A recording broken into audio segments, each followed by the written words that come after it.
Graphic audio. A movie in your ears.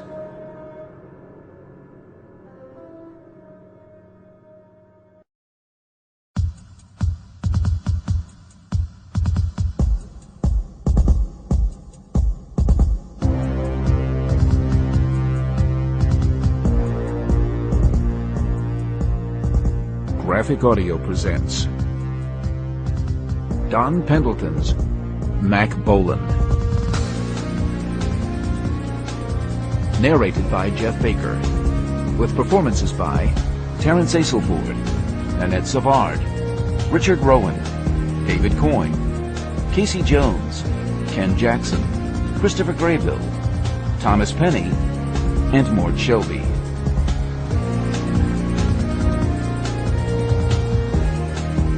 Mack Bolan, number 83, Sworn Enemies.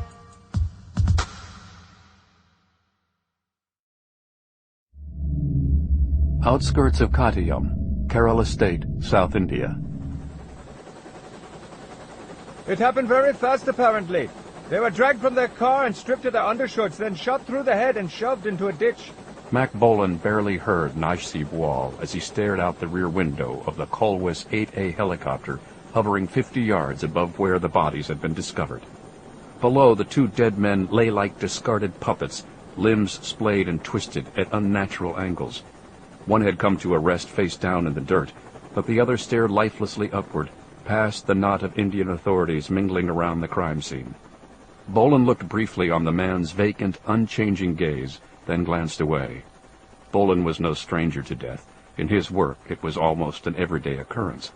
Yet, unlike all the soldiers, paramedics, coroners, and policemen who, out of necessity, learned to view dead bodies with clinical detachment, when it came to the butchered innocent, Bolan steadfastly refused to deny his sense of outrage. If it were humanly possible on his part, the innocent would be avenged. The executioner's grim reverie was interrupted. He unclipped the cell phone from his belt and took the call.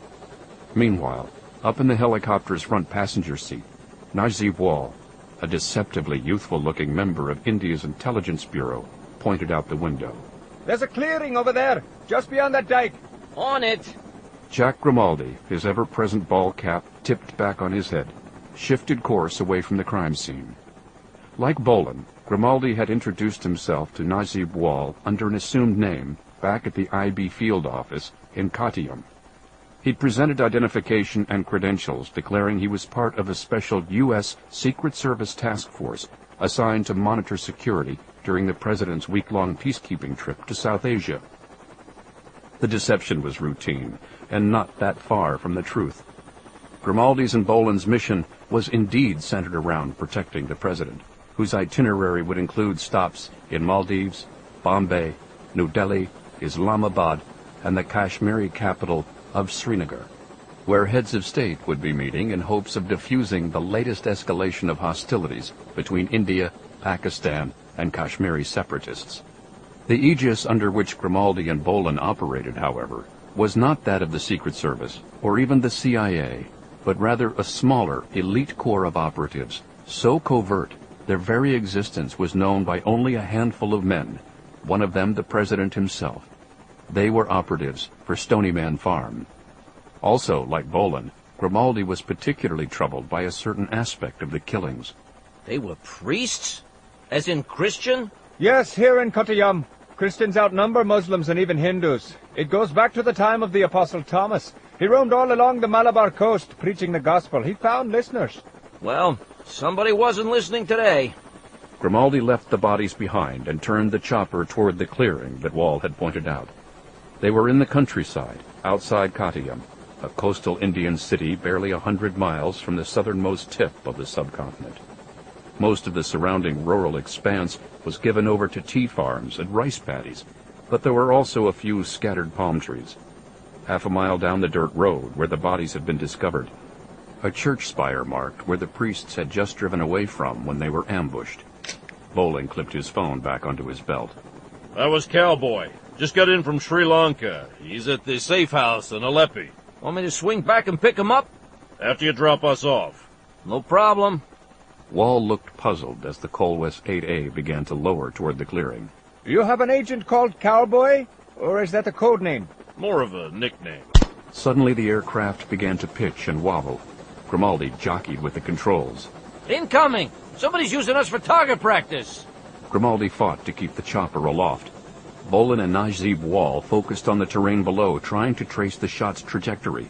Some rice threshers in the nearby fields were looking up from their work, but their attention had been clearly drawn by the chopper's erratic flight, rather than any activity on the ground. How we doing? Got a handle on it, at least for now. Must have nicked one of the rotors. Once we sit down, I'm gonna have to take a look-see and find it. There! Wall indicated a bluff that overlooked the clearing. Half hidden in the brush at the edge of the peak was a short man wearing a khaki tracksuit and a white skullcap. He was taking aim at the chopper with a high-powered rifle. Grimaldi banked the chopper sharply to the right, then switched course toward the bluff. That does it. That bastard's toast! The Colwes, an Indian-made helicopter modeled after the old Bell Model 47, was unarmed, so it was left to Wall and Bolan to provide some kind of firepower. The Indian drew a Walther PPK pistol, while Bolan unleathered his standard .44 Magnum Desert Eagle. As the chopper swept toward him, the sniper stepped warily back from the bluff's edge. Rather than attempt another shot, he slung the rifle over his shoulder, leaped onto a dust-covered Suzuki dirt bike and kick-started the engine. Smoke spewed from the muffler as the bike lurched forward, front wheel springing briefly into the air. Moments later, leaning forward over the handlebars, the man was weaving through a ragged tangle of shoulder-high vegetation. Stay on him! You bet your ass I will! As the helicopter swept across the bluff, Bolan took aim through his shattered window. Bolan quickly realized that between the chopper's vibration and the biker's varying course, he wasn't likely to take the man down from the air. Up front, Wall came to the same conclusion. He turned to Grimaldi. Can you pull ahead and drop down in front of him? If we were on some kind of flatland, sure, no problem. But this guy's like Brer Rabbit in the briar patch down there. If I try to set down in that stuff, I'm gonna snag and wind up doing cartwheels. It thins out a little up ahead there. Stay with him and ease down as close as you can. That I can manage. Once he'd put the chopper into a slight descent, Grimaldi glanced over his shoulder and saw Bolan unlatching his door. Going somewhere? House call. Are you nuts? Wall eyed Bolan warily. Your partner is right. It's too dangerous. Bolan looked past Wall at the pilot. Just do it! Just do it, like we're doing a Nike commercial or something. With the sun behind them, Grimaldi found himself chasing the chopper's shadow as well as the man on the bike. The sniper was quick to take advantage, altering his course to keep himself veiled by the ever-moving shadow. Frustrated, Wall let loose with a few more errant rounds from his Walther. Bolan, however, had already holstered his .44 and framed himself in the chopper's open doorway. He eyed the man below as they swooped closer. Soon he could make out details of the rifle slung across the biker's back. It looked like a scope-mounted Weatherby bolt action, definitely sniper material. The man also had a handgun in the holster strapped to his right hip, but he was too intent on negotiating the terrain before him to concern himself with firing at his pursuers. A little lower, then ease ahead of them. Yeah, I've seen those old barnstorming movies too.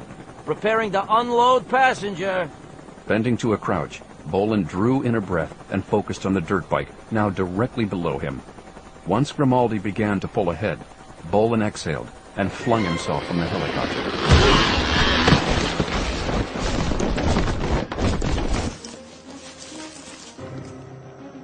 Bolan and the sniper tumbled to a stop in a tangled heap near a clot of brush. Bolan had caught an elbow to the ribs that knocked the wind from his lungs. Sprawled on his back, he gasped for air, trying to blink away the sweep of stars flooding his vision. The sniper had lost his skullcap, and his long hair tumbled wildly about his head as he staggered to his feet. Silhouetted by the sun, the man loomed unsteadily over Bolan. He drew a 9mm Tanami pistol and took aim at the executioner's face. He was about to pull the trigger when Bolan lunged forward, knocking the gun free. It fell to the ground a few yards from the man's fallen rifle. The sniper threw himself at Bolan, grabbing for the executioner's holstered .44. Bolan's plan had been to take the biker alive for questioning, but at this point his only concern was survival. Still fighting for breath, he grappled his opponent back to the ground. Unable to grab hold of the Desert Eagle, the biker shifted his hands to Bolan's throat and began squeezing. Bolan became instantly lightheaded. He knew he'd have to act quickly, or the fight would be over as quickly as it had begun. He had one leg bent at the knee, and instinctively brought the knee up, driving it into the other man's groin. Bolan cocked his right arm, then shoved it forward, leading hard with the heel of his open palm. He caught the sniper squarely just above the upper lip. With a wrenching crunch, the man's nose imploded in a shower of blood. Splinters of cartilage burst through inner sinus cavities into his brain. As the man toppled to the ground, Bolan kicked away the fallen gun and unholstered his Desert Eagle. He wouldn't be needing it, however. The sniper lay still in the dirt. Bolan checked for a pulse to make sure he was dead, then regarded the man whose olive-hued face was awash with blood, obscuring his features. Weaponless and stripped of his skull cap, there was little to suggest that he might be anything but a motocross enthusiast. Bolan knew better, however. He crouched over the man and started frisking him for identification. Someone was headed toward him. Bolan raised his .44 and drew a bead on the section of trail the sound was coming from. Soon he was able to discern the outline of a man advancing slowly through the brush toward him, gun in hand. He was relieved to see it was Grimaldi. All clear. Over here. Nice job. I'd rather have been able to get a few answers out of him. Grimaldi leaned over the dead man's rifle and looked it over. Nice condition. Top-notch scope, too. We're lucky he didn't bring us down. We probably took him by surprise. Just enough to throw his game off. Could be. How's the chopper? Our friend here took a nice bite out of one of the blades, not to mention the window and back seat. But I should be able to patch things up while I'm refueling. Bolan quickly finished searching the dead man's pockets. Nothing. Well, I figure he was in on the killing somehow. You know, one of those dummies who gets their rocks off coming back to the crime scene. Maybe. Wall picked up the dead man's gun and sniffed the barrel. This wasn't used on the priests. Not fired? Wall shook his head and came over to inspect the body. I don't recognize him either. Maybe there's something with the bike. Already checked. It was hot-wired. We can probably figure where it was stolen from, but not much more. If he's Mujahideen, he wouldn't have stolen it anywhere near where they're staying. Mujahideen. They must not be allowed to get away with this. I'll second that. It won't be easy. You don't know these people. This man here has probably already been replaced, and there are no doubt more waiting behind him. We know the type, all too well. The Mujahideen were Kashmiri insurgents, self-proclaimed holy warriors for Islam, determined to liberate that part of their country under Indian control. Not content with mere rhetoric, for years the Mujahideen had carried out acts of terrorism in their homeland, more than 1,000 miles to the north, and in recent months they had begun to operate outside their borders as well, perpetrating acts of sabotage throughout the subcontinent. More than 60 people had been killed in various incidents, most of them Indian, most of them innocent bystanders claimed by car bombs or other explosives detonated near embassies, military installations, and other sites frequented by the Mujahideen's avowed enemies. 2 Americans had been struck down as well, including a high-ranking envoy from the State Department, dismembered the past weekend by a pipe bomb planted under the seat of a taxi that had picked him up after a formal dinner in the heart of New Delhi's upscale restaurant district. The Mujahideen were quick to claim responsibility, stating that their next target would be the American president, who had labeled the group as terrorists out to subvert the peace process. Okay, let's take this from the top and see where we stand. First, IB intercepts reports the Mujahideen have sent men across the Ghats into Kadium, which makes it pretty clear they want to take a crack at the president the minute he's out of the starting gate here in India. And our people here in Raw passed along the report directly to your Secret Service. Raw? Research and Analysis Wing. Right hand to the Intelligence Bureau. Okay, gotcha. At any rate, once the report came stateside, we got thrown into the mix. You were briefing us about the Mujahideen when the call came in about the priests. You said something about their ringleader being here with them. The Indian nodded. Deri Nesha, yes. That is not officially confirmed, but it is Nesha's mark to be on hand at the front lines whenever there is an incident. He is not like most leaders who stand back and let others take all the risks. Bolan and Grimaldi exchanged a look. While Bolan wasn't the de facto head of Stonyman Farm and its action teams, he had been as responsible for the group's founding every bit as Nesha was for his particular cell of the Mujahideen. And also, like Nesha, when it came to battling the enemy in the theater of war, Bolan never gave any orders he wasn't willing to carry out himself.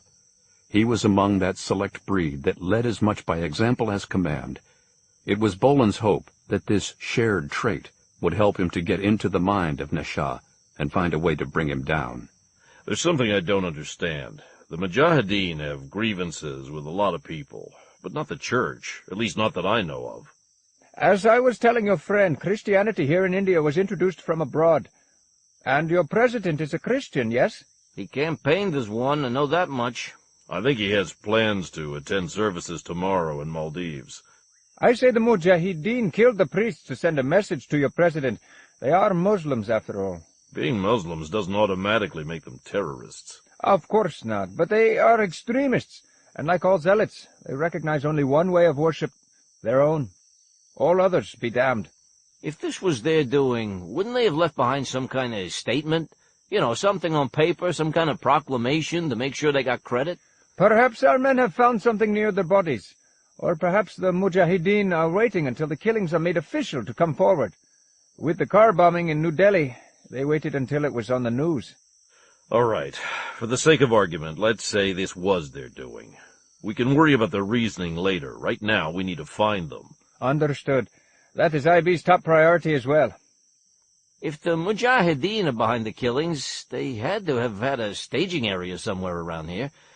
I say we get hold of topo maps, sat intel photos, anything that will help narrow down possible places where they could be holed up. Hopefully, by the time we do that, I'll have the bird back up and running and we can do some aerial recon. Works for me. Bolan looked over the rolling terrain that stretched out in all directions. We'll have a lot of ground to cover, though. Perhaps not as much as you think.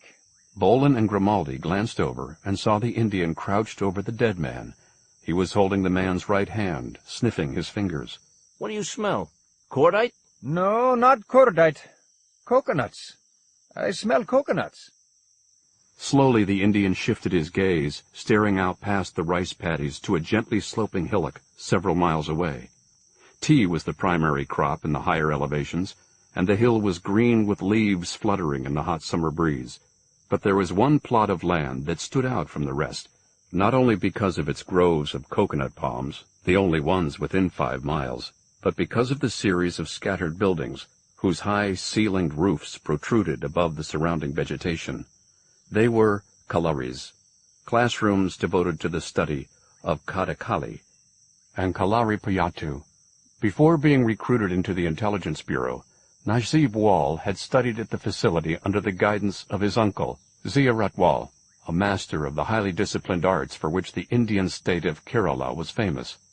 Staring at the distant buildings, Wall felt a chill run down his spine. If, as he suspected, the dead man at his feet had come from the school, there was a chance the Mujahideen had overtaken the grounds to use as its base of operations in Kottayam. Under his breath, he whispered a prayer for his uncle's safety, as well as that of the rest of those attending the school. In his heart, however, he feared that it was already too late. Academy of Arts in the Ghats, outskirts of Kottayam. Ziyarat Wall looked away from the short sticks being held out to him. Eyeing his tormentor, he solemnly shook his head. In rage, the other man lashed out, striking Ziyarat across the face. The sticks raised a fierce welt on the Indian's cheek and cracked the skin. A trickle of blood ran down his cheek. Fight! I am but a teacher. You are clearly a warrior. It would be no contest. You are far too modest. These pictures tell a different story. Sheely pointed up at the brick walls of the Kalari. Mounted above the rows of crossed swords and small metal shields mounted on the wall were many paintings and photographs. Several of them featured Ziyarat. In one, a painting made several years ago, he sat on a bench, holding both sword and shield as he stared outward with a look of quiet dignity and pride. His young nephew, Najib Wall, stood beside him. Barely 20, Najib was already a master in the martial art of Kalaripayattu. Vargadrum Shili, however, was more intrigued in a framed photograph next to the painting. There, attired in military garb, his chest festooned with ribbons and medals, was Ziyarat as a young army officer. This is you, yes? When Ziyarat remained silent, the Kashmiri turned and looked at the handful of boys and young men who'd been corralled into a corner of the room. Dwarfed by the armed men on either side of them, the youths wore only white dhotis. Earlier this morning, they had come with Ziyarat to the Kalari to begin their morning exercises, only to find the Mujahideen had slipped onto the academy grounds during the night and taken over the building. Since then, they had been held hostage, confined to this one small room. Rations, tea, and boiled rice heaped on palm leaves had been brought a few minutes ago, after which Vargadrum Shili had joined them for the first time, the sweet aroma of toddy on his breath. Shili was young, no more than 30, but he seemed to be the one in charge, at least of the two men watching over Wall and his students. The power had clearly gone to his head as much as the toddy had, and for several minutes now he had been trying to bait Wall into a fight. Wall's steadfast refusal was testing the Kashmiri's patience. Shili addressed the students. Your teacher, it seems, is quite the hero. He has told you about the war and how he won all these commendations? I'm sure he must have. It's what all soldiers do. None of the youths responded. Most of them spoke Malayalam and had no understanding of Urdu. Mistaking their silence for ignorance, Shili took the sticks over to the photograph and tapped at several of the medals on Wall's chest, medals unique to one particular conflict in India's brief history. 30 years ago, India invaded East Pakistan, the land you now know as Bangladesh. Like cowards, your teacher and his fellow soldiers waited until winter to attack, when the snow was so deep that China could not hope to cross the Himalayas to intervene. They beat down the forces West Pakistan had flown in to restore order in the land. They stole the land from Pakistan.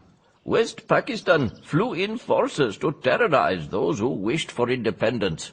They killed civilians, raped women, forced refugees to flee to India by the millions. We sought only to make it safe for them to return. So you say. Shili turned back to the students. India's only desire then was to weaken Pakistan. Today, all these years later, that is still their only desire. Lies. Only now, instead of in Bangladesh, India tries to beat back Pakistan to the north. They want to push back the line of control and seize all of Jumma and Kashmir, to seize it for themselves. India seeks only to claim what is rightfully hers. When our country first came into being, it was the wish of the Maharaja that Kashmir become one with India, not Pakistan. But what of the people of Kashmir? Did we have a say in our fate? Have we ever been shown the same consideration as those in Bangladesh? Has anyone ever listened to our cries for independence? If you have grievances, there are proper channels through which to address them. There is no need for you to come here, to a place of learning, and terrorize youngsters who have no say in these matters. There's that word again, terrorize. When your forefathers rallied for India's independence from Britain, did they call themselves terrorists? No, they called themselves freedom fighters. And that is what we, the men of Kashmir, are as well. We are fighting for freedom from the oppression of India. So you say. And let us not forget that these Pakistanis you speak so nobly of would prefer to fly their own flag over Kashmir, not yours. Leave Pakistan out of this. We will deal with Pakistan once we have dealt with India. Then you are only pretending to be their ally, is that it?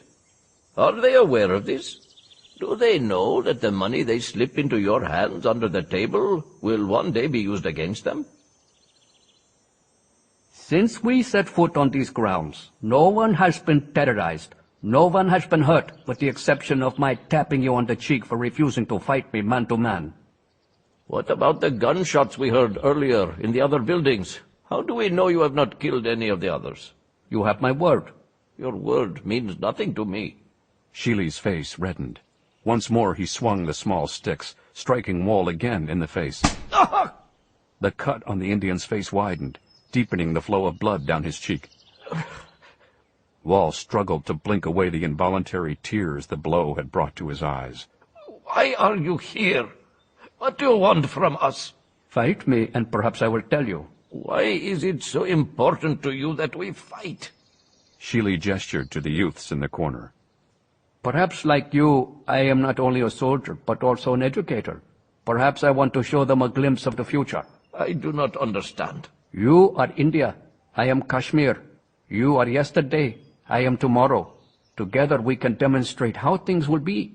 So now you are not just a freedom fighter. Now you want control of not only Kashmir, but all of India. Perhaps I exaggerate. Let us take it one battle at a time.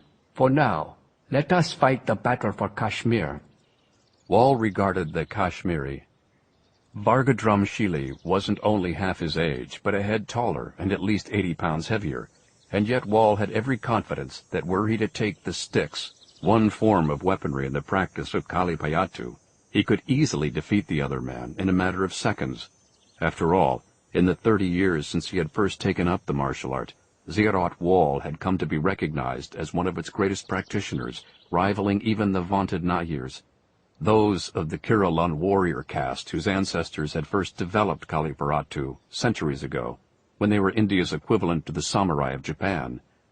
But what purpose, other than asserting his pride, would defeating the Kashmiri serve? There were another 2 thugs here in the room, each armed with a submachine gun, each clearly eager for an excuse to use it. Were he to humiliate their leader, there would likely be swift retaliation, and it would be directed not only against him. Looking past Shili, Wall saw the boys and young men of the academy trembling in the corner, their small, wiry bodies glistening as much with the sweat of fear as with the ceremonial oil they wore as part of their regimen. They were his students, their safety his responsibility. He wasn't about to incite a bloodbath. Besides, though he had asked why the Mujahideen had come, Wall already knew the reason. There was no need to fight for an explanation. Kottayam was not only close to the coast, but it was also less than 300 miles from the island republic of Maldives, where the U.S. president would be spending the first day of his trip to South Asia. The Mujahideen despised America almost as much as they did India, so it only stood to reason that they would seize upon the president's visit as a call to action. And whatever their scheme, what better staging area in Kottayam than the academy? Isolated far off in the hills, the school, by design, had neither phone nor mail service.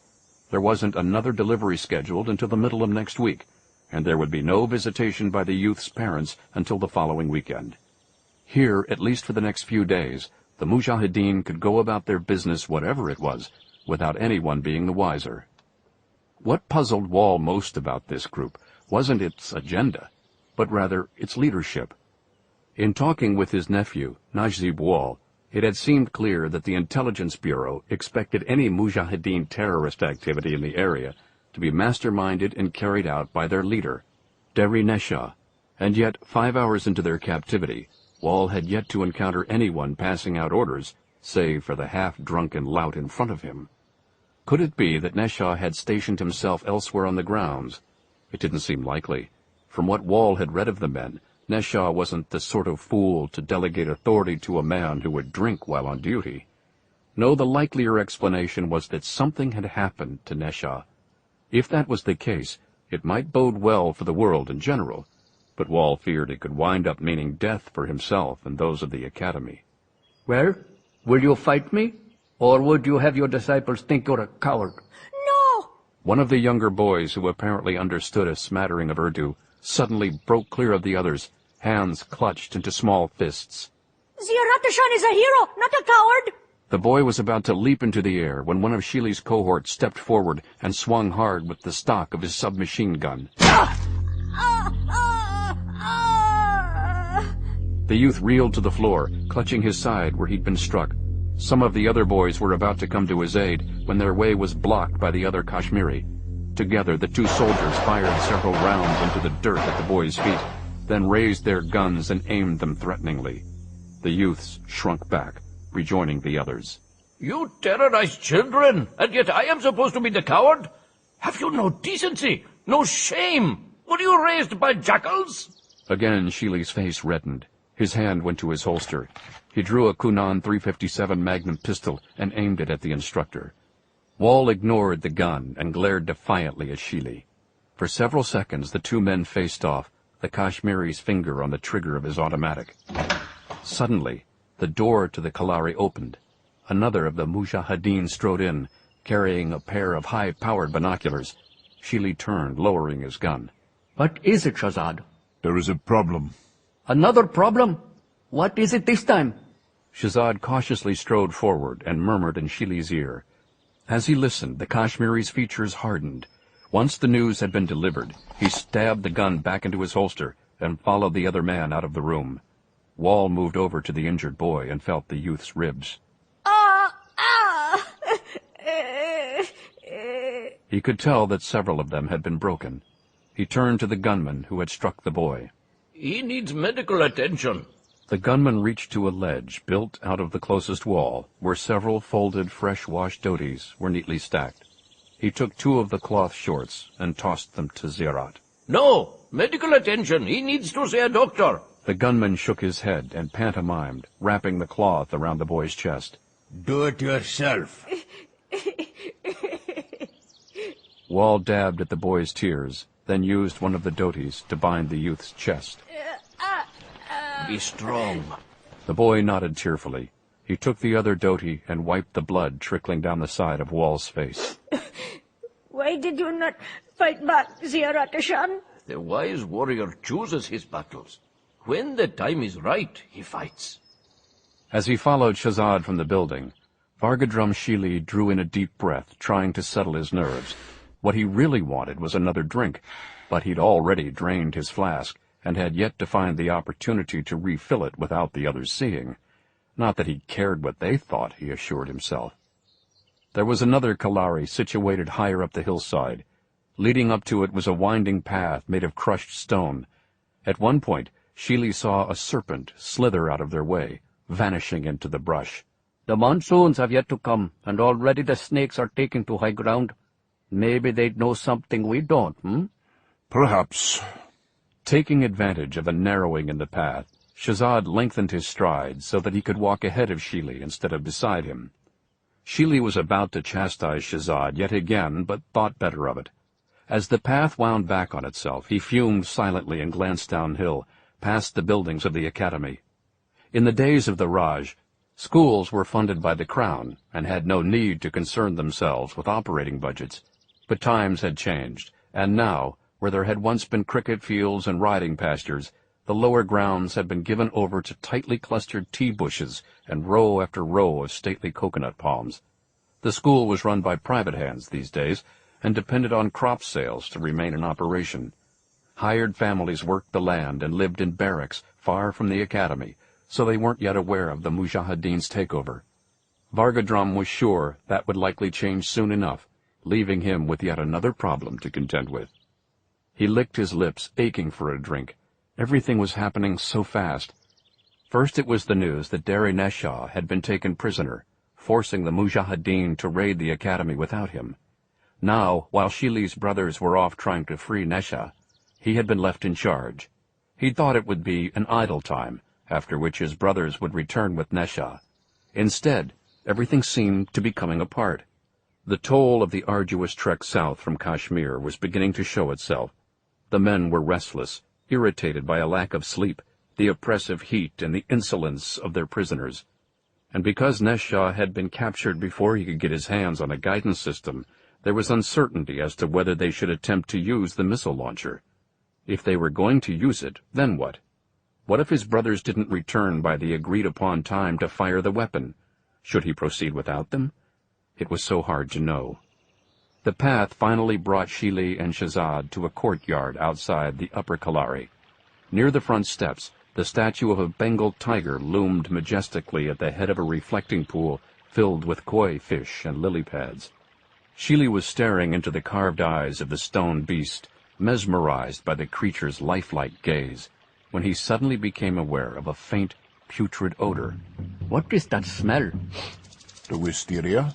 Shazad indicated the flowering vine that drooped from an arbor extending across the far end of the courtyard. No, not the flowers. Sheely tried breathing through his mouth, but the foul smell continued to assail him, growing stronger by the moment. He looked around the courtyard, his eyes wild. The woman! What did they do with her? They took her down the hill and buried her as you ordered. Did you see them do it? I tell you, I smell rotting flesh. All I smell are flowers and the pond. No corpses. Besides, the woman was taken away right after she was shot. There was no time for her to have begun to rot. I'm telling you, I smell her. Where is she? Sheely paced around the reflecting pool, looking in all directions. Where is she? Shazad watched Sheely's manic pacing, more amused than concerned by the man's theatrics. None of us have had the chance to bathe since coming down from the Ghats. Perhaps that would account for the smell. Sheely instinctively craned his neck and was about to sniff under his arm when he stopped himself and whirled, catching the half-smile on Shazad's face. You find this amusing? Is that it? No. Then what are you smiling at? I wasn't smiling. I'm not blind. I know that look. What look? First your nose, now your eyes are betraying you too. I wasn't smiling, and there is no smell of rotting bodies here. You must be imagining things. Sheely went to his holster, pulling out his pistol. Oh no, you don't know this game, Shazad. Shazad stared at the gun barrel pointed at his chest, then looked up. Agaton, please! You play tricks on my senses, then pretend you don't notice the same things I do. It's a plot. You want me to think I've lost my mind? No! Why would I? Why? So you can take control. You're all plotting against me. That's not... The bullet ripped through Shazad's heart, killing him instantly. Before he could fall to the ground, Sheely rushed forward, jerking Shazad by the collar of his tracksuit so that he splashed headlong into the reflecting pool, scattering the koi fish. The body disappeared a moment, then bobbed to the surface face down, turning the water red. The shot drew two gunmen running from the Kalari. They stopped short at the sight of Sheely standing over their floating comrade. Sheely turned to them, still holding his gun down at his side. We have a chain of command here. It must be honored at all costs. Is that understood? The other men stood silently. They were both younger than Sheely, and far younger than Shazad. There was no petulance in their gazes, no trace of mutiny. If anything, Sheely saw that they were afraid, intimidated. He had them where he wanted them. Get rid of the body. Sheely strode past, then paused in the doorway and glared back at them over his shoulder. And do a better job than you did with the woman. Without awaiting a response, Sheely went inside and passed through an inner hall to the main chamber, used by the Academy's Karakali troupe. Theatrical masks and costumes were piled in heaps on a row of benches, and along the far wall were makeup tables, covered with wigs, jars of pigment and face paint. It took some looking, but on one of the tables, Sheely managed to find a ceramic cup, half filled with a creamy liquid that looked much like the coconut toddy he'd been drinking all day. Sheely eagerly tipped the cup to his lips and took a sip. As he swallowed, however, he was suddenly overcome once more by the smell of carrion. Now he could not only smell death, but could taste it as well. What is this? What did they do with her? The Kashmiri wiped his tongue on the sleeve of his tracksuit as he staggered about the chamber, tossing masks and costumes asunder in the search for the body. It was nowhere to be found, but off in the corner he saw the woman's sewing machine, still lying on the floor where he'd tipped it over this morning. A bolt of shiny red fabric trailed from the machine, snagged where the woman had been trying to sew a seam at the time she'd been shot. She had claimed to be the troop's head seamstress, so Sheely and his brothers had assumed she would be able to quickly turn a few existing costumes into something that could pass for the clerical garb worn by local priests. But the woman had kept trembling and jamming the machine time and time again, until Sheely had finally lost patience and put a bullet through her head, forcing his brothers to look elsewhere for disguises to wear, in hope of freeing Derry Neshaw from the prison where he had been taken into custody. Sheely jerked at the bolt of red cloth. In the process, he inadvertently tugged the sewing machine toward him, revealing a splotch of darkened blood marking where the woman had fallen. Trailing away from the spot was a crimson smear, no doubt left by the woman's body as it was dragged away. He dropped to his knees and crouched over the bloodstains.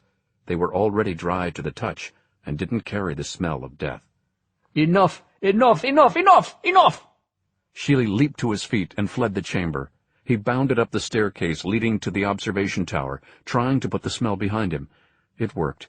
By the time he reached the top step, the smell had dissipated. Pausing to catch his breath, Sheely glanced out and saw another Kashmiri eyeing him strangely, a cell phone in one hand, binoculars in the other. The other man quickly finished his call. Where is Shazad? Sheely offered up a twisted smile. He is in a conference. With God. The commotion downstairs. The commotion downstairs is none of your concern. Sheely moved past the other man and stared southward. Stretching beyond the academy grounds in all directions were endless rice paddies interlaced by small canals. So much of the land was flat and muddy from irrigation that the academy, with its gentle hills and green-leaved crops, looked something like an emerald island rising up from a dull brown sea. A few miles away, however, there was another overgrown hillock, blocking Sheely's view of the Catholic Church, save for a tip of the cross mounted atop its spire. That's where Shazad saw the helicopter. Yes, Hafiz was there with his motorcycle. He was going to dispose of the priests' bodies as your brothers requested, but the authorities had already arrived. Before he could leave, the helicopter appeared. He fired at it, then got on his bike and tried to flee. But he wasn't able to get away. The other man shook his head. As best we could see, the man dropped on him from the helicopter, then killed him as they fought hand to hand. Sheely cursed to himself. What else could go wrong? What about the helicopter? Where is it now? I tracked it while Shazad went to get you. It passed over the city and it was headed toward the coast, so I called our colleagues in Aleppo. They were able to sight it. Hopefully they will see where it lands. The way things have been going, I wouldn't count on it. Has there been any other activity? The other man nodded. 2 men stayed behind with Hafiz. They were joined by others in an unmarked van. They loaded Hafiz into the van, then everyone drove off. And since then? Nothing. What about these men? Were you able to get a good look at them? Not really. Most of them were Indian, I would say, though a couple were white, including the man who killed Hafiz. Americans. I should have known. What should we do? Stay here. Let me know when you hear from Aleppo. Or, of course, if you see anything suspicious. Of course. Where will you be? I need to make preparations in case we have unwanted guests. Aleppo, Malabar Coast. When looking for a coastal base of operations during the first leg of the President's trip, the Secret Service had selected Ziragon, Tool and Die, a run-down, nondescript manufacturing complex on the outskirts of Aleppo. The Secret Service was sharing use of the facility with the CIA, who'd bought the property through one of its shadow companies back in the 1950s, when the Cold War was in full swing, and Kerala had elected India's first communist ministry. Like the CIA, the Secret Service was drawn to the site not only for its isolated anonymity, but also because it was within close proximity to both the main highway and the largest of several waterways that made up Aleppo's vast canal system. In fact, when arriving in his bullet-riddled helicopter, Grimaldi's makeshift landing pad had been a wood-frame observation deck extending out over the river. He'd nearly wound up in the water when the deck had threatened to collapse under the chopper's weight. A resourceful crew had managed to haul the aircraft into an adjacent warehouse made of corrugated tin rust-eaten by 20 years of monsoons. The whole structure rattled noisily with the reverberations of a struggling, antiquated air conditioning system that lowered the inside temperature at best a mere 10 degrees. Grimaldi was already sweat-drenched, even though he'd brought the chopper in only a few minutes ago, having left Mack Bolan and Nasib Wall to deal with the sniper Bolan had killed near the site of the priest killings. It didn't take long for the CIA's resident mechanic to assess the damage to the helicopter. He stepped away from the chopper, wiping his grease-stained hands on a rag. Be a couple hours before you're airborne again. And that's without patching up the window or back seat. That bad, huh? Let me put it this way. Your guardian angel must have pretty damn strong wings, 'cause by all rights this bird should have dropped like a stone back when you took that hit to the rotor assembly. And here I thought it was my keen flying ability. That too, I suppose. I take it you've done your share of combat flying. My share and then some. Grimaldi wasn't about to go into detail about his flight experience, which, prior to his lengthy stint with the farm, dated back to Huey forays in Nam and some regrettable freelancing for the mob. During those years, Grimaldi had piloted everything from mail-order ultralights to a space shuttle, and he'd long ago stopped counting the number of times he'd come under fire while in the air. For him, it was just part of being the farm's main pilot. Go ahead and get cracking. I'm probably going to have to double back to Kadium ASAP. I'll do my best. The mechanic grabbed his toolbox and paused, regarding Grimaldi. You guys must really rate. How's that? I got a call from Washington saying to drop everything and give you top priority. Membership has its privileges. Membership to what is what I'd like to know. You're not with us, and I figure you're not SS either. What's that leave? Rangers? Delta? NSA? Grimaldi shook his head and grinned. Try NTK. Need to know. You James Bond types are all alike. Everything's gotta be hush-hush. Hell, you're probably just gonna shuttle some high ranks to that new golf course in Quilon. Yep, and this is my 9-iron. Grimaldi patted the Mark I Grizzly .45 automatic pistol tucked in his shoulder holster and glanced around the service bay. Look, I'm supposed to hook up with somebody. Yeah, I know. Guy's even more tight-lipped than you. Through the doorway, then hang a quick left. Grimaldi thanked the other man and crossed the work area.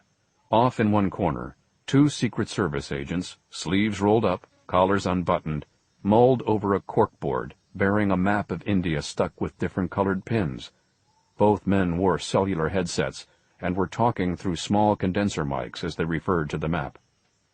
Their focus was on the south edge of the Malabar coast between Mangalore and Trivandrum. Grimaldi figured they were beefing up security to account for a possible terrorist link to the priest killings in Kottayam.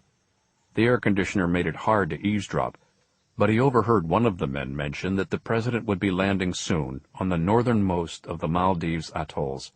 After a day there, acclimating and meeting with the island republic's trade minister, the president would fly to the mainland on his peacekeeping mission. And Grimaldi knew the president wasn't about to cancel his plans because of any purported terrorist threat. "Our bite's worse than their bark," was the way he always put it, referring to the number of times similar threats had been neutralized during previous state trips abroad, in many instances through the intervention of the covert warriors of Stony Man Farm.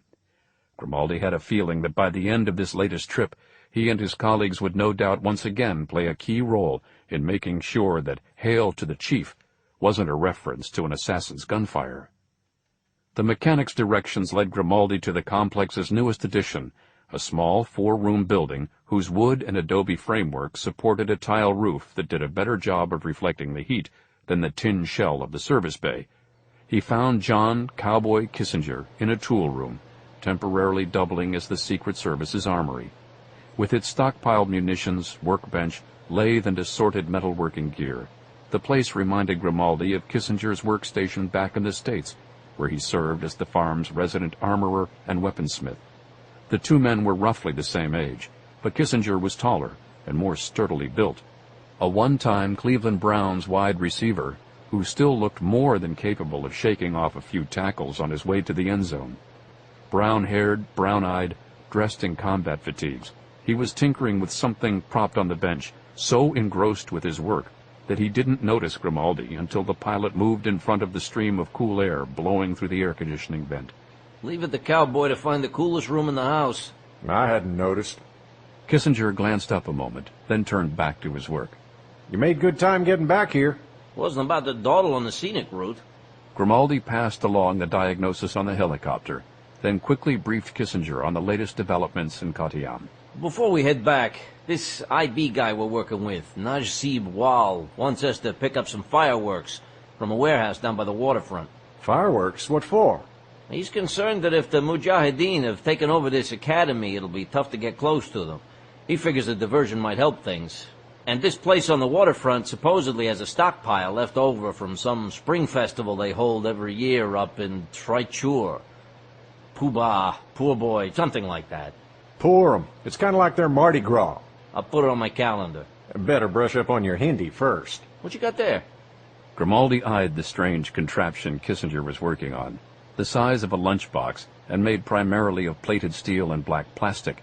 It looked like an unlikely cross between a bazooka and a handheld vacuum cleaner. Kissinger was just finishing screwing a 2-foot-long retractable nozzle onto one end of the apparatus.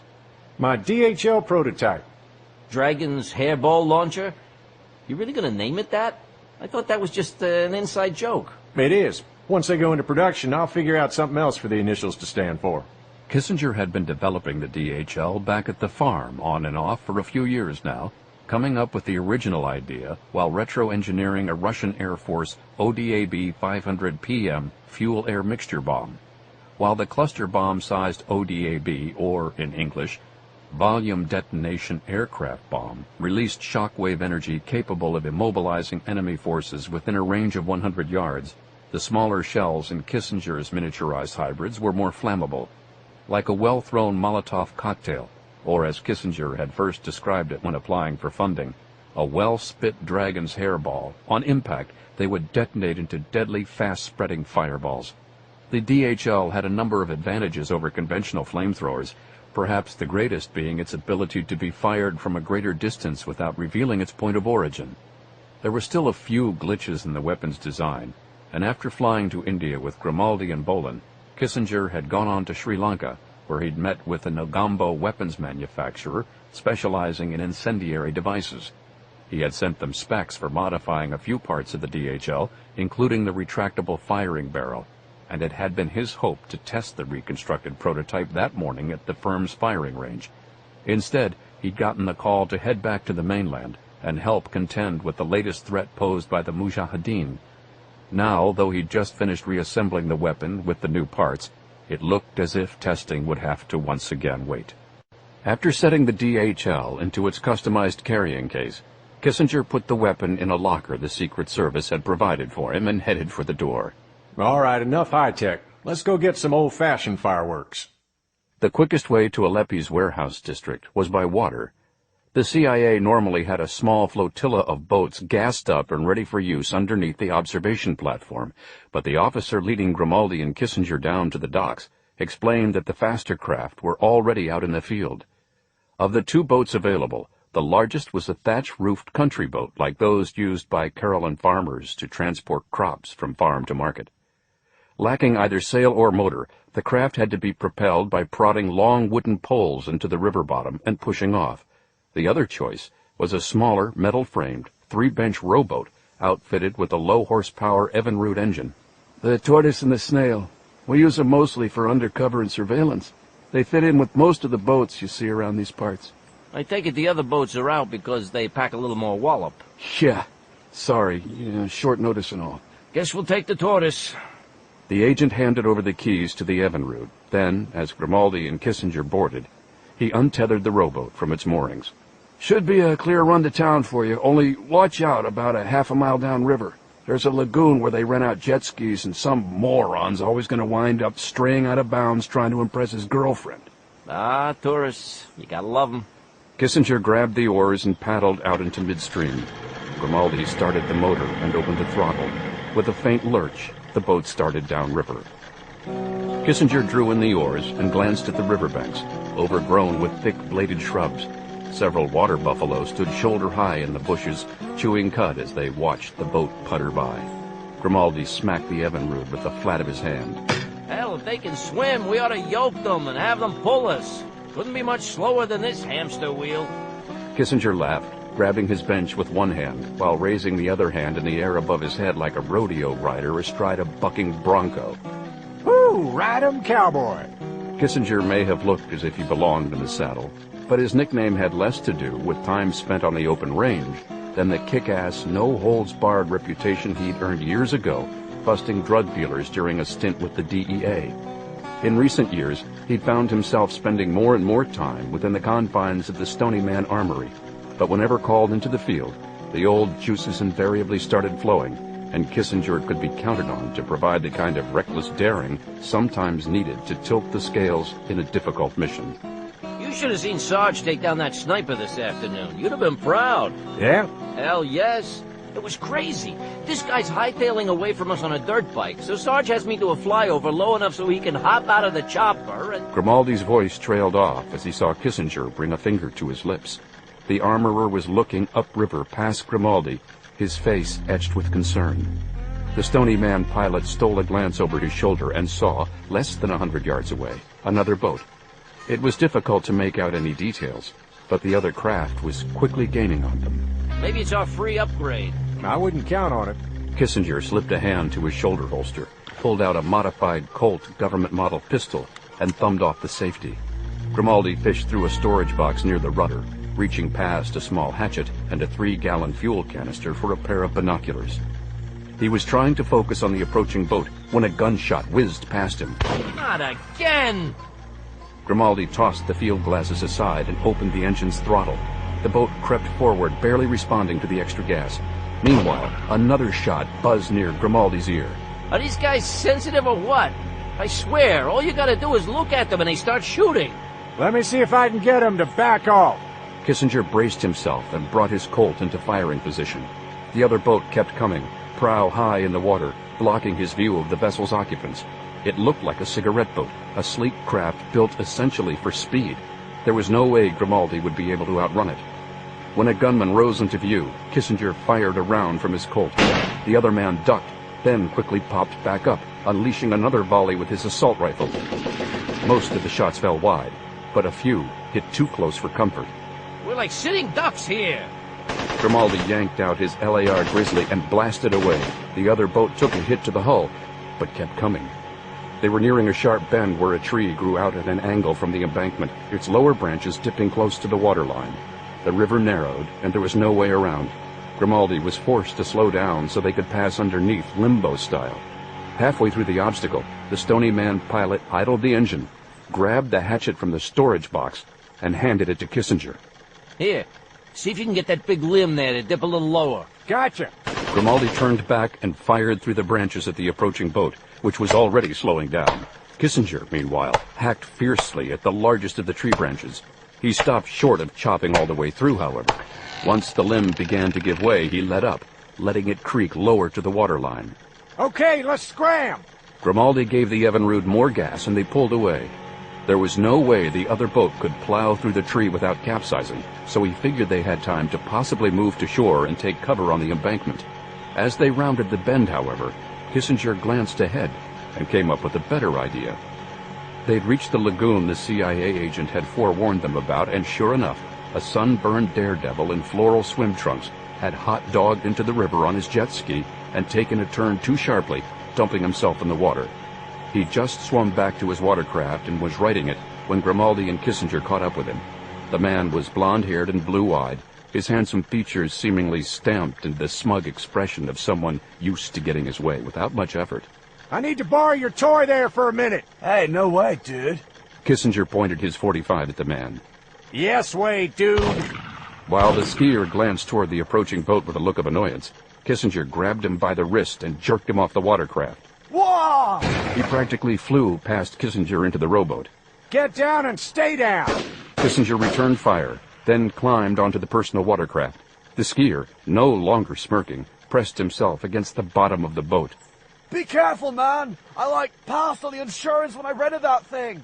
Not to worry. Cowboy here's as safe behind the wheel as they come. You're putting me on, right? Guy's practically psycho. Once astride the jet ski, Kissinger quickly familiarized himself with the controls. Fortunately, the ski was similar to ones he used back in Virginia at Lake Pena, a recreational facility an hour's drive north of Stony Man Farm. What's the game plan?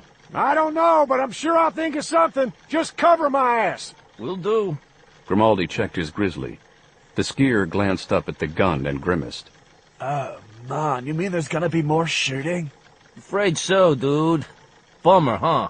Shit! I told my girlfriend we could do Maui, but no, she's gotta drag us to India. It's so spiritual, she says. Yeah, right. The man started to peer up over the side of the boat, but ducked for cover when bullets zipped into the nearby water. Ah! Shit! If you don't keep your head down, you're gonna be as holy as they come. Back at the tree blocking the river, the other boat had been forced to come to a stop. Two men leaned out, firing through the branches draped across the top of their boat. Grimaldi countered with an auto-burst and managed to nail one of them, toppling him into the river. The other gunman fired back with one hand, while using the other to raise the branch Kissinger had weakened with the hatchet. Slowly the speedboat inched its way under the obstacle. Here goes! Once back in open water, the speedboat lunged forward. For the time being, though, its prow hung low in the water, and Grimaldi was able to keep the gunman preoccupied, giving Kissinger some leeway. At first, the armorer jetted in a wide arc toward the far embankment, but as he gained speed, he guided the ski back to the middle of the river and straightened course.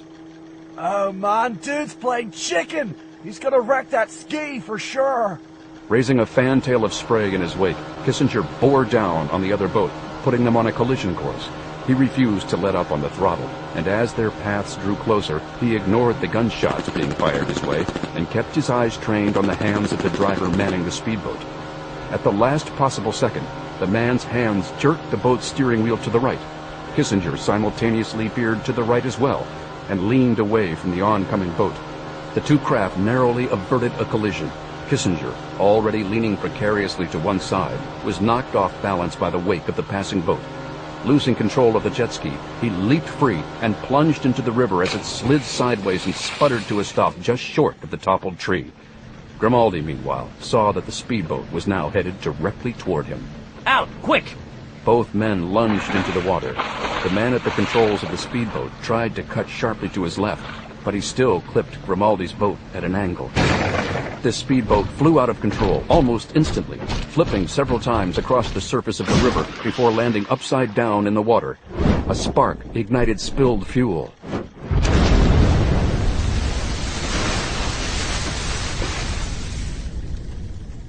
Grimaldi swam back to the rowboat. The hull was bent, but the craft was still intact and afloat. He pulled himself up, then turned and helped aboard the man in the shorts. What the hell's going on? It's like freaking war here! Grimaldi eyed the strewed burning remains of the other boat. Well, you're in luck. I think there's a ceasefire, at least for the time being. As they doubled back to pick up Kissinger, the other man looked past the armorer, his face brightening. Looks like the ski's still in one piece. All right! Mind if I get the fuck out of here? Go for it, dude. Grimaldi helped Kissinger aboard as the other man dived back into the river and went to retrieve his jet ski. That was close. You okay? Kissinger nodded. He drew his Colt and gestured toward what remained of the other boat. Let's mop this up. Heading back downriver, Grimaldi and Kissinger kept their eyes open for survivors. 2 intact bodies floated face down in the water near the smoldering debris, and amid the floating rubble were the scattered remains of at least one other man, dismembered by the explosion. Mujahideen? Gotta be. Must have somehow managed to track me when I was flying back. Damn it! It's not like you had a lot of choices after you got clipped. Maybe not. I wonder if one of them was this Nesha guy. Could be, but I wouldn't bet on it. Ronmate Detention Center, Katayam. His whitened hair glistening with sweat, Dari Nesha stared through the barred window of his prison cell. As the late-day sun inched lower toward the distant hills, he watched long shadows stretch across the hot, teeming streets of downtown Katayam. The already hectic cacophony would become even more charged and oppressive once the workday ended and commuters found themselves thwarted in their rush home. Getting anywhere with any semblance of speed or ease would be next to impossible. Nesha's calloused fingers tightened around the bars. The heat and noise were giving him a headache. He cursed under his breath and pushed himself away from the window. What was taking so long? The approaching rush hour wasn't Nesha's only concern. This was his second day of incarceration. The longer he remained in custody, the greater the chance the authorities would see past his forged identification, as well as his meticulously dyed beard and scalp, and realize his true identity. Once that happened, everything would change. There would be increased security. He would be placed in a different cell, one without a view, one where his every move would be monitored. There would be interrogations, beatings, torture. Some, no doubt, would clamor to ignore the legal process altogether and have him executed on the spot, or in a way that would ensure that his death was slow and painful. Whatever the course, Nesha, on the verge of his greatest triumph, would find himself undone by his own grim reputation. When pacing failed to ease either his nerves or his headache, Nesha returned to the window. His cell was 3 floors up, overlooking not only the business sector of Katayam, extending for several blocks to where it merged with the city canals, but also the detention facility's parking lot. A handful of identical-looking patrol cars were parked in a neat row directly below, while an assortment of other sedans and trucks took up random spaces farther away from the building. Most of the vehicles were well kept, and only a few years old, nothing like the barely operative, rust-eaten junk heaps that dotted the streets of Nesha's native Salam. His skull now throbbing, he closed his eyes and tried to blot out the heat and the sounds of the city. Stroking his temples, he mentally transported himself back home to Salam, a sleepy Kashmiri village of farmers, tradesmen, and artisans, nestled at the base of the Himalayas. Though impoverished economically, Salam was rich in far more important ways. This time of year, while summer heat tortured the rest of India, Salam would remain temperate. Most nights there would even be a pleasant chill in the evening breezes. Nesha imagined himself rising from his own bed after a restful night's sleep and pausing to admire his clean-shaved, dark-haired image in the mirror. Oh, how the women loved that face, so filled with charm and vigor, nothing like the ragged, bedraggled disguise that now gave him the look of a man twice his age. From his house he would walk down a short hill and start the day with an invigorating dive into the cold, snow-fed waters of Lake Purjura. The icy chill would clear his head and leave his skin tingling. As he swam back to shore, he would find inspiration in the familiar sight of the mountains, peaked with frost above the tree line, where the mule deer and shaggy-maned tar roamed amid the verdant pines. Once dry, he would walk to town, breathing in the rich fragrance of saffron being plucked from crocuses grown in neat rows in the surrounding hills. In Zalam, he would browse for fresh fruit and vegetables at the market bazaar. The Shili brothers would be performing acrobatic feats in the streets for spare change. His friends would be there, and he would invite them all back to his estate for an afternoon of cricket, after which they would dine on the patio. Vikrab would have his flute with him, Andesh his battered sitar. They would play ragas as everyone else stared with idle contentment at the play of twilight on the treetops and in the meadows. Everyone would agree that Zalam, like all of Kashmir, was paradise on earth. Neshah's meditation dulled his headache, but also filled him with longing.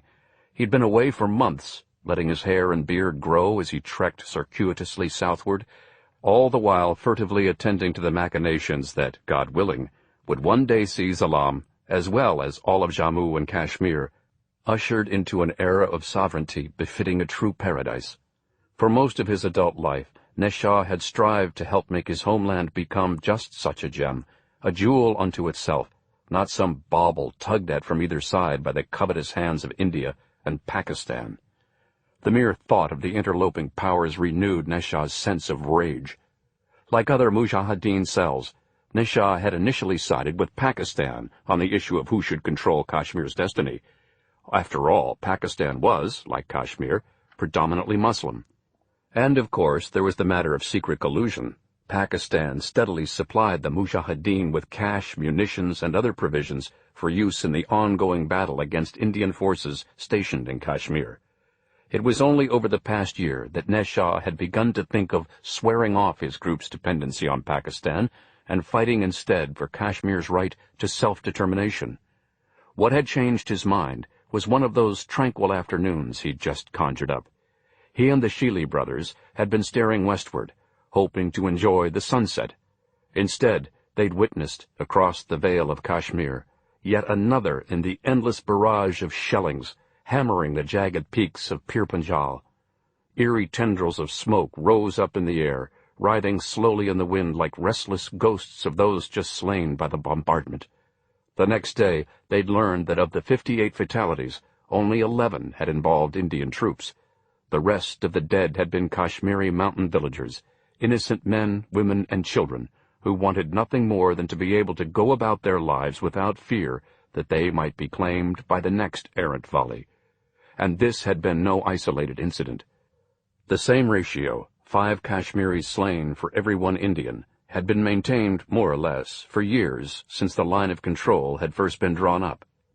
It infuriated Neshah that Pakistan would routinely shrug off such fatalities or justify them on the grounds that they suffered an equal proportion of civilian to military deaths due to Indian shellings across the line of control. Now, though his Mujahideen still accepted Pakistani financing, they yearned for the day when the apron ties would be cut. And that day was supposed to have been close at hand. Everything had seemed to be falling into place, and as recently as yesterday afternoon, all of his dreams had seemed within reach. Then, thanks to a small twist of fate, everything had gone suddenly wrong, and his dreams had been taken from him. The Kashmiri felt a renewed sense of outrage when he recalled his capture. He'd been haunting an alley 2 blocks from Khyber Vance, a private computer firm specializing in tracking systems helpful in the recovery of stolen vehicles. Neshah had made queries and learned that the company was also a military subcontractor, providing many of the computerized guidance systems used in India's SHORAD missile defense program. He'd cased the facility most of the day and was waiting for it to close for the evening so that he could break in and get his hands on some replacement components needed to repair a Sabre surface-to-air missile launcher that had recently come into the Mujahideen's possession. Less than 5 minutes before Neshah was to make his move, local police had stormed the alley and taken Neshaw into custody along with 5 other men. The others were part of a marauding band of street people who'd been responsible for a string of petty thefts in the area, targeting mostly clothing stores and food markets. Neshaw had been mistaken for part of the gang, not only because of his disheveled appearance, but also because he was carrying forged papers identifying him as a local resident. And what should he have done?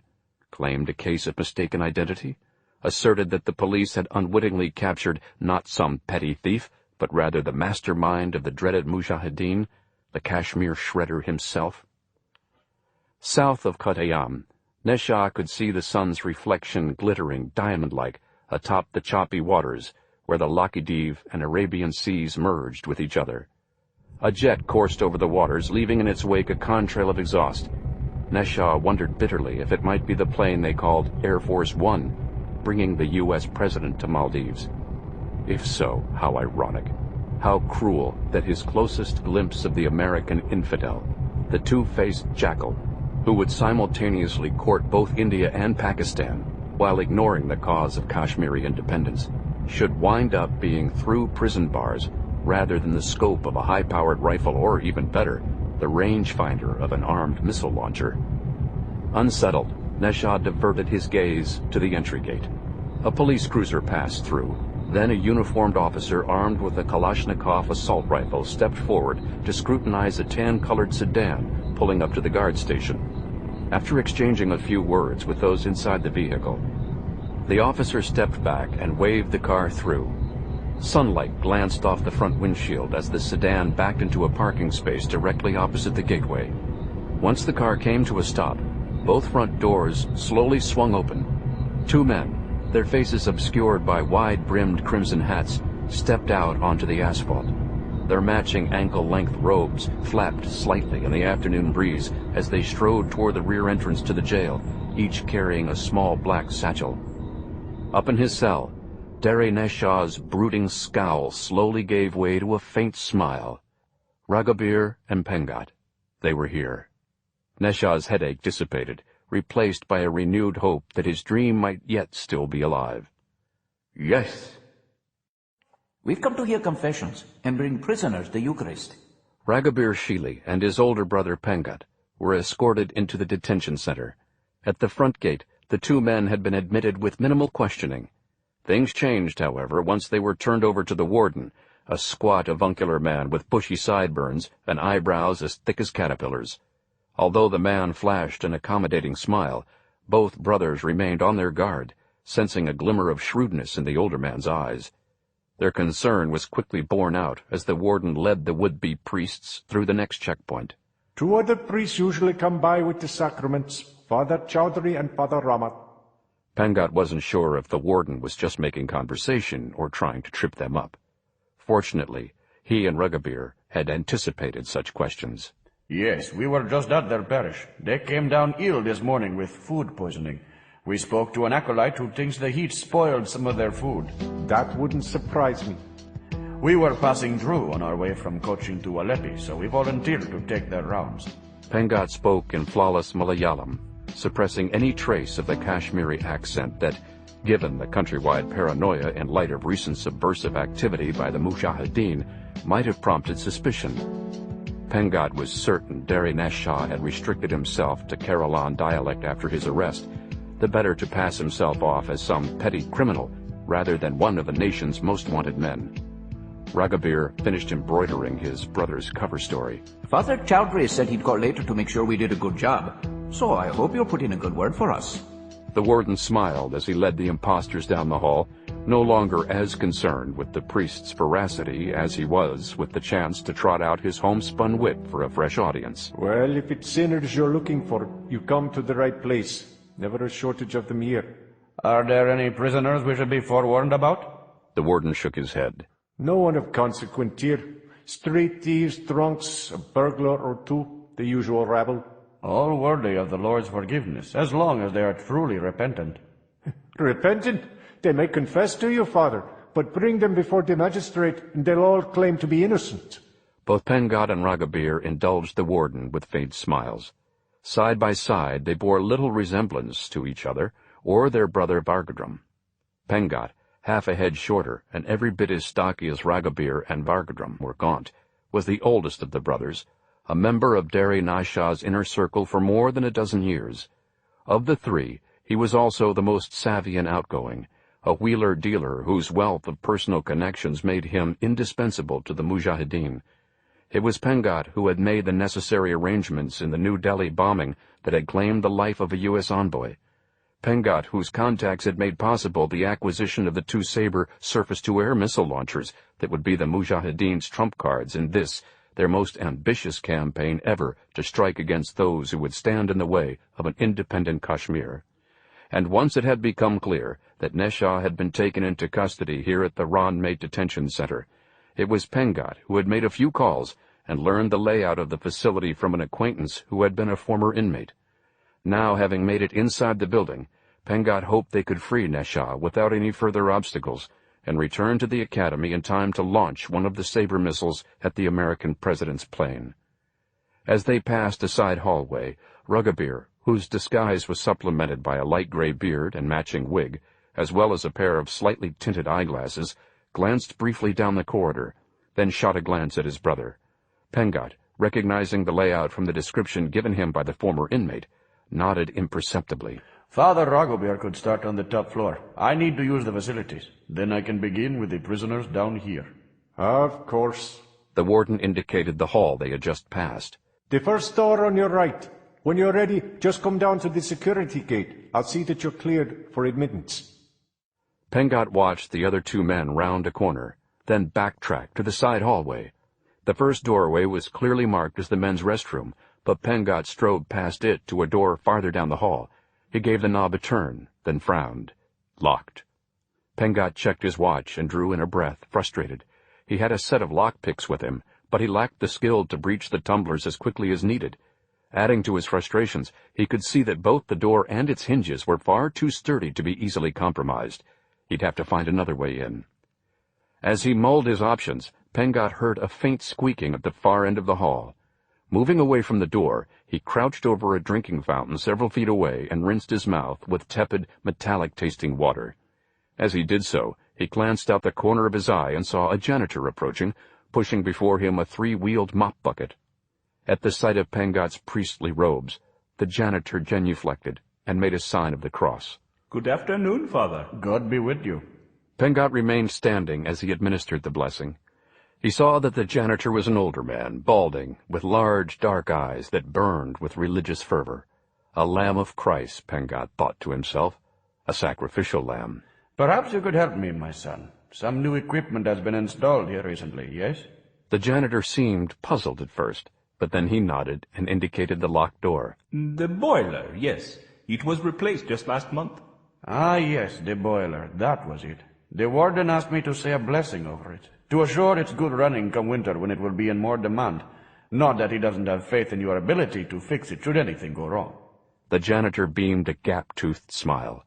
He reached to his side, producing a cluster of more than 24 keys bound by a large single ring.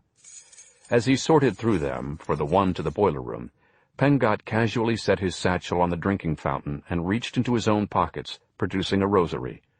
To the eye, with its small wooden crucifix linked to evenly spaced prayer beads, the rosary looked much the same as any other. But there was one distinct difference. Whereas the beads of most rosaries were connected by string or frail chain, here the linkage was comprised of thin but sturdy wire.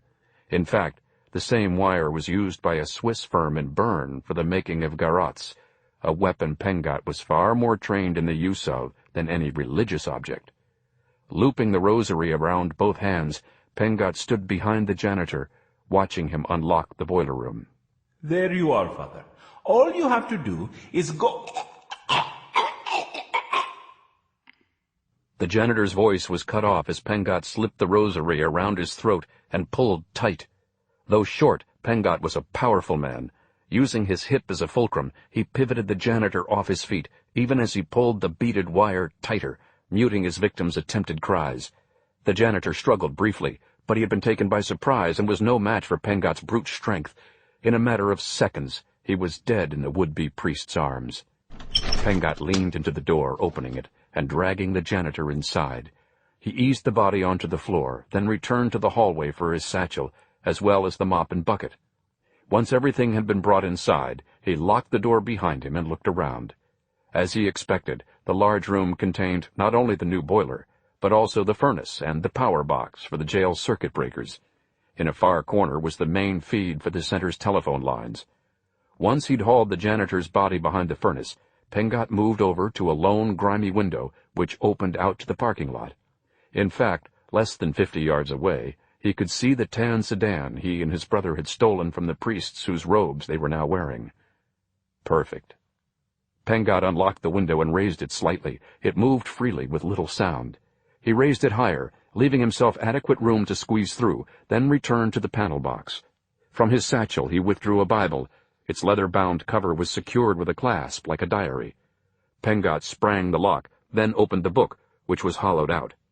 Rather than the Word of God, the Bible contained an assortment of tools.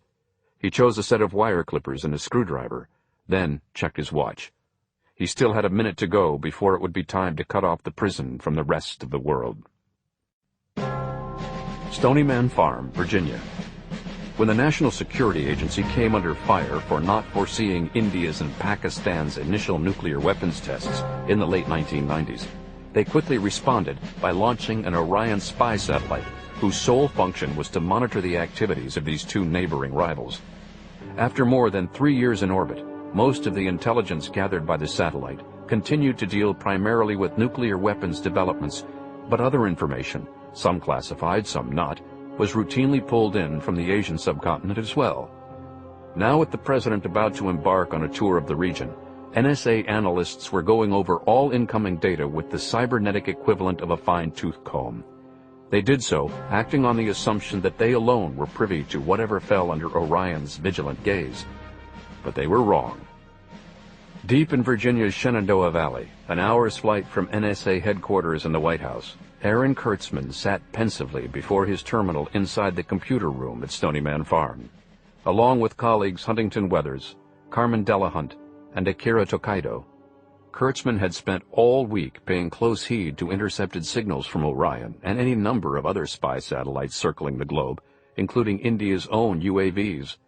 Along with helping orchestrate the covert operations of Mack Bolan, Able Team and Phoenix Force, Stony Man's cyber team had occasion to glean vital intel that might otherwise slip through the fingers of their overworked and underfinanced counterparts in other, more official agencies. Kurtzman had split his screen into 4 separate images so that he could simultaneously monitor feeds from both India's and Pakistan's leading news channels, as well as random Orion SIG intel, and the steady flow of information being disseminated by every law enforcement agency within a 500-mile radius of the president's location at any given time. Predictably, each of the regional news channels offered slanted coverage of the president's visit, flashing sound bites from opposing heads of state righteously claiming they could settle their differences without America's meddling. Pakistan's Minister of Defense called the president a crass opportunist, interested only in bolstering his re-election chances, while a noted Indian political analyst saw the visit as a veiled attempt to inflame global tensions so that Congress would be more inclined to pass upcoming legislation to fund the latest incarnation of the Star Wars defense system. On the SIG-Intel screen, Kurtzman took note of a classified report on speculation by Indian intelligence that sabotage may have had a part in a recent accident involving a military train transporting 2 Sabre missiles from the Vikram Sarabhai Space Center in Trivandrum to an Air Force launch facility in Andhra Pradesh. Early indications were that the train, while passing over the Western Ghats, had been mistakenly rerouted across a turn-of-the-century wooden bridge undergoing foundation repairs after being weakened by the previous year's monsoons. The weight of the convoy had apparently been in excess of the revised limit, and the bridge had collapsed under the train's heavy load, dropping it into one of the deepest ravines on the subcontinent. Both the bridge's collapse and the explosion of fuel tanks had triggered a massive landslide that buried the train under several 100,000 tons of rubble.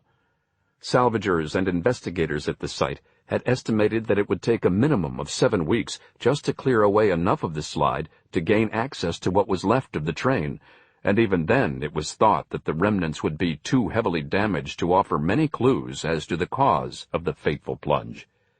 In the immediate aftermath of the accident, it was assumed that all 24 crew members had perished, but search teams descending into the ravine had come across a lone survivor, one of the engineers, who'd apparently been thrown free of the train as it fell. The engineer, whose name was being withheld for security reasons, had lost his right arm to the landslide and was in a coma when found. For the past 2 weeks, he'd remained unresponsive, hooked up to a ventilator in a private ward at a military hospital in Munnar. That morning, however, the man had finally come out of his coma. Despite objections from doctors, RAW and Intelligence Bureau investigators had been quick to move in for an interview. Their findings, disseminated under a cloak of secrecy to avoid a media feeding frenzy, were disturbing. Kurtzman shook his head as he read over the transcript of the interview. Uh-oh. This isn't good. What's not good, Bear? Kurtzman, a paraplegic since taking a bullet to the spine during an ill-fated attack on the farm, turned in his wheelchair. Standing behind him, glancing over his shoulder at the screen, was Hal Brognola, Stonyman's White House liaison. He'd just poured 2 cups of coffee from a machine near Kurtzman's desk. As he took one of the cups of coffee, Kurtzman quickly briefed Brognola on the intel he'd just intercepted. This engineer's saying the wreck wasn't an accident. How so? Somebody deliberately rerouted the train there? That's only part of it. This guy says the train stopped short of the bridge because there were some boulders on the tracks. When he got out to take a look, he heard gunshots and saw one of the guards fall from the train. He was going to check on the guy when somebody jumped him from behind.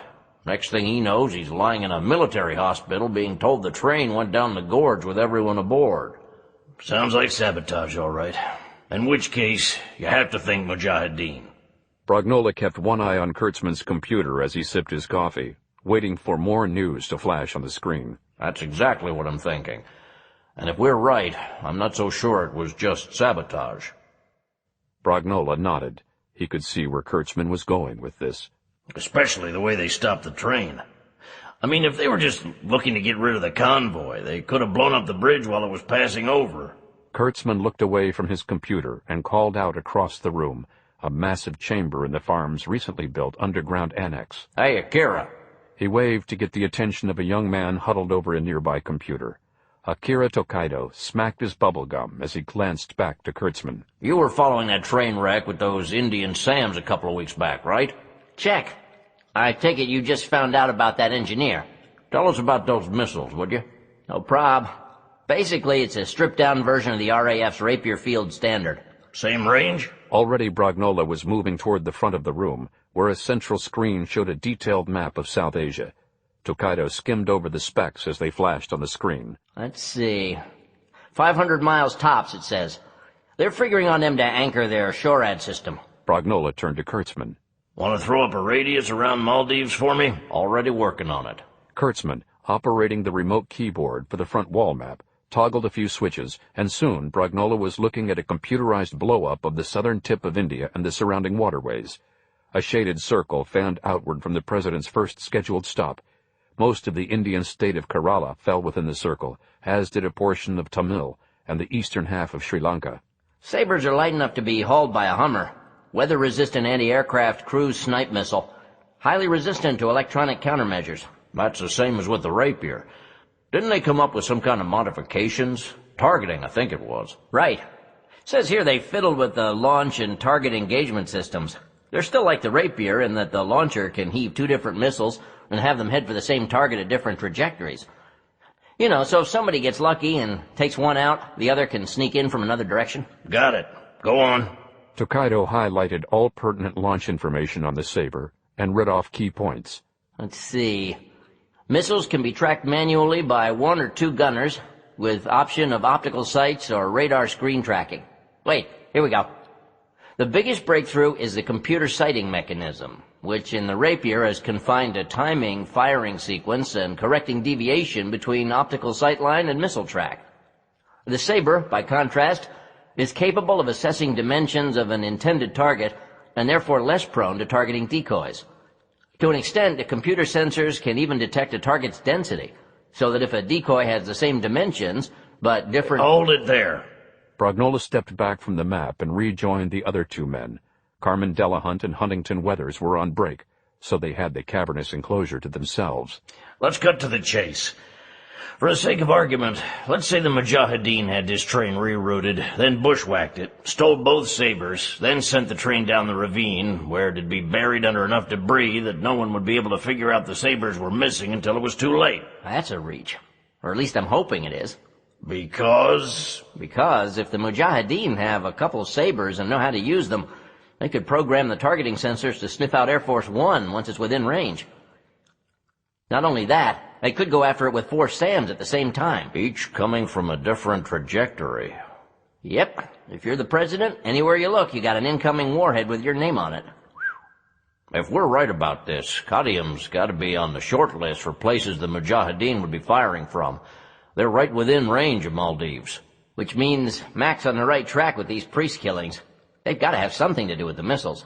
Beats me what it is, but... Wait. What was that? Brognola pointed at Kurtzman's computer screen. Kurtzman glanced back at the corner of the screen, flashing law enforcement data. The quadrant was filled with an aerial map of what was obviously a coastal city. Bombay, I think. Parade route the president's taking the day after tomorrow. No, not that. What was showing on the screen before? Is there any way to bring it back up? You have to ask? Racing his fingers across the keyboard, the burly computer expert first eliminated the other screens so that the monitor was taken up entirely with images received from the law enforcement feed.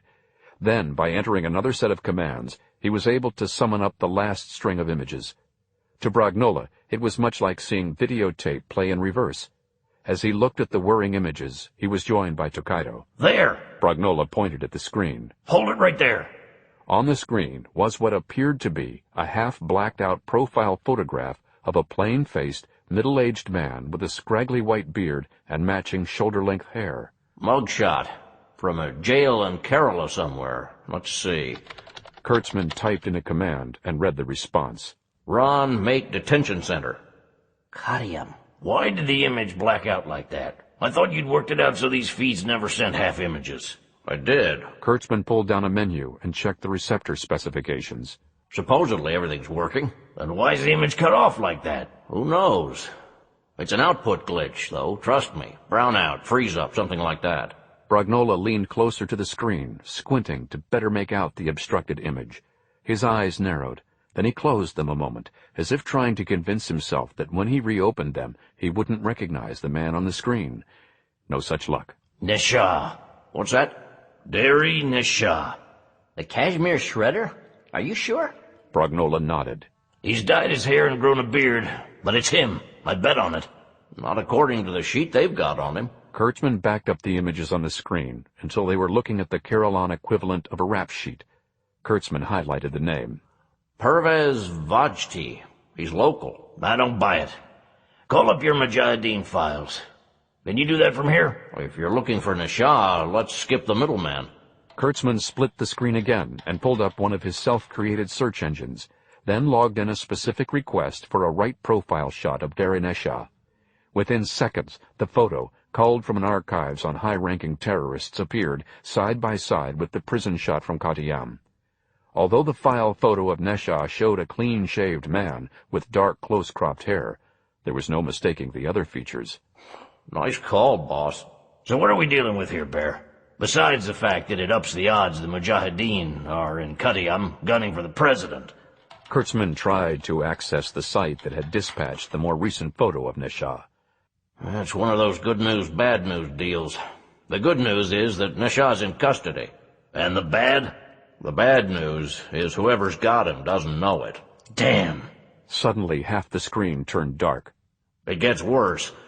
This detention center's having some kind of blackout. Ron Mate Detention Center, Qadium.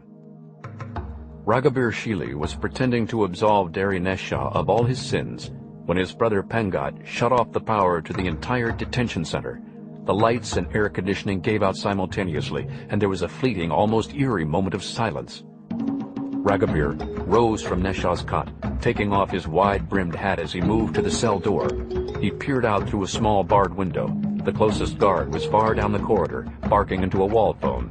He sounded more annoyed than alarmed, testimony to the frequency of power outages during the summer months in Qadium. Most of the other prisoners had moved to their doors as well, clutching at the bars or clanging on them with bowls, cups, and spoons, ranting for the air conditioning to be turned back on before their cells turned into roasting ovens. Ragobir turned from the door. Quickly, we don't have long. Neshaw nodded, already stepping out of his dull, loose-fitting prison guard. He gave the clothes to Ragobir in exchange for the other man's robe. In silent haste, the men dressed, Ragobir taking on the guise of a prisoner, while Neshaw turned himself into a man of the cloth. Ragobir took off his wire-rimmed glasses and handed them to Neshaw. Here, with these, in the dim light and confusion, they are sure to mistake you for me. You've done well, Ragobir. Neshaw donned the glasses, then reached into the black satchel Ragobir had smuggled into the detention center. He pulled out a foot-long crucifix and gave it a sharp twist. The base separated from the crossbar, revealing a sheathed stiletto. Neshaw grinned as he pulled the knife free and stared at its gleaming 8-inch blade. Very well indeed. The taller man smiled gratefully. My way of making amends for what happened in New Delhi. The two men had had a falling out back at the Indian capital. It was just prior to the bombing that had killed the American envoy. Ragobir had suggested they curtail their sabotage in hopes the authorities could be lulled into a false sense of security prior to the U.S. president's arrival. Neshaw had disagreed, saying that continued attacks, especially over a widespread area, would keep their enemies distracted, their resources diluted. The men had argued their points vociferously, at one point almost coming to blows. Finally, Ragobir had relented, apologizing for having questioned Neshaw's authority. Neshaw had been placated, and the bombing had been carried out, but ever since there had been a gulf between them. Perhaps now, Ragobir reasoned, the gap could be closed and the matter put behind them once and for all. Ragobir took a seat on Neshaw's cot of straw. You will leave with Pengut.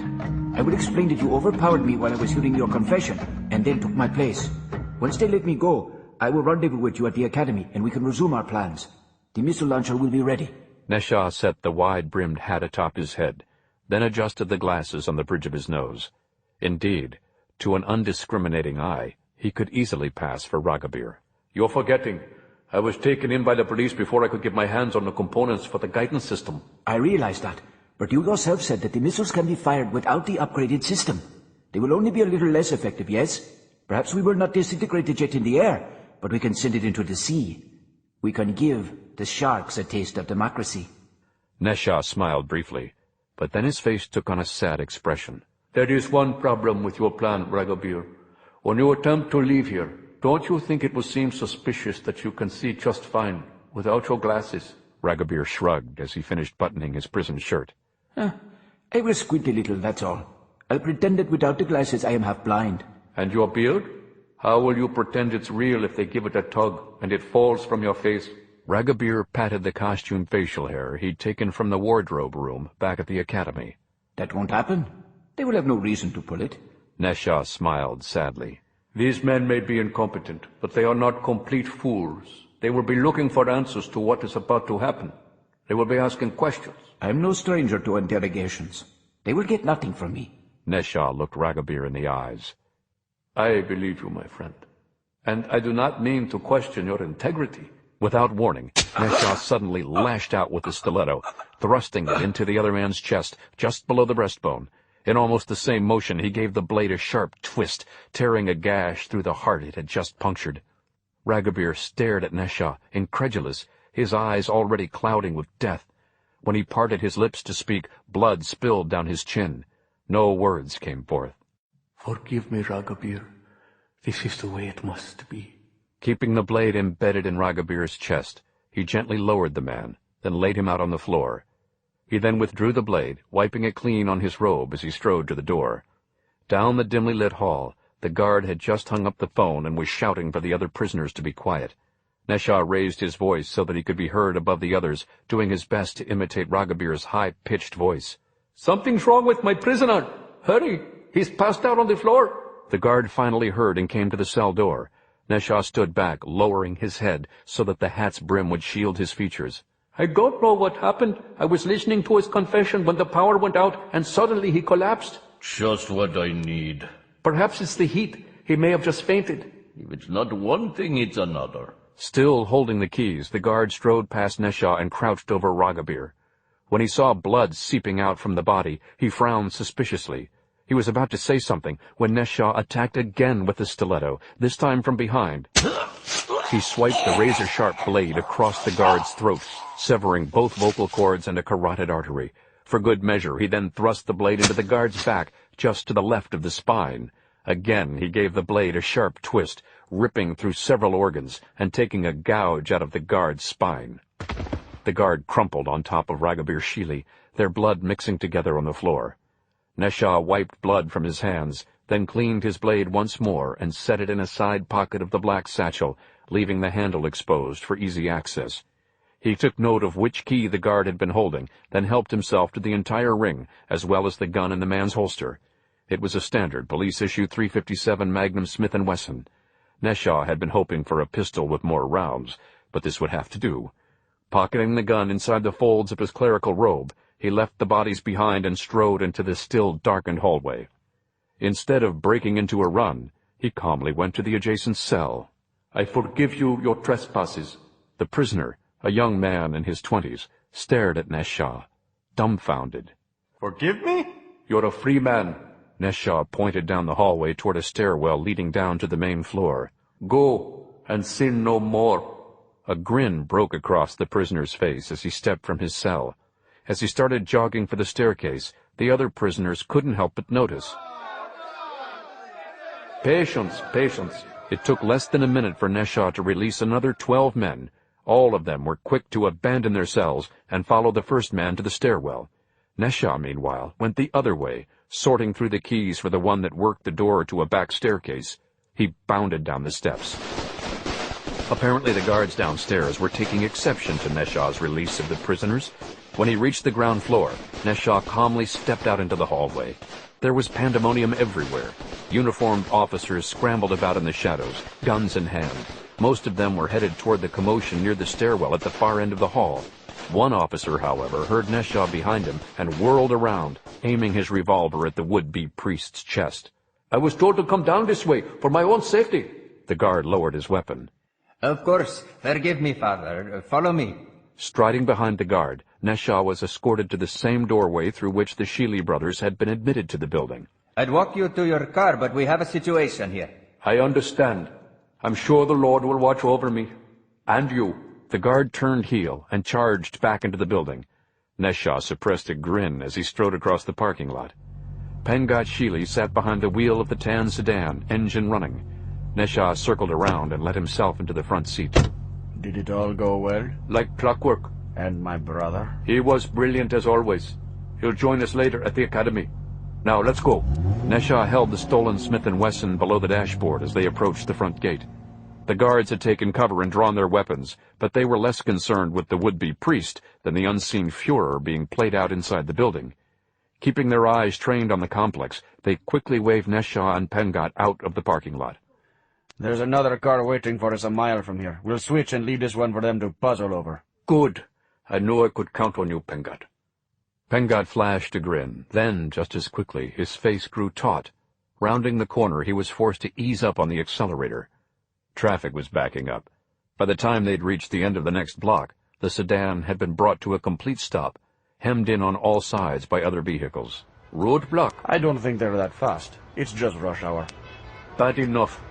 I was afraid this might happen." Neshaw closed his eyes, grimacing, his skull beginning to throb anew. The street noise that had tormented him up in his cell was nothing compared to the cacophony that now enveloped him. Every driver seemed to be either leaning on his horn or cursing loudly in Malayalam. Some were doing both, raging at one another, as well as the trishaw operators and the small handful of men who'd chosen this, of all times, to herd their livestock through town. Pengat could see Neshaw was in pain. He was no stranger to the other man's migraines, and he knew that if they stayed here, stranded inside the car, Neshaw would soon be incapacitated. They'd be trapped. Something had to be done, or all the effort put into Neshaw's escape would prove to have been in vain. Shifting the car into neutral, Pengat stepped on the parking brake, then reached into the back seat, grabbing a pair of hiking shorts and a loose shirt. He handed the clothes to Neshaw, then started to unbutton his own robe. "Out of your disguise, Derry." Quickly, both men changed, ignoring the stares of those outside their car. Pengat then wadded their robes into a ball and stuffed them into a space between the two front seats. He grabbed the black satchel he'd brought with him into the detention center. Then, once he saw that Neshaw was dressed, he took a cigarette lighter from his pocket and set fire to the robes. Out! Pengat shifted the transmission into gear.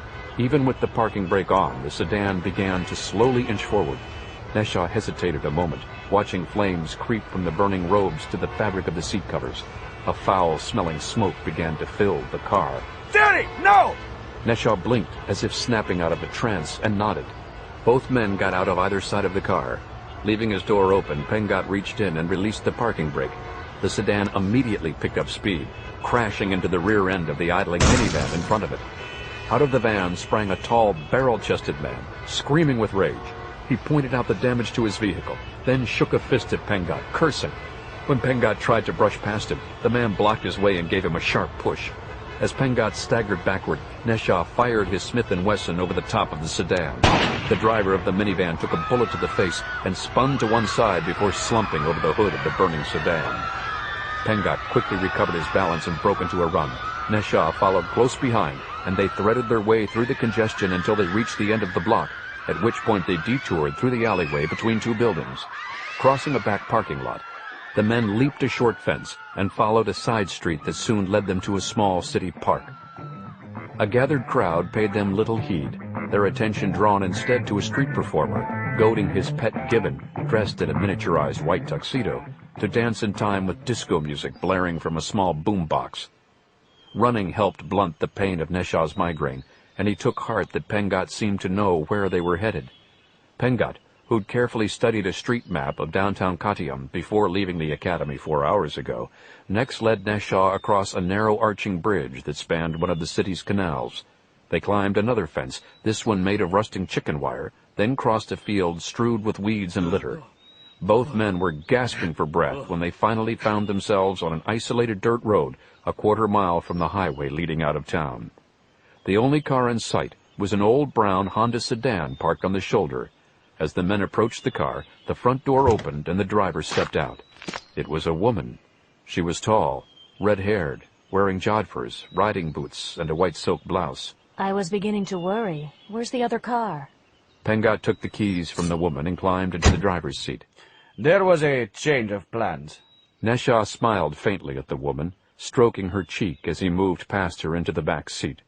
The woman got into the car and sat next to him.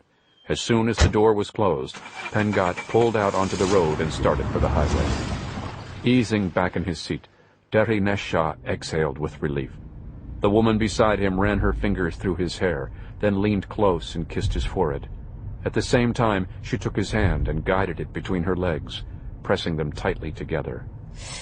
Welcome back, Derry. I missed you. Academy of Arts in the Ghats. Pressed into service, the thatched-roofed country boat that less than 2 hours ago had been moored at the CIA base in Aleppi now floated near the earthen dike separating Kottayam's canals from the sprawl of tea plants and coconut palms being farmed on the lower grounds of the Academy of Arts. Najib Wall stood in the bow of the craft, holding a long, round wooden pole that extended to the bottom of the shallow canal. The Intelligence Bureau agent's unruly mop of jet-black hair and boyish features gave him the look of an enterprising teenager, one of dozens who routinely ferried about these waterways, looking to shuttle goods and passengers between the city and outlying areas. Wall glanced around casually. Once he felt certain no one was looking his way, he faintly shrugged his head to one side, as if working a kink out of his neck. Inside the boat, Mack Bolan relayed the signal to John Kissinger, who was crouched between the stacked crates of sparklers and ceremonial fireworks he and Jack Grimaldi had picked up in Aleppi after their altercation with the Mujahideen downriver from the CIA base. While a CIA powerboat had hauled Kissinger and the country boat upstream to Kottayam to rendezvous with Bolan and Wall, Grimaldi had returned to the base to await repairs on the helicopter. Meanwhile, Secret Service teams and a band of CIA field operatives based at the site were searching both sides of the river for any remaining Mujahideen forces in the area. In Kottayam, Najib Wall's IB cohorts were assembling a backup force to stake out the Academy's periphery, and a few miles away, making their way across the choppy waters of Vaimbanud Lake, in massive powered barges, was India's 73rd Armored Regiment. The closest military force in the area, they'd been going through maneuvers on the nearby coastal marshlands. The regiment was coming prepared, if necessary, to use its Soviet-made tanks to storm the academy. Such tactics, however, would be only a last resort, as there was concern that if the Mujahideen had indeed taken over the academy, armed with the missing Sabre launchers, too strong a show of force might prompt them to fire missiles not only against the troops, but also across the Laccadive Sea toward the president's temporary quarters in Maldives. As a first course of action, it was decided that Bolan and Kissinger, with Wall's help, would first try to infiltrate the academy and determine the extent, if any, of the threat posed by Darius Shah's band of insurgents. Almost ready. Kissinger was knotting the laces of his calf-high boots. He'd turned his ankle while being thrown from the jet ski back in Aleppo, and hoped the boots would minimize further injury. Like Bolan, he also now wore a Kevlar-lined flak vest over his combat fatigues. When he saw that Kissinger was ready, Bolan stole from the boat's hold and scrambled up the embankment, taking cover behind a waist-high hedge that ran spine-like down the center of the dike, its roots anchoring the rich, loamy soil. Kissinger quickly slung on a backpack, then followed close on the executioner's heels. Looking the other way, Najib Wall stabbed his pole into the water and eased his craft away from the dike. With a carefree smile, he waved to some of the threshers slogging their way through the nearby paddies. Much as he wanted to be in on the recon, Wall knew he was more valuable in this capacity, passing himself off as a local as he slowly encircled the academy grounds, keeping an eye open for suspicious activity.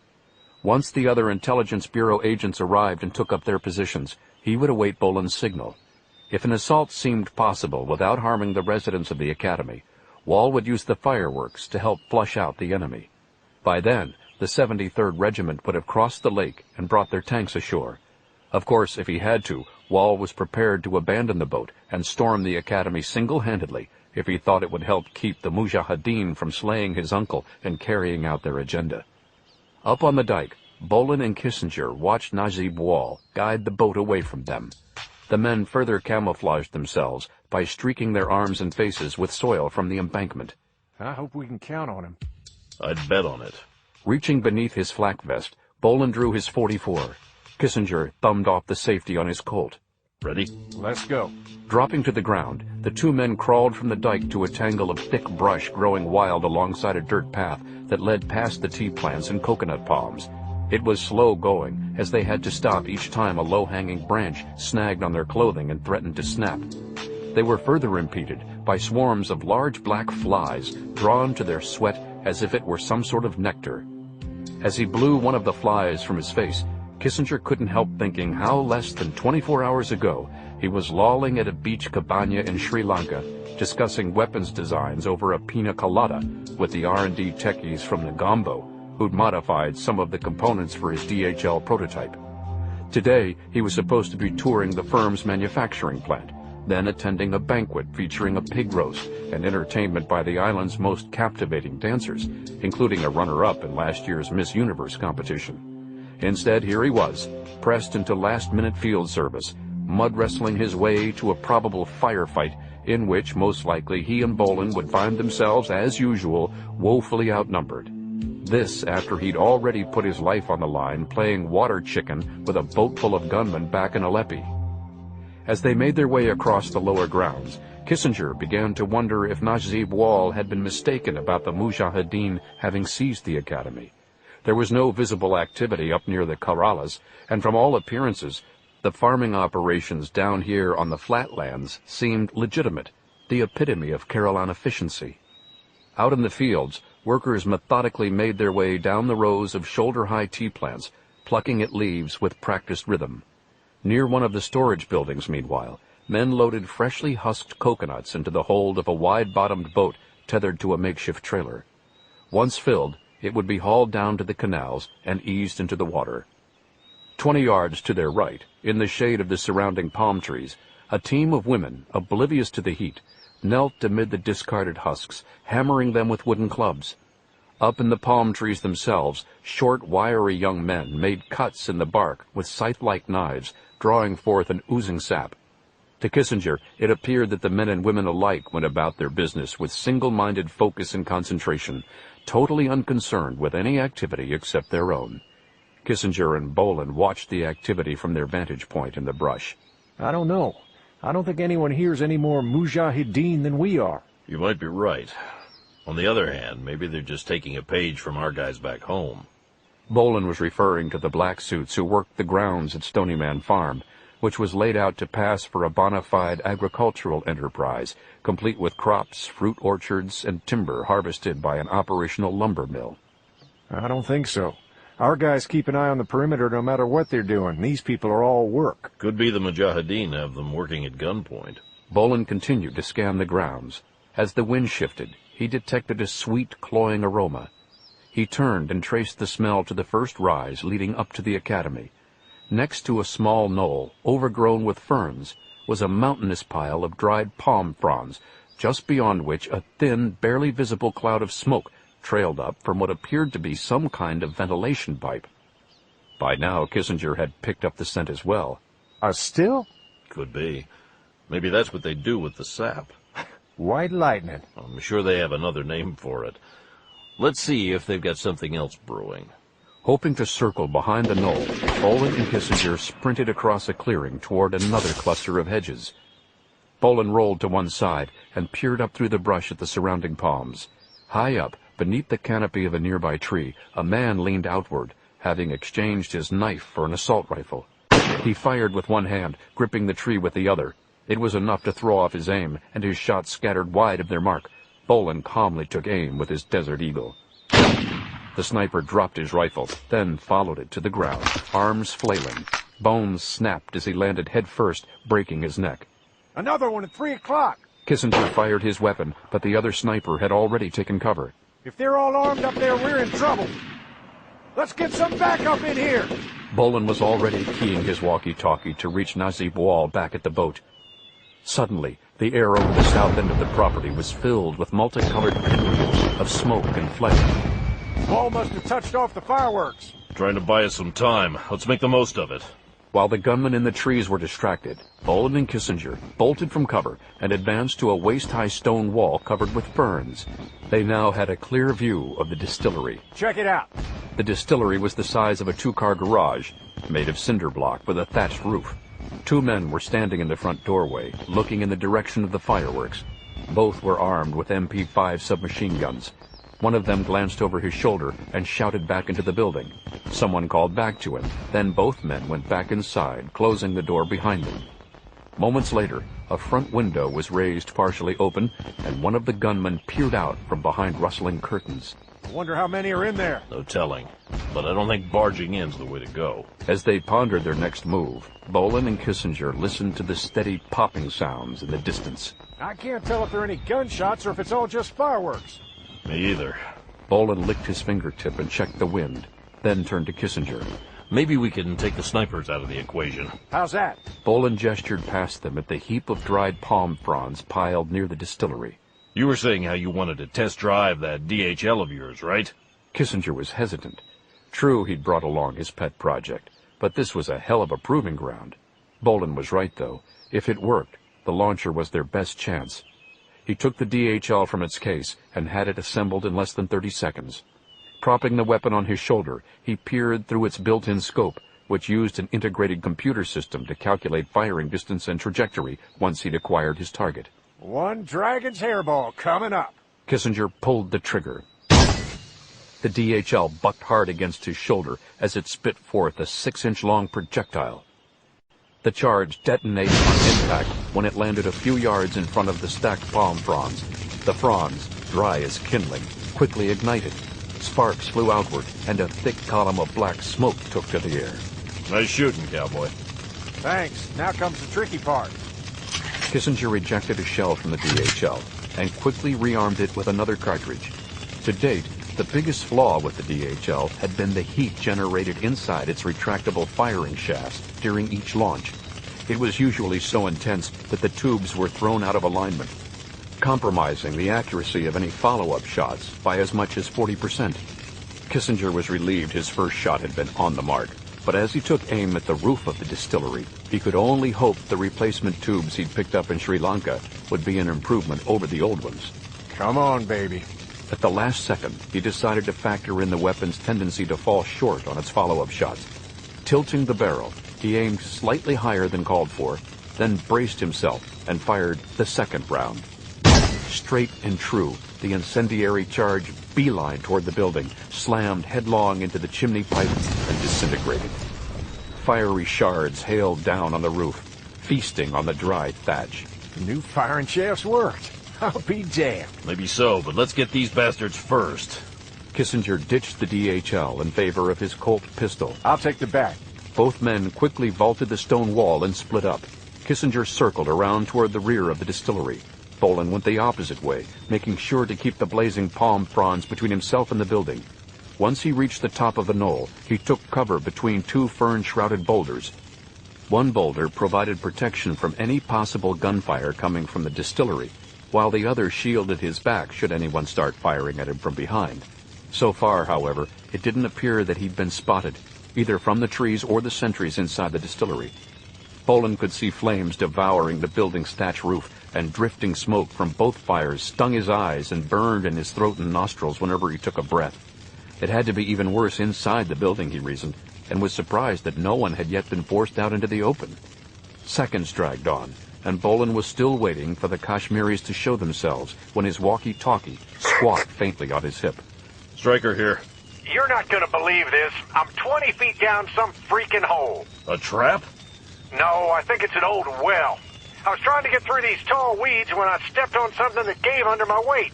And the next thing I know, I'm like Alice down the rabbit hole. You all right? Outside of my pride, yeah. My ankle's smarting, but that's the least of my problems. I'm up to my armpits in water, and the walls are so slick with algae I can't climb out. Give me a second. I'll head over and give you a hand. Forget about it, man. Stick with the program. I just wanted you to know why I'm a scratch. Bolan glanced downhill, staring past the burning fronds. Look, I don't know why, but nobody's come out of the distillery yet. If we're going to have to go in after them, we'll have a better chance if there's two of us. You sure? Tell me where you are. Kissinger relayed his position as best as he could remember it. I'm on my way. Bolan signed off and was about to backtrack the way he'd come when he noticed someone peering out the front window of the distillery. Bolan couldn't break cover without being spotted. By the same token, he couldn't take out the sentry without tipping off his position. Bolan grabbed his walkie-talkie again. He was about to check with Nasib Wall when a section of burning fronds suddenly tumbled free from the pyre. When it hit the ground, sparks scattered, igniting wisps of dry grass. The sentry's gaze shifted to the new fires. Bolan saw his chance and bolted from cover, crouching low as he passed through a cluster of wild tea plants. 30 yards behind the distillery, he came across the crumbling foundation of an older building being reclaimed by the elements. Kissinger had said he'd just spotted the ruins when he'd fallen into the shaft, so Bolan slowed and made his way cautiously.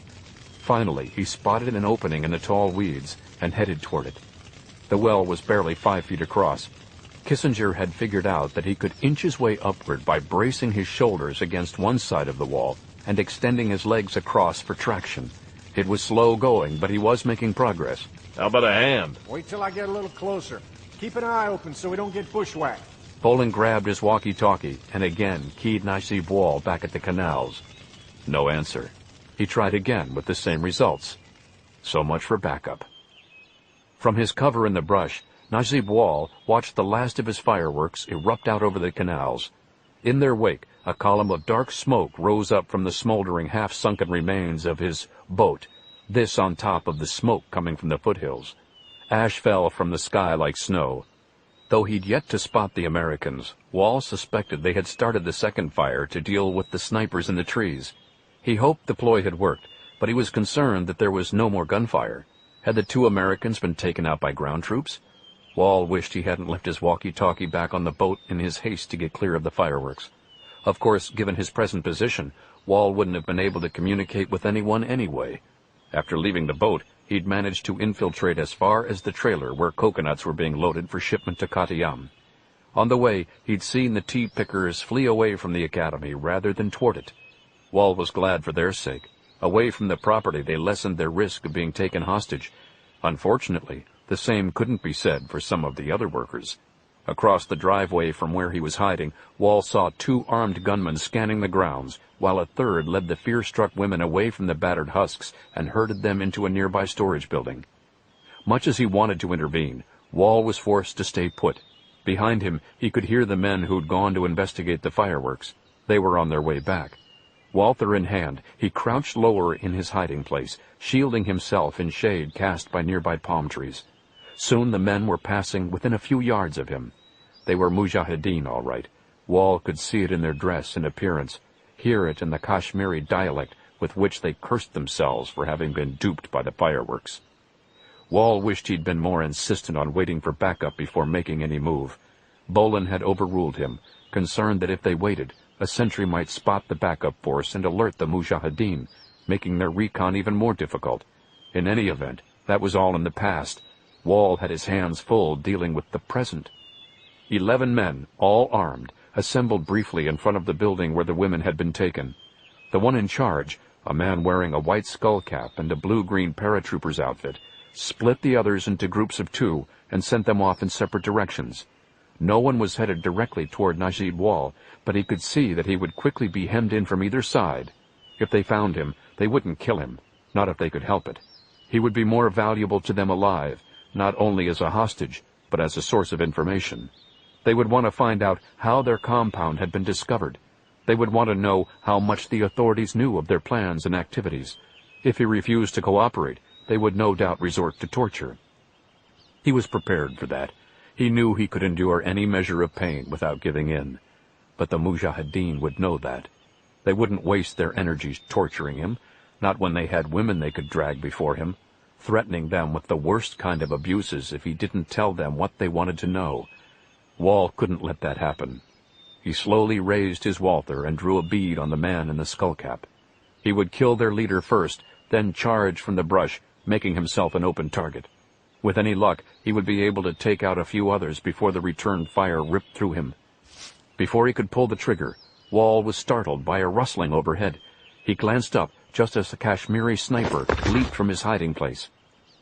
Wall managed an off-balance swipe with his left hand, but it merely glanced off the other man's shoulder. More irritated than immobilized, the Mujahideen shrugged off the blow and slammed the butt of his rifle against Wall's skull, turning his world dark.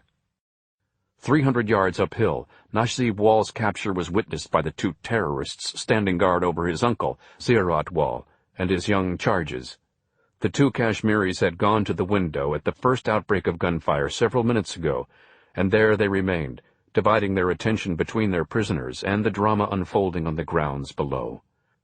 Listening intently to the men from across the room, Ziarat was able to get some sense of what was going on. He had first welcomed the news that someone was attempting to reclaim the academy from the Mujahideen, but when he heard that one of the liberators had been captured, Ziarat's blood ran cold. The man they described sounded like his nephew. Ziarat didn't want to believe it, but he knew all too well that if there was a raid on the academy, Najib would more than likely be in on it. As he strained to hear more details, Ziarat was interrupted by the youth with the bandaged ribs. The boy, who crouched nearby, had tears in his eyes. I smell smoke, Ziarat-Shan. Are they going to burn the school down? No, the school will not burn down. You'll stop them? Yes, they will be stopped. When? Soon. Ziarat's gaze trailed to the wall, where weapons hung next to the painting of him and his nephew. The guards hadn't concerned themselves with the weapons, figuring they were hanging too high on the wall for anyone to reach. Ziarat knew better, however. He leaned close to the youth. Listen to me carefully. When the time does come, here is what you must do. Aleppi, Malabar coast. Jack Grimaldi stood at the railing of the wooden deck, where he'd earlier landed the Colwys 8A at the CIA river base in Aleppi. The pylons seemed to have recovered from the strain of supporting the chopper's weight. They wavered only faintly under the gentle force of the river's current. Famished, Grimaldi chewed on a protein bar with the consistency of hardtack, washing each bite down with swills of canned water. Both rations were compliments of the CIA, whose senior communications officer was presently inside trying to patch through a satellite call to the States so Grimaldi could apprise Stony Man Farm of his and Kissinger's skirmish upriver with the Mujahideen. A report had just come in that search teams had captured a handful of men suspected of abetting the terrorists, but security at the base remained heightened on the chance that other insurgents were still on the loose.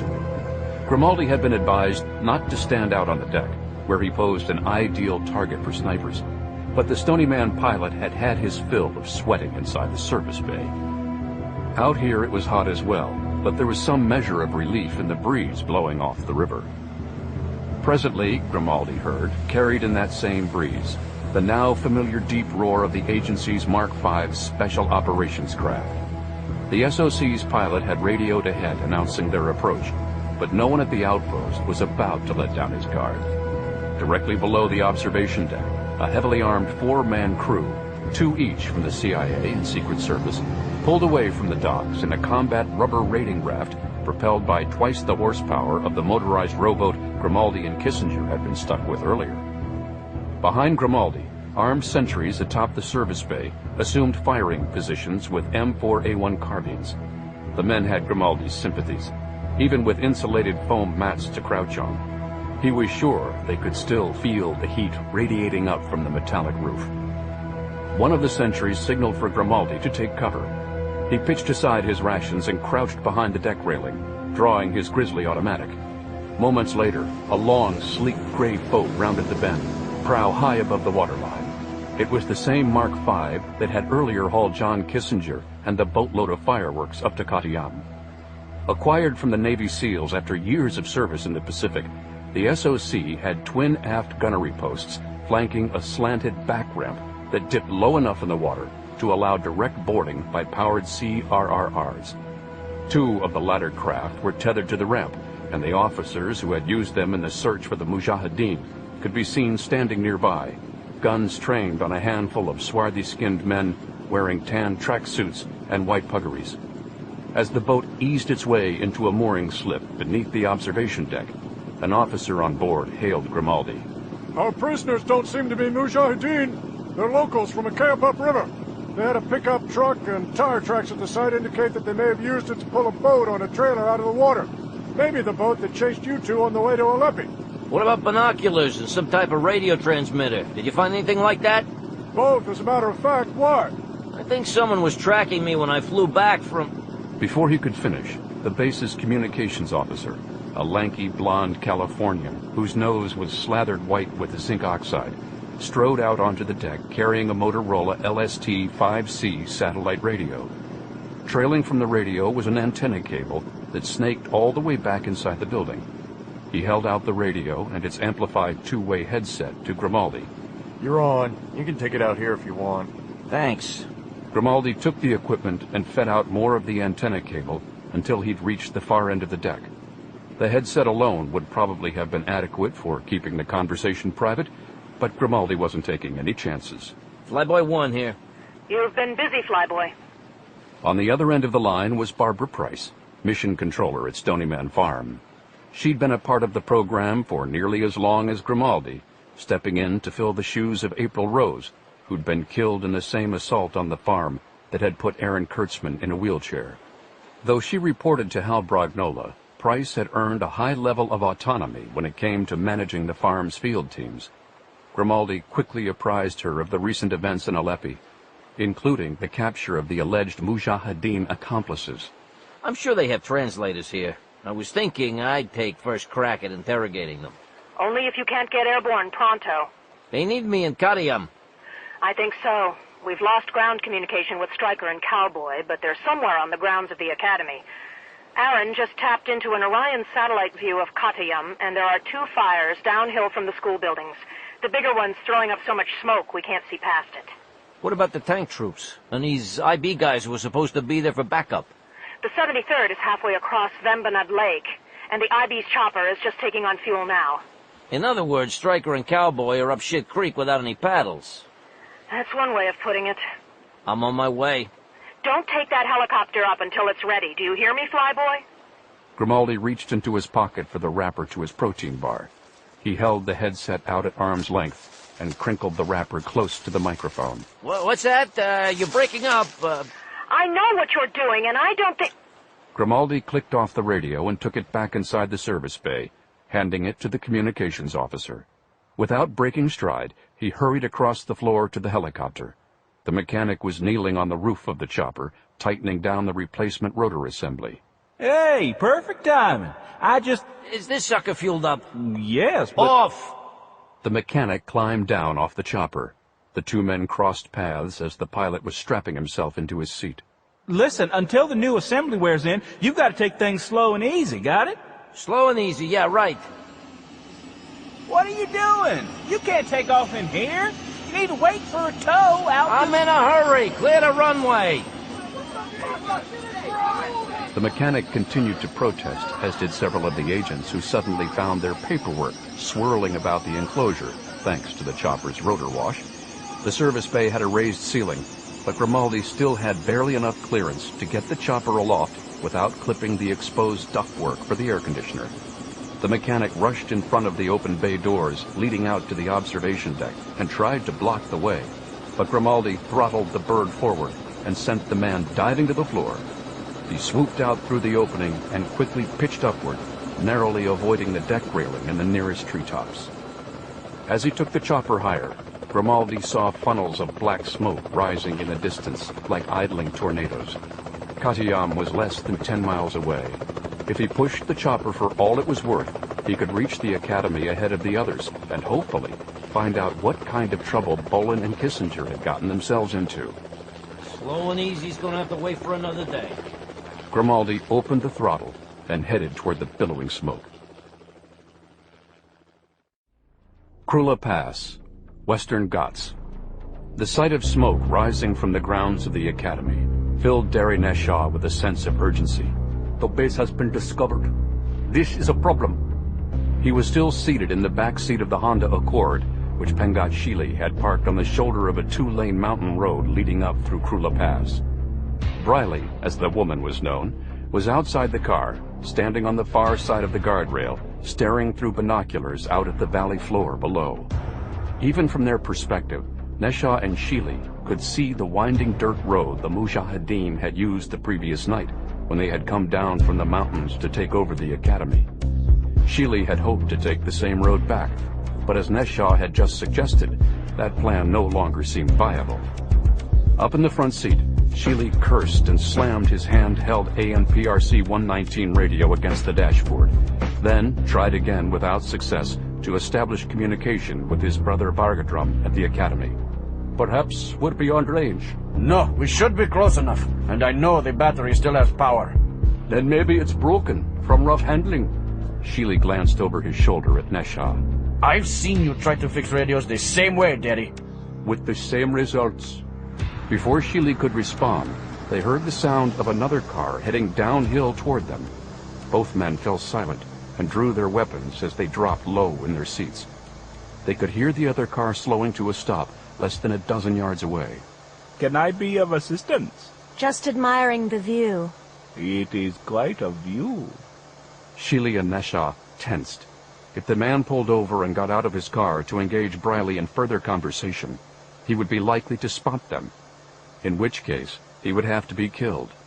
Neither man wanted it to come to that. This high up in the mountains, the sound of gunshots, or even a struggle, however brief, would likely echo through the pass, drawing suspicion their way. Briley had to have had the same concern, because the men heard her step over the railing and stride past the Honda to the other car. She lowered her voice, and neither Neshaw or Shili could hear what was being said between her and the other driver. Finally, Neshaw heard the sound of laughter, Briley's, and then the other car shifted back into gear and headed past, continuing downhill toward Katayam. Only then did the two Kashmiris relax their grips on their automatics.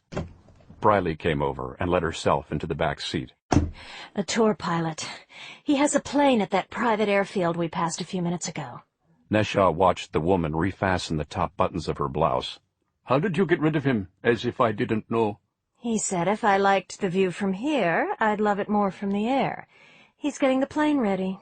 He'll be disappointed when you don't show up. When I don't show up, he'll find himself another passenger. I know his type. And he yours, too, I'm sure. Briley shot Shili an angry glance, then set the binoculars aside and turned to Neshaw. There are 2 fires on the grounds. A small one by the dikes and a larger one near a building just uphill from the farmland. The distillery. Nesha and Sheely exchanged a look. The distillery was the last place the Mujahideen wanted to have targeted. This wasn't a good sign. Could you see any forces on the ground, ours or theirs? No, but with all the smoke it was hard to see much of anything. It has to be a raid. There's no other explanation. I did see something else. A few miles beyond the academy, a large lake. Vembanad, what about it? There were some kind of boats on it heading this way in formation. How many? 10, a dozen. They're low boats, almost like barges, and they're carrying vehicles of some sort, maybe tanks. Sheely leaned over the seat and grabbed the binoculars. I need to see. We agreed it was safer for her to be the one I know what I said, but I need to see for myself. Sheely got out of the car and went to the railing. Nesha stared at him coldly. Insolent. Just like his brother. It's just stress, Derry. Don't take it personally. He's lucky he's more useful to me than Ragobir. Briley reached out and ran her fingers through Nesha's hair. You still have your migraine. I'm fine. Then you're jealous of the pilot. Men will stop wanting you the day Ganesh grows wings. I have accepted that. Derry the philosopher. Briley kissed Nesha lightly, then glanced out the window at the other Kashmiri. Pengat is the jealous one. I think he would like it if you shared me with him. Pengat does not understand how valuable you are to us, that is all. That plus he is upset by all that has gone wrong since we came from Katiyam. For that I can't blame him. Things have been going wrong, unlike our other stops. Sheely got back in the front seat and tossed the binoculars angrily onto the seat beside him. They are tanks, all right. A whole regiment. They are also helicopters, at least 2 of them. One is a transport, Boeing or Sikorsky. A special forces team, no doubt. Sheely tried once more to make contact with the academy, but again he couldn't raise a signal on the radio. His frustration was rising. Vargadrum, answer me! Nesha ignored Sheely's tantrum and stared out the window. He didn't need to hear from Vargadrum to know that returning to the academy was no longer advisable. True, they could take the dirt road down and help the others make a stand, but to what end? His followers might draw inspiration from his return, but given the force massing against them, there was no way they could make a stand and survive. It would be suicide, and though martyrdom had its merits, Nesha felt he could better serve the Mujahideen cause alive, and the cause came first. Pengat, there is nothing we can do here. We must leave things in Vargadrum's hands and move on. Vargadrum is not equipped to leave. We both know that. Maybe he will prove us wrong. Nesha pointed northward, toward the higher reaches of Krula Pass. Let's go. We'll see to the other launcher. Sheely stared back out the window at the columns of smoke. He weighed Nesha's words, then closed his eyes briefly and moved his lips. Whether he was praying or saying farewell to his brother, Nesha couldn't be sure. Then, opening his eyes, Sheely started up the Honda and pulled back onto the road. It is more than 700 miles to Maharashtra. On these roads it could take days. Too long if we want to reach the other launcher in time. There is a train in Munnar. If it's like any of the others, it stops in every town. It could wind up even longer than driving. What if we flew? Sheely stared coldly at the woman in the rearview mirror. Our arms would be quite tired, I should think. Pengat. Briley smiled stiffly back at the other man. I meant my friend the pilot. I'd bet you anything his plane seats 4. Academy of Arts in the Ghats.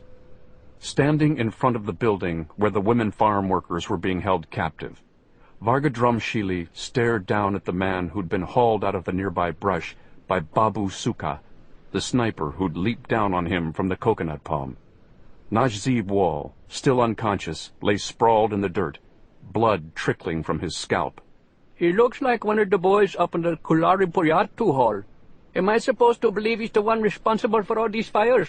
He was lurking in the brush with a gun. He must have had something to do with it. You're saying we're under attack by children? Is that it? He's at least as old as you, and he was about to shoot you when I stopped him.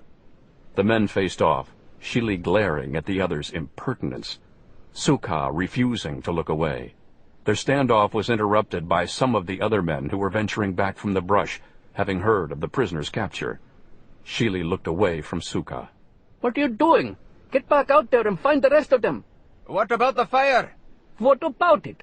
It'll draw attention here. Shouldn't we try and put it out? Attention has already been drawn here. Can't you see that? What do you think we're dealing with? Tourists who like to play with matches? Sheely took out his exasperation on Najib Wall, kicking him. Though still unconscious, the Indian instinctively recoiled from the blow. Looking up, Sheely saw the others eyeing him warily. He took a deep breath and tried to collect himself. He needed to be a leader, he told himself. He needed to be decisive, in control. Think. What would Derry do? Ragabir? Pengat? While Sheely contemplated, Babu Sukha was quick to offer an opinion. I think we should reinforce security around the perimeter. Once we have taken out all the enemies on the grounds, then we can worry about any others who might be on their way. In hopes of appearing decisive, he smacked a fist into his open palm, the way Nesha often did. Then we can put out the fires, not before. Now go! After a moment's hesitation, the other men began to disperse. Sukha stayed put. He gestured at Najib Wall. What about him? Tie him up with the women. I'll question him when he comes to. Sheely took hold of Wall's ankles, while Sukha grabbed him under the arms. Raising him off the ground, they were guiding him through the doorway, when Sheely's radio transceiver bleeped. Again? Sheely let go of the prisoner, and Sukha hauled him the rest of the way across the floor. Stepping back outside, Sheely yanked the radio from his waist. He was about to switch on the receive button when he stopped himself. Several times in the past few minutes, he'd been signaled about an incoming call, and in each instance he'd been quick to respond, hoping it would be Pengat or Ragabir, saying they'd freed Nesha and were on their way back. Each time, however, he'd been unable to hear anything but static. Now he was concerned that it wasn't his brothers, but rather someone connected with the intruders. Perhaps they were cueing on his frequency and using it to pinpoint his position. Could they do that?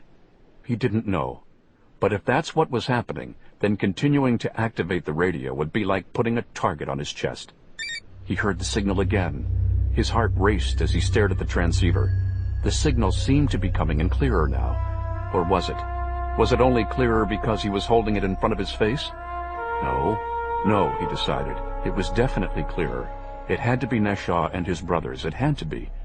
Fumbling with the controls, Sheely quickly identified himself and waited to hear familiar voices. It turned out he'd been mistaken on both counts. The call was from the sentry in the observation tower. He had important news, he said. As Sheely listened, both the anger and color drained from his face. He signed off and slowly lowered the radio, almost letting it drop from his hand. This couldn't be happening. It couldn't. Sukha returned. What is it? A tank regiment is on its way. A tank regiment, along with foot soldiers and helicopters. They'll be here any minute. We need to take the offensive. We have missiles, a launcher. I say we use them. Sheely shook his head with resignation. The missiles are for limited targets, planes, bunkers. We could maybe take out a few tanks or one of the helicopters with them, but a whole regiment? Strike them with a few missiles, and we might be able to turn them back. Then we can reload and strike again. If we strike them with a few missiles, they won't turn back. They'll retaliate. And maybe the missiles aren't as powerful as ours, but they have far more of them.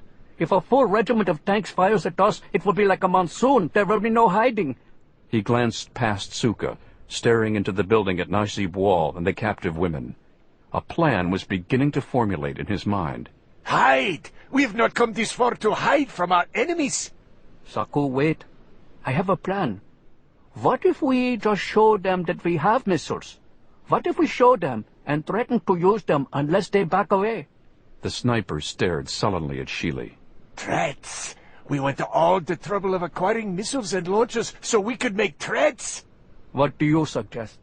We can aim them at Katayam, the heart of the city. It's still rush hour. There will be tens of thousands of people in the streets. No, we will not give them reason to annihilate us. This is a time to be strong, not to be cautious. If Terry was here, he would say— Terry is not here. I am in charge. I make the decisions. Is that understood?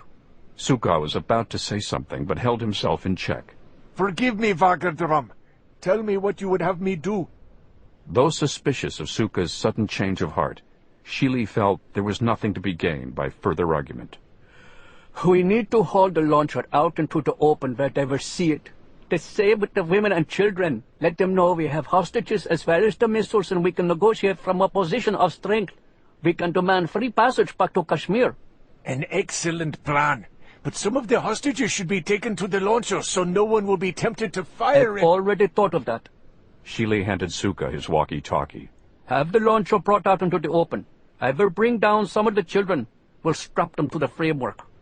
Suka held the walkie-talkie and watched Sheely head for the winding path that led uphill to the Academy Karalas.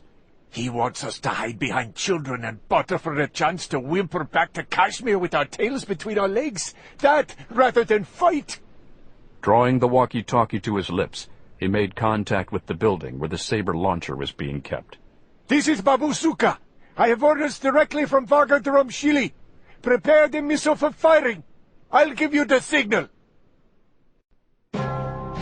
All of the holding vats, beakers, pipes, tubes, and burners used to make toddy from the Academy's coconut sap took up less than a quarter of the large building in which the still was housed. Normally, the rest of the distillery was used for storing the liquor in large kegs for sale to distributors who would bottle the drink at their own expense before peddling it in Kottayam and other cities throughout the southern half of Kerala. Some considered the distillery an ignoble enterprise, particularly for an academy so well known for promoting enrichment through the arts. But, as the absentee proprietors of the school were fond of saying, fundraising, like politics, sometimes makes for strange bedfellows. And when one considered that toddy sales brought the academy more revenue than charitable donations and all other crop sales combined, it wasn't surprising that a relatively blind eye was turned to the undertaking, not to mention the often unsavory clientele known to pull up to the back gate in the dead of night. Bribes would exchange hands, and the vehicles would be waved through, usually pulling directly into the distillery so that they could load their cargo more discreetly. That afternoon, however, the guards at the rear gate were dead at their posts, throats slit, bloated, clenched in rigor mortis after lying unattended all day. The distillery was the domain not of bootleggers, but the Mujahideen. Several kegs of toddy had found their way down the insurgents' thirsty gullets, but the building had been taken over for more tactical reasons. It was ideally suited for the concealment of their trump card, the weapon they hoped would elevate them from the ranks of what India's Prime Minister had called bothersome gnats in need of a good swatting. Parked inside the distillery, next to a makeshift loading dock, was one of two Sabre short-range missile launchers recently hijacked from a military train convoy in the Western Ghats. Still hitched to the primer gray Hummer that had hauled it down from the mountains, the Sabre featured a droid-like, swivel-mounted control console and streamlined firing racks, cradling finned missiles that gleamed like so many flying fish about to leap from their tank. These fish, however, took to the air packed with modified WGU-12BB guidance control units and 25-pound Mk-84 warheads. 7 men were gathered around the launcher. 3, armed with Russian-made DSHK 108mm machine guns, were posted at each window and doorway of the building, peering out in hopes of glimpsing the enemy that had set fire first to the palm fronds in front of the distillery, where the bodies of the toddy bottlers had been heaved after their summary executions, then to the distillery roof itself. Another 2 Kashmiris scrambled about frantically with brooms and foam-spewing extinguishers, attacking the fiery bits of thatch that dropped from the roof like a steady rainfall. They looked almost comical, like clowns performing a skit.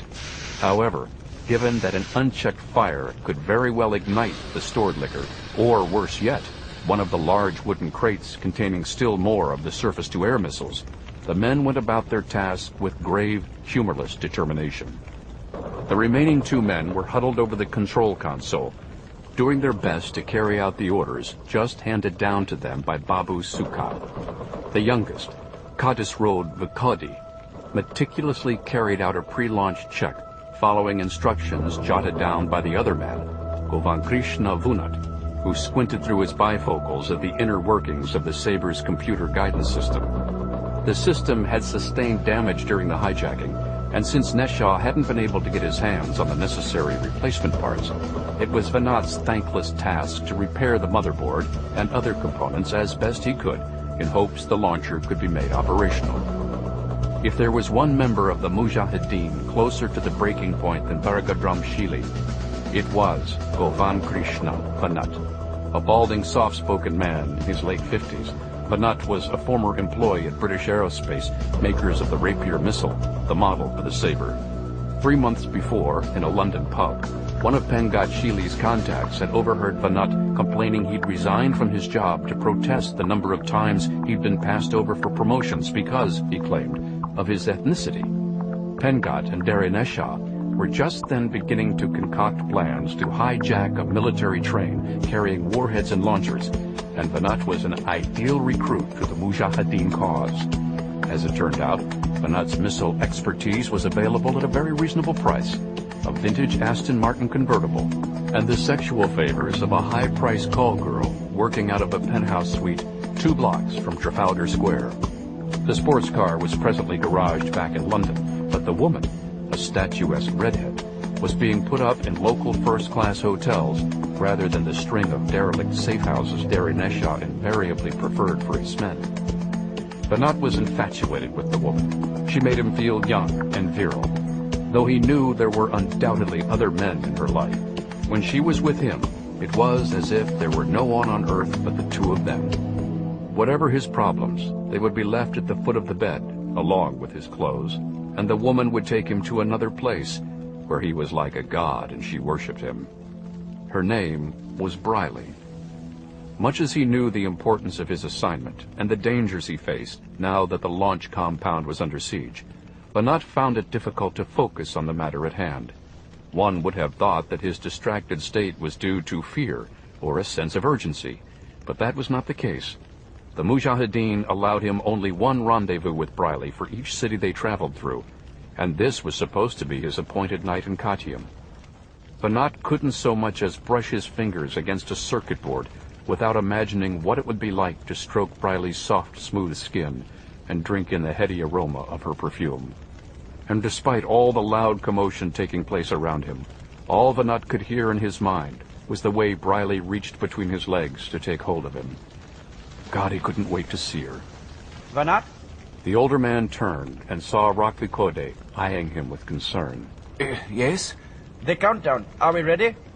Just then, a glowing ember fell down from the ceiling, glancing off his arm to the floor.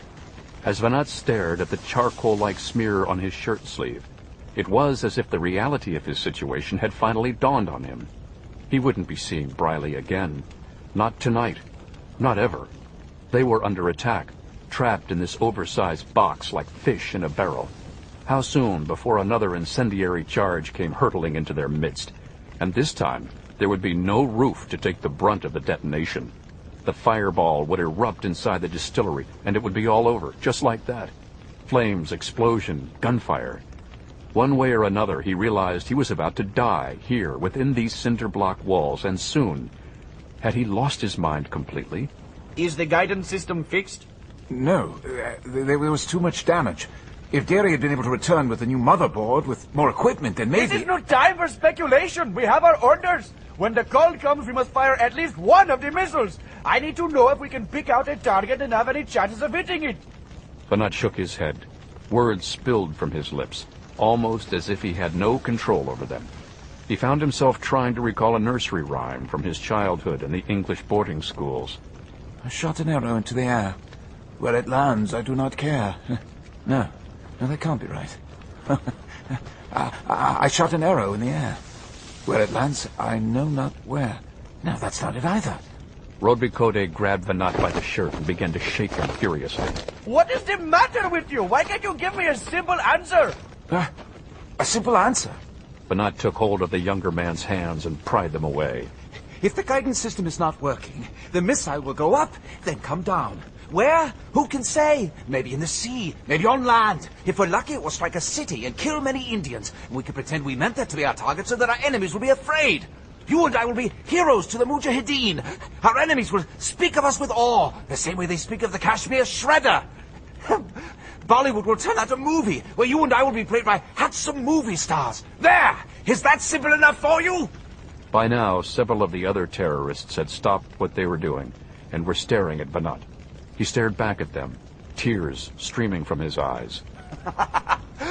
Butchers! With his little knife, Derry is the shredder. He stabs deep, then shreds his victim's organs to ensure death. But us, we have missiles! Missiles! We stab our targets and shrapnel does the shredding for us. Chop, chop, chop! We'll cut up our enemies, just like butchers! How glorious! Enough! One of the men fighting the flames inside the distillery lashed out with his fire extinguisher. He's like a mad dog. The man who'd felled Vanat cast aside his fire extinguisher and drew a 9mm Makarov semi-automatic pistol from his holster. He pointed the gun at the old man's head. He needs to be put out of his misery. No! He has been overworked, that's all. He will be okay. Overworked, oversexed is more like it. That American whore fucked his brains out and now there is nothing left between his ears. The laughter was uneasy, and when the last few embers wafted down from what was left of the roof, the men were startled into silence. Looking up through the charred hole, they could see the sky, boiling over with dark smoke. It looked apocalyptic, like the end of the world. Radvikote reached for the walkie-talkie. This is Babu Suka. I have orders directly from Fagertram Shili. Prepare the missile for firing. I'll give you the signal. Radvikote quickly listened, then switched off the communicator and set it aside. All eyes were on him now, grim, resigned. It is time. Make ready to fire the missiles. Krula Pass Airfield, Western Ghats.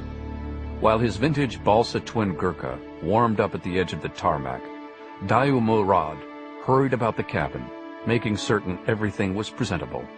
It was a quick task. The plane had been an unflyable junk heap left to him by a distant uncle in Bhopal, but he'd painstakingly restored it over the past 13 months. Now the craft was nearly as immaculate as it had been when it first rolled off the production line, more than 30 years ago. Murad also had an older Gurkha that he kept as a backup plane and a source of parts. A notable exception to Murad's desire for authenticity in the twin Balsa was the rear seating arrangement. The original Gurkha had seated 6, with 2 pairs of bucket seats located in rows directly behind the cockpit. Murad had taken out the seats and replaced them with a wet bar, mini fridge, and a single well-padded bench seat, the back of which could be lowered a full 90 degrees, creating, in effect, a bed, well-suited for overnight layovers. Or, as was more often the case, idyllic love-making trysts in remote pastures or atop isolated plateaus. Though he had business cards stating he was owner of Krula Pass Air Tours, Murad was independently wealthy, thanks to the same uncle that had left him the Gurkha. As such, he rarely bothered to advertise his services, and the only clientele he actively sought out were attractive single women, deemed a worthy challenge for the self-proclaimed Casanova of Katium. The redhead Murad had chanced upon while driving to the airfield was just such a prospect, and Murad hummed gaily to himself with anticipation as he readied the rear compartment of the plane. It was months since he'd had an American woman, and he was sure he'd have her. After all, hadn't she looked him in the eye and told him that she'd come to India to work on her Kama Sutra? Well, he'd show her a position or two, all right. Another way Murad had strayed from authenticity while refurbishing the plane was installing a sound system. He'd rewired the cabin to accommodate 6 speakers as part of a $7,000 stereo system, complete with a digital remote control that could quickly queue up any of 50 different compilations he'd put together to suit a range of musical tastes. He took this woman, the American, for a jazz lover. He hoped she would want to do it to some Charlie Parker or Miles Davis, but if need be, he was prepared as well to ply her with anything from Kenny G to John McLaughlin and the Mahavishnu Orchestra. Ah, and there she was. Murad was puzzled to see her walking through the main gateway instead of driving, but the important thing was that she'd come. Murad clambered down from his plane and walked past the older Gurkha parked outside his hangar. He caught up with the woman on the tarmac. Where is your car? Back up the road. I got back in to drive it here, and the engine was dead. Strange. I'll deal with it later. They started to walk toward his prized Gurkha. I'm glad you decided to come. I'm so excited. Thank you so much for inviting me. Not at all. It's a perfect time of day, too. One hasn't lived until they've seen the sunset on the Laccadive Sea. He helped the woman up into the plane, gauging her reaction when she eyed the rear cabin. This looks wonderful. It's like you have your own little suite on wings. Quite. In fact, I happen to have some provisions in the fridge. Some champagne, cheeses, fresh fruit. There is a plateau I know near the coast. If you'd like, we could sit down there and take our time enjoying the sunset. The woman fastened herself into the passenger seat. Oh, I'd love it. Oh, I knew this was going to be my lucky day. I just knew it. I feel the same. This was one of those times Murad wished he'd partnered up with another pilot, so he could turn the controls over and focus himself entirely on hospitality. Here, after all, was a woman who, if she hadn't already done so, would definitely jump at the opportunity to join the Mile High Club. Alas, such pleasures would have to wait. Murad gave the controls a quick once-over in preparation for takeoff. Now then, on the way to our plateau, I can take several routes, depending on which sites most interest you. First, of course, there are the old churches that date back to medieval times. The pilot's voice trailed off. Out of the corner of his eye, he'd seen the woman reach into her purse and assumed she was taking out a compact. When he turned to her, however, he saw she was holding a derringer. Our first stop will be just off to the right. You can stay on the tarmac, but get as close as you can to the trees. I don't understand. We have some friends to pick up, and they aren't particularly patient. So I suggest you quit stalling and get a move on. It took Murad a moment to regain his composure, but finally he turned the key and pushed the starter button. Murad taxied the Gurkha along the runway. This late in the day, there were only a couple of other planes still out on the field, and both were untended, parked before a larger shared-use hangar on the far side of the runway. The hangar had windows, but Murad doubted anyone was looking out. For all intents and purposes, he and the woman might as well have been alone. Only a few moments ago, he would have relished such an arrangement. Now he was filled with fear and uncertainty. What had he gotten himself into? As they neared the trees, a grove of hardy, close-grown acacias, Murad saw two men crouched behind the one with the widest trunk. Their faces were obscured in shadow, but he had a feeling that neither of them was American. One thing he could see for certain: they were both armed. Closer. If someone spots them and there is trouble, you will be the first to die. Do you understand? Murad nodded. Rather than veer sharply off the runway, he took a wide turn and eased off the tarmac into the hard-packed earth of the airfield, which had been chiseled out of the side of a gently sloping range. He left the engines running. The other two men dashed from cover and quickly climbed up onto the wing of the Gurkha. The woman motioned for Murad to stay put while she opened the door. Gentlemen, meet my good friend, Dion! Nesha and Pengat Shili climbed into the cabin. Murad shuddered and glanced away from the men. It was already too late, however. They knew he had gotten a good look at them, and the fact that the woman made a point of making introductions only underscored the grim realization he had to face. These were wanted men, and he had seen their faces. Once he had fulfilled his usefulness to them, they would kill him. He knew it as surely as he was breathing. You have a nice plane here. The older of the two men slumped casually onto the bench seat. The other man had already opened the mini-fridge and taken out a bottle of carbonated mineral water. When he opened it, water spritzed out of the bottle and onto the floor. Normally, Murad would have been frantic about the likelihood of stains on the restored carpet. He realized that he no longer cared much about spilled water. He couldn't stop thinking about spilled blood.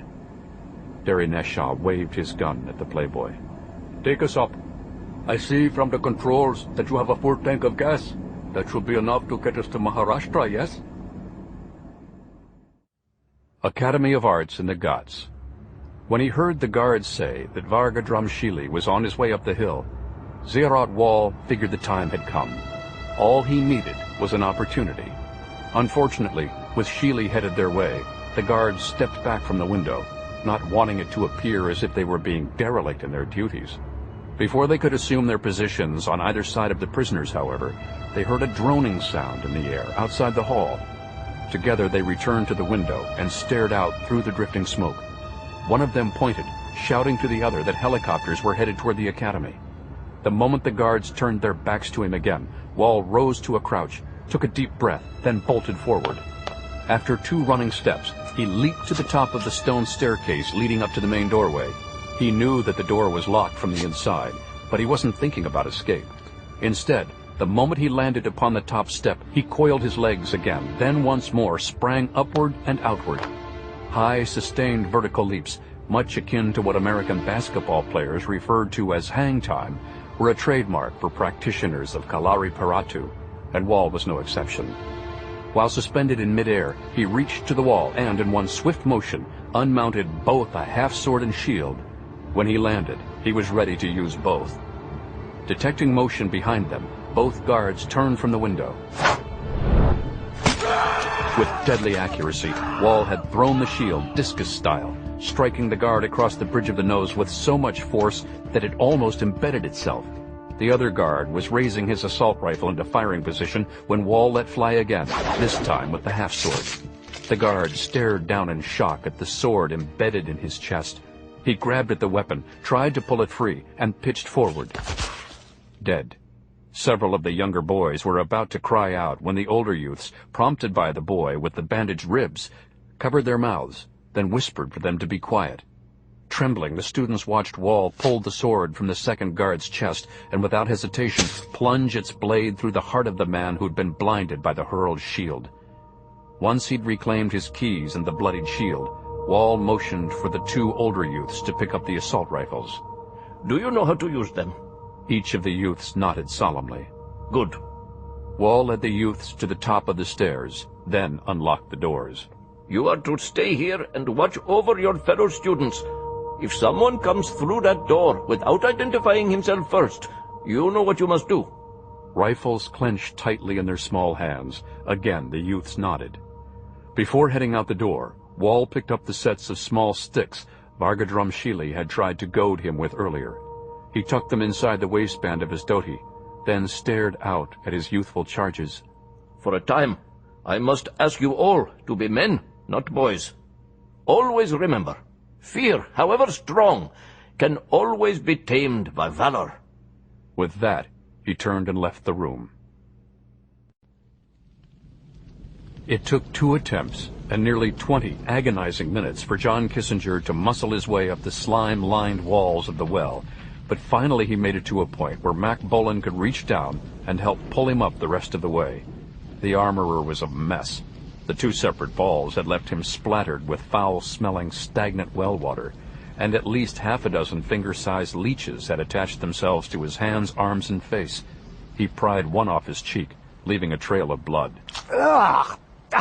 I think I'll pass on the thank you hug. While Kissinger caught his breath, Bolan surveyed the nearby distillery. The fire on the roof had burned itself out, but the palm fronds on the other side of the building were still ablaze. The smoke that continued to fill the air was every bit as dense as before, but now it began to carry a foul, pervasive stench, nothing like the earlier scent of brewing toddy. Both men cringed, recognizing the smell. Flesh. Somebody's on fire. I'll circle around and check. Careful. You ask me, the only reason those bastards are still inside the building is because they think help's on the way. Those snipers have got to be out of the trees by now. I'll be looking for them, don't worry. If it's all clear, once I'm back out front, I say we flush these guys out of the building. Fine by me, but I wouldn't count on the DHL. Kissinger unslung his water-logged backpack and pulled out the incendiary launcher. Water dripped from the casing, and leeches were crawling into the firing tubes. I'll handle that. Give me 2 minutes, then be ready to fire. Kissinger nodded and grabbed his Colt and his walkie-talkie, both of which he'd managed to drop in the grass before plunging into the well. Bolan crept into the tea plants and began circling his way back to the knoll. He stopped briefly once and was able to see the front of the distillery. At the base of the bonfire, he saw the charred outlines of 2 bodies being consumed by flame. They were already burned beyond recognition, but Bolan doubted any of the Mujahideen would have rushed out of the distillery only to throw themselves into the bonfire. More likely the victims were innocent bystanders, killed when the terrorists had stormed the grounds. Bolan was about to move on when he suddenly froze, then slowly dropped to a crouch. Less than 20 yards away, he saw steady movement in the brush. Someone, or maybe more than one, was headed his way. Bolan switched his gun to his left hand. With his right, he reached down and gently unsheathed the rustled backwoods knife strapped to his boot. The Russell was an all-purpose instrument with a thick serrated blade, strong enough to be used as anything from a saw to a crowbar. At the moment, all Bolan cared about was its efficacy as a weapon of self-defense. The density of the T-plants worked for and against the executioner, giving him good cover, but also making it difficult for him to get a good look at his opponent. All he could do was stay put and wait for the enemy to come to him. Soon his patience was rewarded. A figure slowly materialized before him, taking shape with each step forward, each branch of tea leaves brushed aside. Bolan finally saw that it was a short Kashmiri, wearing a toddy tapper's weathered dhoti, but carrying a submachine gun. After each step he took, the man stopped and looked about, occasionally leaning forward to take a closer look at one of the tea plants. He was clearly following the path, however faint, Bolan had forged while circling to the rear of the distillery. Since the executioner had been following the same path back, he knew it would likely be only a matter of seconds before the two men came face to face. Once he determined that the other man was alone, Bolan tightened his grip on the knife and held it out before him, then crouched still lower in the brush. As the other man drew closer, the soldier could make out his features, hardened, attentive, eyes filled with concentration. Now he was only 10 yards away. 9. 8. The man took one more step forward, then stopped. He glanced away from Bolan, but the executioner knew it was only a ploy. He was sure he'd been spotted, and that the other man was just trying to catch him off guard. It wasn't to be. The moment the terrorist began to whirl, sweeping the submachine gun before him, finger on the trigger, Bolan dived forward as if being shot from a cannon. Tea leaves slapped at his face, forcing him to involuntarily close his eyes. He timed his move perfectly, however. Not only did he knock the submachine gun from the other man's hand, but he also plunged the knife blade deep into the man's chest with so much force that the Kashmiri staggered, losing his balance. He fell backward, Bolan on top of him. The executioner let go of the knife and cupped his hand over the Kashmiri's mouth, muffling his cry for help. Blood seeped through Bolan's fingers. Even with his dying breath, the man's expression was less one of surprise than driven malice. The kill had been quiet enough, but Bolan stayed put a few moments nonetheless, senses alert for signs of any other Kashmiris in the brush. Above the fiery snapping of the palm fronds, he could hear activity inside the distillery and, far off in the distance, the faint drone of at least one approaching helicopter. Grimaldi, Bolan figured. Bolan proceeded with slow caution, taking the dead man's MP5 with him. He made it back to the knoll without encountering any other enemy forces, but he knew they had to be around somewhere, closing in. He and Kissinger couldn't afford to wait any longer to make their move. Keeping one eye on the distillery, Bolan quickly unslung his backpack. Along with more ammunition for his Desert Eagle, he had packed an Ingram Mack 10 and 3 Ben Berg 327 stun grenades. He slipped his gun back in his shoulder holster and carefully removed the grenades, setting them side by side in the grass, pins facing upward. Bolan was no more than 50 yards from the distillery, well within lobbing range. In quick succession, he rose from a crouch and heaved the first 2 grenades. The first detonated just to the right of the bonfire, doing little more than jostling the bodies. His second toss just missed the front window of the distillery and wasted itself on the cinder block exterior of the building. Bolan grabbed the third grenade, intent on tossing it as far as the distillery roof in hopes it would drop through one of the openings made by the DHL. Before he could make his lob, however, the Colwys 8A suddenly swooped into view, dropping below the smoke screen. Grimaldi banked the chopper sharply to his right, then rose up and hovered directly above the distillery. Gunfire erupted inside the building, and bullets began to plow into the chopper. Grimaldi stayed put, however. Moments later, he was on the transceiver to Bolan. Don't throw that grenade! Repeat, do not throw your grenade! Why not? They've got a launcher in there. Sucker's loaded, too. 4 missiles, ready to fire. That's 4. Lob a grenade in there and this place turns into a jigsaw puzzle. Damn. My sentiments exactly. I'm blocking their line of fire now, but I don't know how long I can keep it up. They're chewing the hell out of my chassis. Bolan stared out and saw bullets spark off the helicopter's landing skids. He didn't even want to think about what it would look like if, instead of 9mm slugs, a surface-to-air missile were to come charging out of the chopper. He was pondering their next move when Grimaldi came back on the squawk box. Hey, I just heard from Kissinger. He thinks if I pull up a little higher, my rotor wash will push down enough smoke to foul up their game plan. What do you think? Like a chess player, Bolan thought through the possible consequences of such a move, looking for a way to throw the advantage back in their favor. An idea came to him. Look, I don't know how well you can jockey that smoke around, but if you can put a lid over the distillery and have some left over to spread out our way for cover, Cowboy and I can rush the place and try to shut them down. Sounds risky. I'll take risky over sitting by and waiting on their lead. And like you say, you can't hang up there much longer. Good point. What the hell? Let's go for it. Moments after Grimaldi signed off, the helicopter again pitched to one side, then lifted up, disappearing a moment inside the overhead smoke. Within seconds, the smoke began to drift downward like some biblical plague cloud, enveloping the distillery as well as the building's perimeter. Bolan knew the effect was only temporary, however, as the same rotor wash directing the smoke's flow would eventually help dissipate it. He quickly keyed Kissinger's frequency. Stand by. Ready when you are. Bolan tossed the transceiver aside and snatched up the fully loaded Ingram Mack 10. Along with his Desert Eagle, that gave him more than 40 rounds. Add that to the dozen Kissinger would be bringing to the dance, provided he'd reloaded, and it seemed they stood a good chance of pulling this off. At any rate, they were about to find out. 4, 3, 2, 1, go! Bolan broke from cover and charged into the low-hanging cloud of smoke. As he passed the burning fronds and the charred bodies, the air grew thick with the smell of death. It was as if the Grim Reaper himself were close at hand, breathing down Bolan's neck. Academy of Arts in the Ghats. As he stormed the rear of the distillery, John Kissinger had to make a quick decision. Obviously, the fastest way inside the building was through the back door. Even if it was locked, he felt he could jar it open with one of the full-force shoulder slams he'd perfected years ago during drug raids with the DEA. Such a slam was likely to throw him briefly off balance, however, and if there were gunmen poised on the other side of the door, even a split second of vulnerability could prove fatal. That left one other option. Propped against the back wall of the distillery were stacks of wooden skids, 3 layers high, holding empty kegs and barrels. When he reached them, Kissinger began climbing upward, choking on the smoke as he sought out foot and handholds as if scaling a mountain peak. This mountain was far from stable, however. Stacked unevenly, the skids groaned and wobbled each time Kissinger moved, threatening to collapse any second and take him down with them. Fortunately, the noise was drowned out by the drone of the helicopter. He continued upward, shifting his weight to stabilize the load beneath him. Finally, he was within reach of the eaves. He drew in a breath, held it, then grabbed hold with both hands and pulled himself up onto the roof.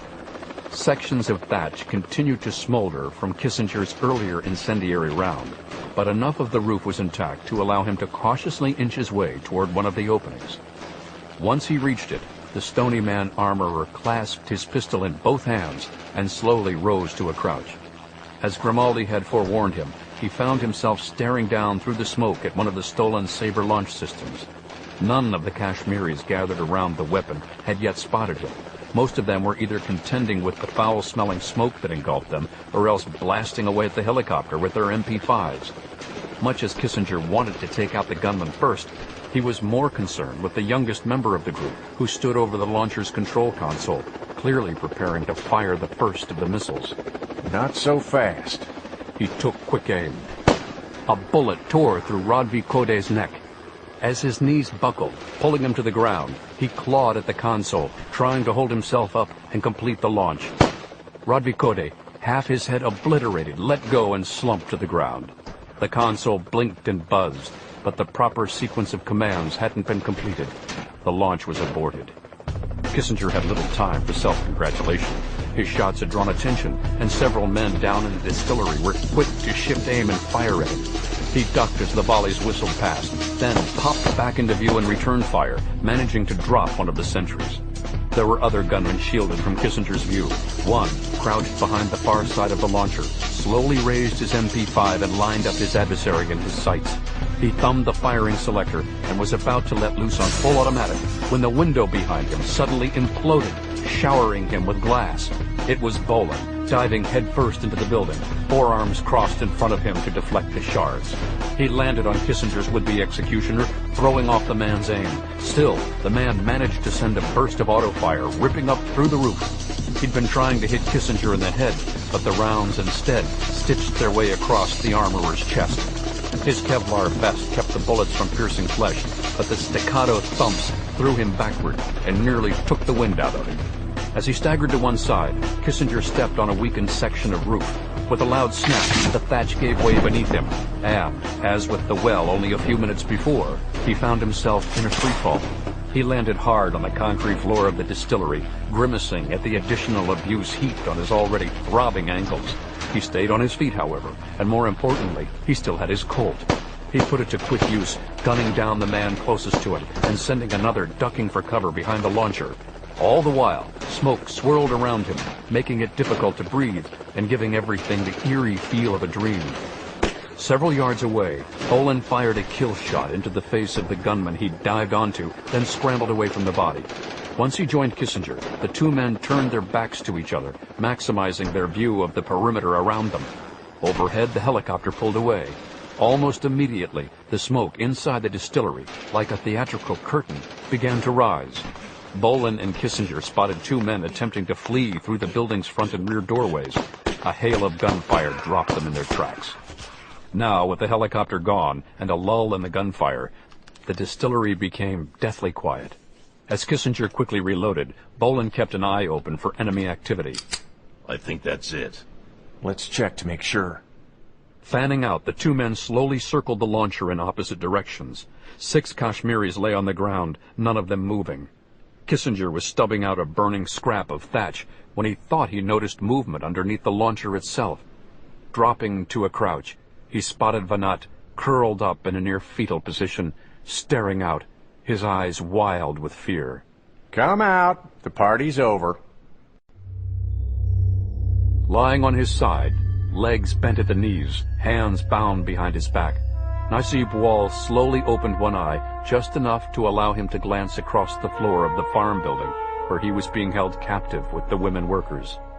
2 Mujahideen guards milled about him patiently, smoking cigarettes and occasionally glancing out the windows. Wall had overheard enough of their mutterings to realize that his fellow Intelligence Bureau officers were on the way, backed up by a tank regiment crossing the lake on powered barges. Already 1 helicopter had passed overhead. To Wall, it sounded like the Colwas he'd flown in earlier. So perhaps the Americans had brought in reinforcements as well. Much as he welcomed the news, the Indian intelligence officer had no intention of waiting helplessly to be rescued. While his captors assumed he was still unconscious, Wall had, in fact, come to shortly after being kicked by Vargadram Shili outside the building. He'd played possum while Babu Sukha had dragged him inside, and when tied up, Wall had put to use his hard-earned mastery of Kathakali hand gestures, folding his thumbs inward on his palms to exaggerate the thickness of his hands and wrists. Though Sukha felt he had bound Wall's hands tightly behind his back, when Wall later relaxed his thumbs, there was a faint slack to his binds. Now, after 15 minutes of patient, unseen wriggling, the Indian's hands were free. Slowly extending his arms, he next reached down to his feet. He'd taken care not to strain the knots securing his ankles, and they remained loose enough to work at without any excess movement. In less than a minute, he'd untied himself completely without the Mujahideen being any the wiser. What remained was timing his next move. The guards had also spoken of parading him and the women out into view long enough to make it clear they had hostages. Now that the helicopter had arrived on the scene, it seemed as if the time was at hand. Sure enough, a few moments later, Sukha appeared in the doorway, exclaiming that something had gone awry with his plans to have missiles launched at the enemy. The guards were told to get Wall and the women on their feet. Sukha said he would round up the other men and disappeared from the doorway. Wall closed his eyes and remained still. He could hear the guards drawing closer. As they leaned over to grab hold of him, he sprang into motion. Kicking his legs outward, he caught one of the guards in the shins, tripping him. In the same motion, he brought his hands up, grabbing the other man by the wrist and jerking him to the ground. An MP5 submachine gun dropped to the ground beside him. He swiftly picked it up and clubbed the man closer to him, knocking him unconscious. The other man, startled, fought to bring his gun into play, but Wall was a step ahead of him, already bounding to his feet. He lashed out with another kick, jarring the second gun free, then brought the stock of the gun he was holding down hard on the other man's skull, dropping him alongside his fellow guard. The women were equally surprised by Wall's sudden outburst. They eyed him uncertainly as he approached them, carrying a knife he'd taken off one of the guards. He began cutting at their bindings. It will be all right. Once he'd freed 3 of the women, he asked one to continue untying the others, then handed the guards MP5s to the other 2, instructing them to keep an eye on the front doorway and gun down Suka should he reappear. What about you? I have another matter to attend to. Unarmed, Wall jogged to a back doorway and let himself out of the building. He spotted the path Vargadrum Shili had taken up to the academy and headed for it, hoping he would be in time to save his uncle. Over here! Following his directions, 2 of the Mujahideen took up positions near the trailer holding the country boat. The other 12 men he'd managed to round up had already spread out, taking cover at various points offering a clear view of the trailer. Suka figured he would have the captive women form a human chain around the trailer. When the enemy forces drew close, he would bluff and say that beneath the coconuts piled inside the boat were several of the Saber's surface-to-air missiles, rigged to plastic explosives that Suka would detonate if his demands were not met. Now that his plans to launch missiles from the distillery had been thwarted, he would grudgingly resort to Vargadrum Shili's ploy of using hostages to barter for free passage from Katium so that the Mujahideen might live to fight another day. They didn't have much time. The sentry in the observation tower had just reported that the tank regiment was still several miles away, but another helicopter was already in view, hovering low over the nearby rows of tea plants, its rotors turning the field into an undulating sea of green. At least a dozen soldiers were climbing down a sectioned rope ladder, dangling from the chopper, then dropping the last few feet to the ground. If they stayed low to the ground, they would be able to advance undetected, even from the tower. Suka turned back to the trailer and nodded to one of the men who carried, along with his MP5 submachine gun, a powered megaphone. Now! You men! Keep your distance! We have hostages, and we will kill them if you attack! Suka strode quickly back toward the farm building, angrily wondering why the women hadn't been dragged out yet. He got his answer when he passed through the doorway and found himself staring down the barrel of an MP5, clutched in the capable hands of one of the women. The women charged past Suka's lifeless body, followed by the other would-be hostages. One of them paused to grab Suka's handgun, giving them 3 weapons, which they promptly turned on the men crouched around the trailer. Other Mujahideen in the surrounding brush fired at the women, felling 2 of them, but the others took cover near the trailer, picking up the MP5s of the men already gunned down. They returned fire fearlessly, holding the Mujahideen at bay until the helicopter forces arrived on the scene. Caught in a crossfire, half the terrorists quickly threw down their weapons and surrendered. The others continued to shoot and were quickly dropped by return fire. In less than 2 minutes, the skirmish was over. Vargadrum Shili couldn't believe what was happening. Halfway up the hill path to the academy, he'd seen the approaching Kalwas 8A and had taken cover inside a pagoda set off the path at the edge of a lookout. Though nowhere near as high up as the observation tower, the pagoda still gave him a clear view of the grounds below. He'd witnessed, through patches of drifting smoke, the siege of the distillery building and seizure of the missile launcher. And now he could see Babu, Suka, and the others being obliterated by a pack of women near the husking area. It was all but over. Given a chance to lead, he'd failed Dari Nesha and his brothers. Unless... Shili turned and started back up the hill. Perhaps he could no longer take the boys of the academy down to the launcher, but they could still be used as hostages. There had been, perhaps, a dozen Mujahideen stationed uphill from where the battle was now taking place. If enough of the men refrained from joining the fight, he could marshal them together around the Kalaripiatu Hall. They could still barter for their freedom. Formulating a revised plan, Shili rounded a bend in the path. There was a sudden rustling in the brush to his right. As he whirled, the flat edge of a sword blade came crashing down on his wrist. Oh! Zarek Wall stepped out of the brush and kicked the man's weapon off the path, then stepped forward, striking him in the side of the face with the short sticks he'd taken with him from the martial arts hall. Shili's cheek began to bleed, just as Zerat's had earlier. That makes us even! Zerat tossed 2 of the sticks at Shili's feet, then assumed a fighting stance. Now, pick them up and let us complete our history lesson. But understand this, you do not represent all of Kashmir, only the lawless Mujahideen. There are no children here to instruct. My students are young men, not children. And it is you who need to learn this lesson, not they. Shili snatched up the sticks and glared at Zerat. As you wish, old man. Zerat quickly took the offensive. Shili, though inexperienced with stick fighting, was agile enough to parry the older man's first few blows. He even managed to get in a few thrusts of his own, though they too were blocked by his opponent. The sticks clattered against one another like castanets as the men circled around each other in the confined space, neither paying heed to the larger battle taking place downhill from them. As far as they were concerned, for the moment theirs was the only fight that mattered. To Sheely, it seemed as if he wasn't only holding his own, but slowly taking the upper hand and wearing down the Indian. Zerat, however, was merely conserving his strength and lulling the Kashmiri into a false sense of confidence. All the while, he patiently evaluated Sheely's fighting style, detecting weaknesses to capitalize on. Once he had his enemy figured out, Zerat stepped up his own offensive, adroitly avoiding blows with the same frequency with which his own slashes and thrusts began to connect. The tide of the battle quickly turned. Welts sprouted along Sheely's arms, chest, and face as he absorbed more and more punishment, each stinging blow taking more out of him. Soon he was forced to abandon his offensive strategy and concentrate solely on fending off Zerat's relentless onslaught. Finally, the Kashmiri sank to his knees and tossed his sticks aside, covering his head and face with his forearms. No more! No more! Tell me, if things had gone the other way, would you have shown mercy? When Sheely said nothing, Zerat prodded him hard with the sticks, forcing him onto his back. Is that why you were on your way up to our Kalari? To show compassion to the youths you tormented? Yes, I was coming to free them. You lie the way you fight. You give yourself away too easily. Now, on your feet. I'll take you down to... Uncle! Zerat turned and glanced over his shoulder. Najib Wall had just rounded the turn near the pagoda. His face beamed with relief at the sight of his uncle. I was concerned. I thought maybe... Watch out! Najib lunged forward, but it was too late.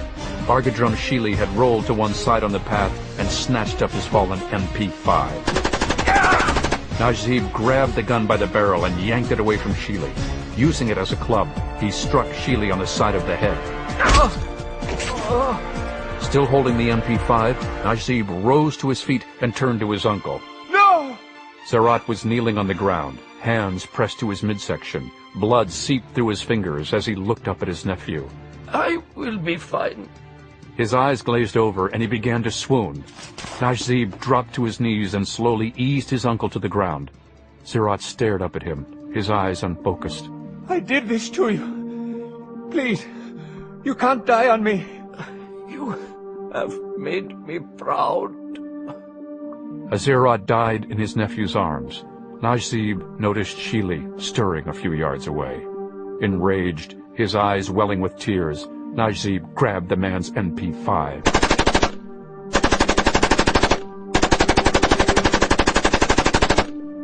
It was only when the gun was empty that Najib slowly turned it away and set it on the ground. Perhaps there would come a time when he would feel he had avenged his uncle's death, but for now, Najib could only feel emptiness. Academy of Arts in the Ghats. Less than 30 minutes after the last gunshot had been fired, India's politicos were already hard at work milking the skirmish with the Mujahideen for all it was worth. They reasoned that such sacrifices were sometimes necessary in the name of the greater good, which, in this case, involved bolstering the Prime Minister's credentials as a man prepared to step forward and decisively stem the recent tide of terrorist attacks on Indian soil. The Prime Minister was presently airborne from New Delhi in the fastest military jet available, hoping to reach Kottayam before sundown so he could indulge in photo opportunities at the Academy. While they waited on his arrival, the press, or at least those members who could be counted on to provide favorable coverage, had been escorted to the pagoda near where Zerat Wall and Bargadrum Sheely had both died after their symbolic duel. A high-ranking party speechwriter vacationing in Aleppo had been brought in and passed off as a military spokesperson, and he put the necessary spin on certain details as he briefed reporters on the events of the past 3 hours. Cameramen, meanwhile, busily clicked away, making the best of what little time they had before night fell on Kottayam. Some had earlier managed a photo or two of officials tending to the bodies of the duelists, or the sight of several Academy youths trying to console a grief-stricken Najib Wall. But these would be incidental shots, buried in the back pages of the newspapers and magazines that would put forth the initial account of what the media was already peddling as the comeuppance in Kottayam. On the front pages of those newspapers and the covers of those magazines, the Indian public would be treated to impressive wide-angle shots now being taken of the stalwart-looking 73rd Regiment, visible downhill in every direction, encircling the academy grounds with their tanks meticulously spaced apart at regular intervals, cannons pointed toward the now vanquished enemy, as if their mere presence had been instrumental in bringing about the Mujahideen's surrender. All this, against the backdrop of a stunning Kerala sunset, made all the more breathtaking by ribbons of smoke still rising from the heap of burning palm fronds. Adjoining news stories would pay lip service to contributions made by the American Secret Service and CIA, but the bulk of the credit for rescuing hostages and preventing the terrorist launch of surface-to-air missiles would go to the Tank Regiment, RAW, and the Intelligence Bureau, and to the hostages themselves, particularly Najib Wall and the women Huskers who'd given the terrorists a taste of their own MP5s. And of course there would be special sidebars devoted to the heroic martyrdom of Zirat Wall, playing up the irony that his stand against the terrorists came almost 30 years to the day after he had been decorated for his part in the liberation of Bangladesh from the Mujahideen's alleged sponsor, Pakistan. Conspicuously absent in all these accounts would be any mention of those truly most responsible for saving the day, not only for the untold thousands who would have likely perished had the terrorists succeeded in getting even one missile into the air, but also for their American president. But then the covert warriors from Stony Man Farm could never be acknowledged. They operated from the shadows, didn't in fact exist. Mack, Bolan, John Kissinger, and Jack Grimaldi had yet to leave the grounds of the academy, along with the other Americans who had been part of the force dropped by helicopter into the T-fields. The Stony Man trio was uphill from the press and tank troops, cloistered in one of the rooms usually used as a dormitory for the youths of the academy. After being filmed by the press corps, all of the students had been whisked from the facility to a downtown Kottayam hospital, where over the next 2 days they would undergo testing and counseling for the trauma they'd been forced to endure at the hands of the Mujahideen. In their absence, the main gathering hall had been turned into both a command post and interrogation room. Besides Govan Krishnavanat, 5 other surviving terrorists, all cuffed around the wrists and ankles, were being questioned. Another 6 critically injured during the siege had been flown to a military hospital in Munnar and would have their turn before the inquisitors once their wounds had been tended to. Not surprisingly, the terrorists were being uncooperative. Their identification papers, including Vanat's, were obviously forged, but no one was willing to admit it, much less come forward with their real names. Photos had been taken, and they had been fingerprinted, however, and it was hoped that once the information was disseminated to the appropriate sources, results would come back, and the pieces of the puzzle would start to fall into place. In the meantime, the authorities had to contend with their prisoners' silence, or, equally frustrating, their rote recitation of Mujahideen propaganda. Grimaldi and Kissinger stepped away from one of the interrogations. They're like those dolls with pull strings. They talk all right, but it's the same 3 or 4 things over and over again. And I'm not talking name, rank, and serial number. With them, it's, we are instruments of God, and Mujahideen is the lifeblood of Kashmir. We all have our slogans, I guess. Kissinger was sitting in a corner, bare feet propped on a desk, ankles packed in ice. Also on the desk was a laptop Grimaldi had taken from the helicopter. The computer came with a sophisticated built-in scanner and SATCOM link, both innovations courtesy of Aaron Kurtzman and his cyber crew, and Kissinger had already been in touch with the farm, detailing what had just gone down and sending along photos taken of the Mujahideen, both dead and alive. As he waited for a response, he picked away at a mound of food heaped on a plate in his lap. He concentrated on a bed of seasoned rice, ignoring large chunks of something that looked like chopped artichoke hearts, the color of raw steak. Grimaldi pointed at the plate. What are they feeding us? Jackfruit. A fruit that tastes like meat. Or at least that's how they peddled it to me. Sounds interesting. Grimaldi plucked one of the pieces of fruit and bit into it. He grimaced and turned to one side, spitting it into the trash. Oh! Just the way Mom used to make it. Damn you! Kissinger was shifting the ice pack on his ankle when there was a sudden disturbance across the room. Najib Wall had charged one of the Mujahideen, shoving him so hard the Kashmiri fell backward off his chair. Wall was quick to grab the man and haul him back to his feet, then shove him into the nearest wall. Answers! I want answers! The Kashmiri, clearly in pain, blood trickling from a gash in his chin, gazed sullenly at Wall. My righteous cause will prevail! My righteous cause... Wall's hands went for the Mujahideen's neck, choking the words in his throat. Several other men, 2 IB, 1 CIA, rushed over and grabbed Wall from behind. Let me go! He fought against them, but they powered him away from the Kashmiri, who rubbed his neck as he calmly hobbled back to his chair. I knew they should have taken him out of the loop, at least for now. You can't really blame him. Here he goes to help his uncle, only to have the guy die in his arms in a way that makes him think he's responsible. I'd hate to have to drag a load like that around. Which is exactly why they should put him on leave. I hear you. But tell me something. Suppose Hal took one to the head right in front of you, or Stryker. Do you really think you let anybody put you on the sidelines when it came time for payback? Touché. And, since you win, I'll be the one who goes and finds us something more edible for dinner. Grimaldi was about to make his way to the mess area when Mack Bolan came in from an adjoining room and signaled for him to stay put. Any progress? Bolan shook his head. He'd been conferring with the joint team that had taken charge of investigating the Mujahideen's presence in Qatium. They're still mostly bickering about turf. Everybody wants to be in charge, and nobody wants to take orders. Where have I heard that one before? They've pretty much swept the grounds for evidence. Not much to go on, though.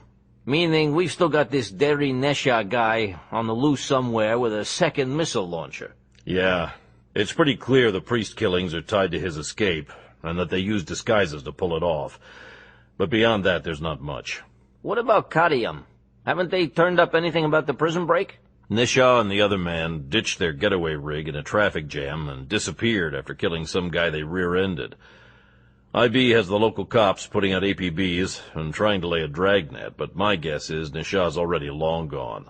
You know those cockroaches. Give them a chance. They'll slip through the first crack they come to. So where does that lead us? In a holding pattern for the moment. You heard back from the farm? Nope, not... Hold on. Kissinger swung his feet off the table and sat upright in front of the laptop, viewing the screen. Even as we speak.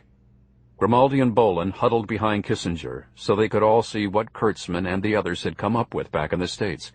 So far, photo profiling had come up with 2 matches. The man Zerat Wall had killed before being gunned down was Vargadrum Shili, one of 3 Kashmiri brothers with close, long-standing ties to Deri Nesha. Since neither of the other brothers had matched up with the headshots taken on the grounds, it seemed likely they'd played a part in Nesha's escape. Should be easy enough to confirm that. Just show mugshots to the clowns that let Nesha get away and see if they recognize anybody. That still doesn't leave us with much in the way of leads. Maybe this'll help. Kissinger pointed out a photo next to an icon indicating a file being transmitted from the farm. It's the old guy we found curled up under the launcher. Looks like they've got a dossier on him. Now that's promising. He's the one guy who's not spouting any rhetoric. Of course, he's also acting like he's ready for the rubber room. Kissinger glanced across the room at Vanat. The engineer sat in a chair with his legs bent upward and his arms wrapped around his knees, allowing him to softly rock back and forth, ignoring the CIA and IB agents trying to question him. The agents both seemed frustrated, perhaps contemplating the use of Najib Wall's tactics as a way to get the man to snap out of his delirium. Bolan continued to stare at the screen as Vanat's dossier came up. As he reviewed the engineer's background, particularly with regards to the last few months before Vanat quit his job at British Aerospace, Bolan tried to formulate a strategy for getting the engineer to be more cooperative. Though he'd never so much as cracked open a textbook on psychology, Bolan had had his share of dealings with disturbed individuals over the years. He felt they had nothing to lose by his trying to get the man to open up. What he needed was some psychological ammunition. Finally, as he skimmed through a series of short letters Vanat had written to his employer's personnel office before his resignation, Bolan felt that he was onto something. Kissinger could see it too, just from the look in Bolan's eye. I think I just saw a light bulb go on. Bolan nodded, glancing first at Vanat, then at Najib Wall, who had walked away from his fellow officers and was now staring out the window at the fading twilight. I may have a way to kill 2 birds with 1 stone. Najib Wall nodded at Mack Bolan. Yes, I think it can work. Bloody well worth a try. Les Maris was a Cleveland-born CIA agent who'd worked enough foreign assignments with British intelligence to have mastered the passable accent of a native Londoner. Bolan indicated the door leading from the command center back to the hall being used for interrogations. Okay then. Shall we? Maris led the way, with Wall and Bolan close behind. Before we go in, I want to thank you. You helped me put things back in the right perspective. Prior to conferring with Maris, Bolan had taken Najib Wall aside to offer condolences on the death of the IB agent's uncle. He'd empathized with the Indian's grief, recalling how consumed he'd been with a sense of helpless rage years ago, immediately following the deaths of his own family. The circumstances had been far different, but there was some common ground, particularly in terms of all the deaths having come about directly as a result of tainted contact with forces of evil, in Bolan's case the Mafia. Bolan had empathized with Wall's outburst, saying it wasn't only acceptable, but vital that he feel rage toward those who were ultimately responsible for his uncle's death. By the same token, he'd suggested to Wall that there were times when vengeance could best be achieved indirectly, through means other than brute force, such as in their dealings with Vanat. Wall still knew it would take time to work through his grief and sense of guilt, but as he followed Bolan and Maris into the interrogation room, he was determined not to be consumed by those crippling emotions. Instead, he would harness them, let them help him to focus on the best way to ultimately avenge his uncle's death. As the 3 men approached Vanat, the engineer trembled slightly with fear. He had, after all, witnessed the way Wall had roughed up one of the other prisoners, and was wary of being the next target. As such, he was stunned when Wall instead took a key and unlocked the manacles around his wrists and ankles. My apologies, Dr. Vanat. It appears we are wrong to hold you prisoner. The moment he heard his name, Vanat's glassy gaze was tempered by a flicker of recognition. He glanced up, first at Wall, then Les Maris. Bolan remained a few yards back. His role wasn't yet called for. Maris extended a hand. Dr. Vanat, I am Gerald Cook, a senior executive officer at British Aerospace. I, too, owe you an apology on behalf of our entire organization. To Vanat, who, prior to his resignation, had driven himself to distraction in his failed attempts to establish a dialogue with the hierarchy at British Aerospace, was stunned by Maris's pronouncement. You want to apologize to me? Oh, quite right, sir. If I could just have a word with you, away from these hooligans you've fallen in with, I'm in hopes that we can straighten things out and have you back where you belong, at British Aerospace. Vanat was now speechless. How many nights had he spent awake, playing over and over in his mind the things he felt his superiors should have told him in response to his charges of ethnic discrimination? How many times had he envisioned the grand moment when he would be vindicated, when his charges would be not only acknowledged, but also addressed, promptly and in his favor? Could this really be happening? How did you find me? We, sir, have been looking for you night and day for the better part of 4 months, ever since your packet of letters finally found their way into the right hands. Mine. The photo we took of you was sent out on the wires, and as it happened, Mr. Cook was in Kottayam for the day while en route to Trivandrum, to negotiate with them at the Space Center about replacing their lost Sabre missiles with our rapiers. Maris was anxious to lend credence to the incredible coincidence of a senior official being so close at hand within minutes of Vanat's apprehension. Bolan could see the tentative look on Vanat's face, as if he were, for the first time, beginning to question what he was hearing. It was time for him to move in and play his part of the charade. All right, enough kissing up to this bastard. He pushed his way past Wall and Maris and poked his index finger against Vanat's chest. Look, Mahatma, these dolts might think you're some poor little victim of circumstances, but if you ask me, I think you're as guilty as the rest of your towel-headed friends here, and I aim to prove it. Wall pushed Bolan back a step and stood between him and Vanat. That's enough. This matter is no longer under your jurisdiction. This guy came within a hair's breadth of popping our president with a stolen Sam.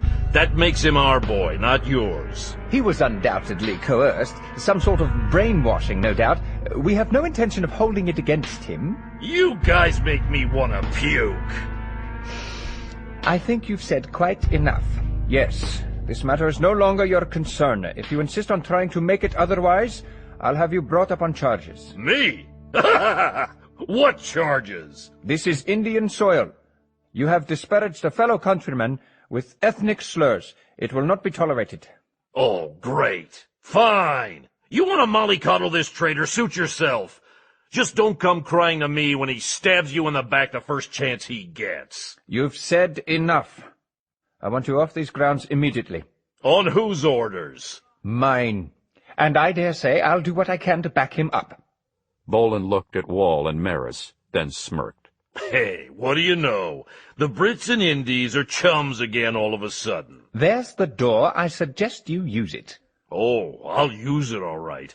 But when this guy winds up double-dealing on you, don't come crying to me.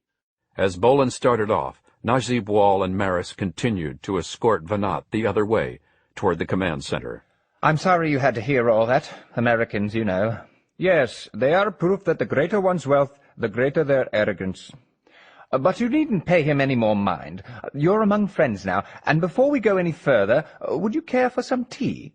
A bite to eat, perhaps? Anything you wish? I am a little hungry. Vanat's dossier had been comprehensive down to his dietary preferences, and when they passed through into the command center, the engineer was pleasantly surprised to find a table set out with nearly every one of his favorite foods. As he filled a plate, Maris and Wall exchanged a knowing look behind his back. They definitely had him where they wanted him. We'd like nothing better than to show that American just how much he misjudged you, Dr. Vanat. Oh, we can get around to that later. Let the poor chap eat. Thank you. You're both very kind. It's just that we understand what you must have been through these past months. That is to say, we think we understand. Of course, I'm sure we actually haven't the faintest clue. It has been a difficult time. How in heaven's name did the Mujahideen manage to lure you over to their side? I mean, besides the fact that we were so boorish in the way we handled your grievances. Made comfortable and reassured, what little remained of Vanat's paranoia gave way to an almost euphoric sense of relief. Here at last were men who truly understood him, who were not looking to merely seduce him for their own selfish purposes. Who better to unburden himself of the ordeal he'd been through all these months? How did they win me over? How else? They used a woman. Bombay, Maharashtra State. Dayan Murad glared at Briley. You are an evil woman. So you've told me. At least a dozen times since we left Kottayam. Despite Murad's pleading, she had been smoking cigarettes almost non-stop the past 3 hours, flicking ashes on the control panel and littering the floor with crushed filters. Now she crumpled an empty pack and tossed it playfully at Murad, then blew smoke in his face. What happened to the charming gentleman so eager to flatter me out of my panties? Evil! Less talking, please. You have a plane to fly. I'm an experienced pilot. I can fly and talk at the same time. Nesha leaned forward and pressed the cold barrel of his Smith & Wesson revolver against the pilot's cheek. If you will remember correctly, you had the foresight to store parachutes for your valued clients. If need be, we can shoot you and float to safety while you and your precious plane crash to earth like a duck full of buckshot. Is that the fate you want? Murad stared ahead sullenly, but didn't answer. I asked you a question. I understand the situation. And? And I will not cause any more trouble. A sensible man. Nesha removed the gun from Murad's face and returned to his seat. Beside him, Pengat Shili had several maps unfolded across his lap. For most of the past 3 hours, during which they traveled northward over one small coastal town after another, the two men had divided their attention between the maps and Murad's customized radio. They constantly changed stations, seeking newscasts for the latest information on the day's events in Kottayam. It was clear to Murad that the men, and most likely the woman, as well, were somehow linked to a prison break, the killing of 2 priests, and the takeover of an academy. Insofar as the newscasts kept referring to the incidents as the work of Kashmiri separatists, Murad also felt certain the 2 men seated behind him were mujahideen. As such, he wasn't about to take their threats lightly. And yet Murad was also puzzled by much of the men's hushed conversation the past hour. He had only been able to pick up bits and pieces. But as they drew closer to Bombay, again and again Murad heard the 2 men speak not of further insurrection or acts of sabotage, but rather of plans for a movie and the need to make sure the props were ready. True, Bombay, referred to by many as Bollywood, was India's filmmaking center and home to a number of cutthroat producers who were terrorists in their own right, but Murad found it hard to believe either man had any intention of turning his sword into film shares. Were they speaking in code? It seemed unlikely. What did it matter to them if he overheard their connivings? He would more than likely be taking their secrets with him to his grave, wherever they wound up deciding that was to be. Or was he mistaken? Murad suddenly began to wonder if perhaps he wasn't marked for death after all. Maybe the Mujahideen were secretly considering him as a possible wingman. They seemed the type likely to have need of a reliable pilot at a moment's notice, and the fact that he was Indian would be a plus for them while they were operating in his country. Perhaps, despite all their taunting and abuse, they secretly respected him for standing up to them. It was a common enough trait among those in power. Buoyed by his renewed prospects, Murad tried to think of the best way to go about convincing his captors that he was worth more to them alive than dead. When he saw Briley crush out her last cigarette, he glimpsed an opportunity and took his pack from his shirt pocket. He offered it to her with what he hoped would pass for a teasing grin. Here, maybe if you smell up my plane with my own brand, I'll be less upset. Briley snatched the cigarettes from his hand. Is that supposed to be some sort of joke? You're welcome. Briley lit one of the cigarettes and tossed the match at Murad. Asshole. Murad turned to the men in the rear seat and offered them a sly wink. I think she loves me. Sheely and Neshaw both glanced up. Murad had hoped to get a laugh out of at least one of them, but both men seemed only perturbed by his interruption. I told you to keep quiet and fly the plane. Murad decided to play out his hand. If you are trying to make a movie, I think I can help you with financing. It worked. The 2 men both glanced back up at him. My brother is an investment counselor in Bombay. He can get his hands on venture capital as easily as you or I could pick fruit from a tree. In fact, he lives only a few miles from Santa Cruz Airport. I could arrange for him to meet us. Neshaw and Sheely looked at each other as if weighing the offer. Murad's mind raced. What a brilliant ploy he'd come up with. With all the recent terrorist acts in India, he knew that security had been beefed up at the Santa Cruz facility.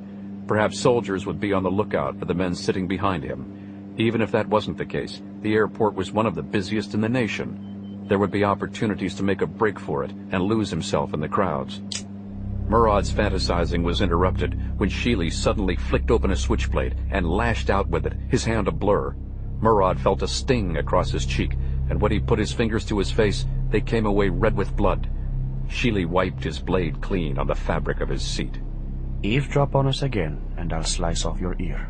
As for landing at Santa Cruz to meet your brother, that is not going to happen. You already have your instructions. And so Murad's short-lived hopes faded along with the last glimmer of daylight out over the Arabian Sea. The same darkness that began to cloak the western coastline also draped itself across Murad's heart and soul. Once again he was filled with a sense of impending doom. Blood from his sliced cheek trickled down onto his shirt, but he made no effort to staunch the flow. What was the point? Soon the lights of Bombay came into view, illuminating the coastline like a vast trove of gems. In the past, it was a sight that filled Murad with excitement and anticipation. He flew there frequently, usually on weekends when his brother would be off work. For Murad, Bombay was spirited afternoons of cricket at the Azad Maiden, followed by a feast of specialties at Khyber Restaurant in Koloba. He and his brother would meet up with friends there and then continue their Koloban revelry across town, bar hopping and disco dancing at the clubs along Arthur Bunder Road. If they didn't hook up with any women to their liking, it was only a short taxi ride to Forest Road, where there were prostitutes at every street corner. Anywhere else in India, one needed a holiday to celebrate.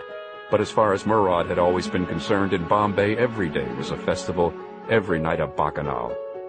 Not so this time, however.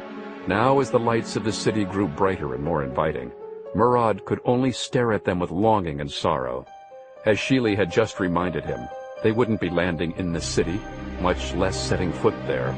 Those weren't his instructions. Once he reached the harbor, Murad veered to his right.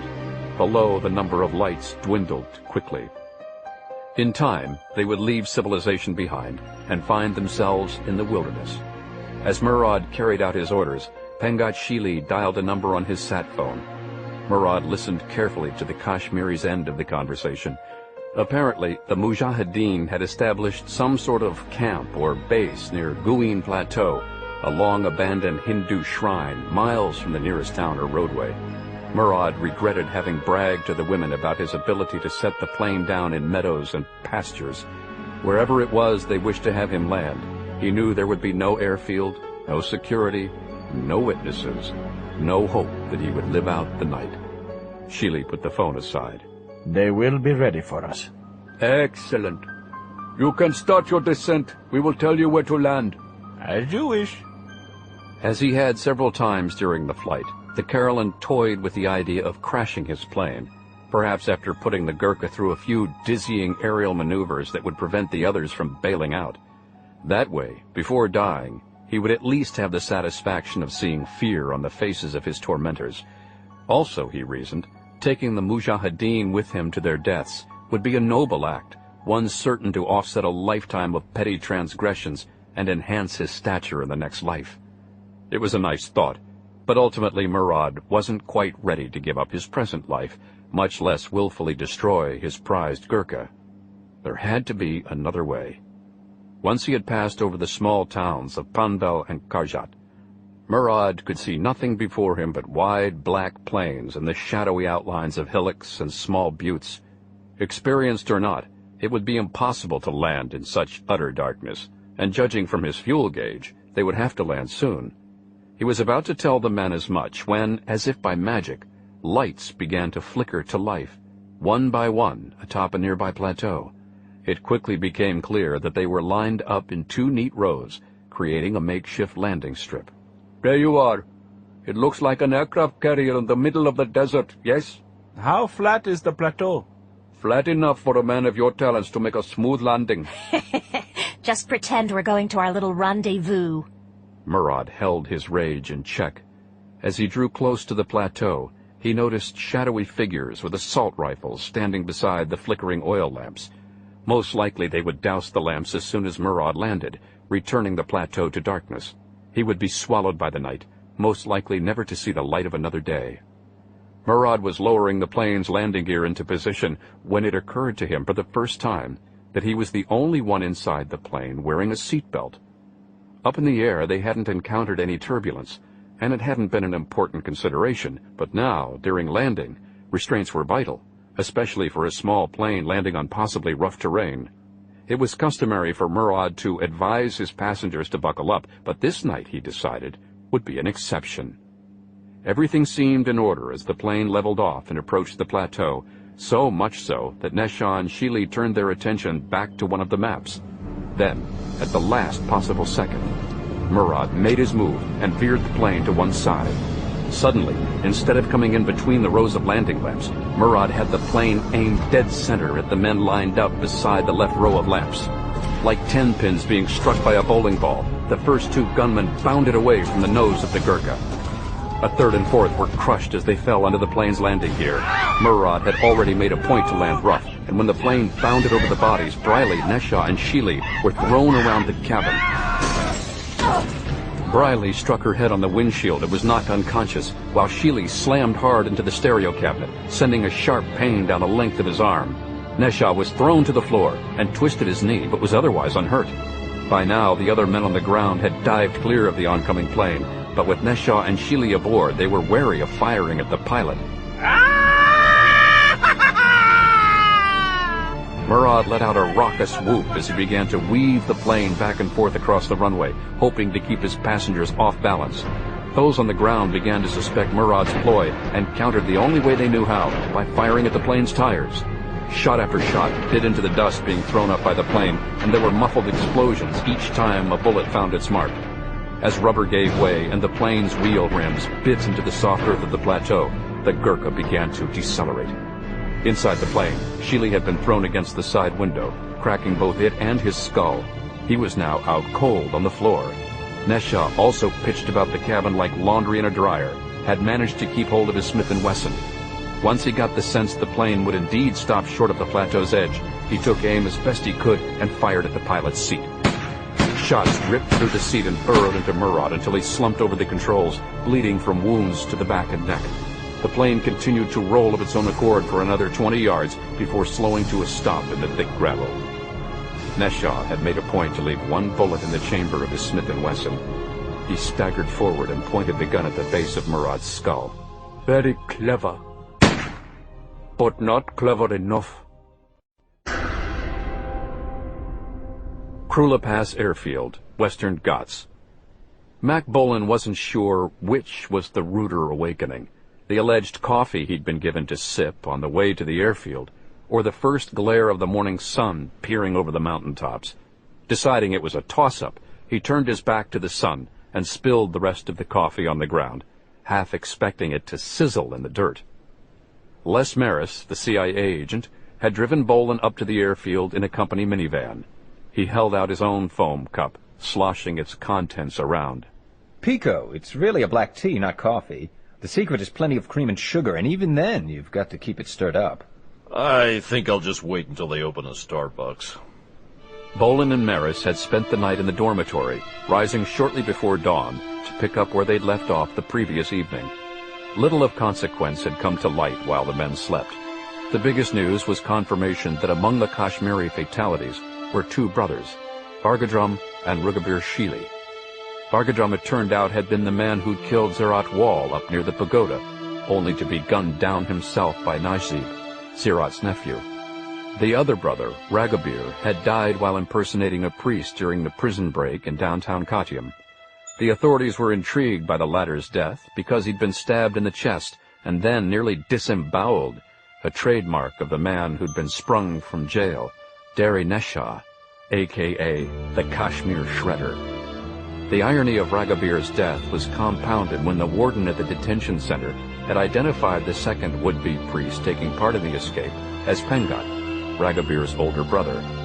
Dr. Vanat, rousted from his sleep for questioning in the matter, had confirmed that Ragabir and Neshaw had had a falling out several weeks earlier. Vanat also said that all three brothers were extremely close, giving rise to a theory that Neshaw had yet to tell Pengat, his alleged right-hand man, about the real circumstances of Ragabir's death. A consensus had yet to be reached, however, on whether to make the information public, in hopes of creating a rift between the two mujahideen, wherever they might be. It was in hopes of determining the whereabouts of Pengat Sheely and Dari Neshaw that Bolan and Maris had driven up to the remote airfield overlooking Kottayam and Bembanad Lake. Lying on its side downhill from the grove of hardwoods, where the two men stood, was a late-model Honda sedan. The vehicle had been spotted shortly after dawn by an amateur photographer who'd come to the airfield hoping to hire a pilot to fly him over the Academy of Arts for some freelance shots he could then sell to the Indian tabloids. Advised that airspace over the school had been declared off-limits, the photographer had climbed one of the hardwood trees, hoping to use his telephoto lens for the next best thing.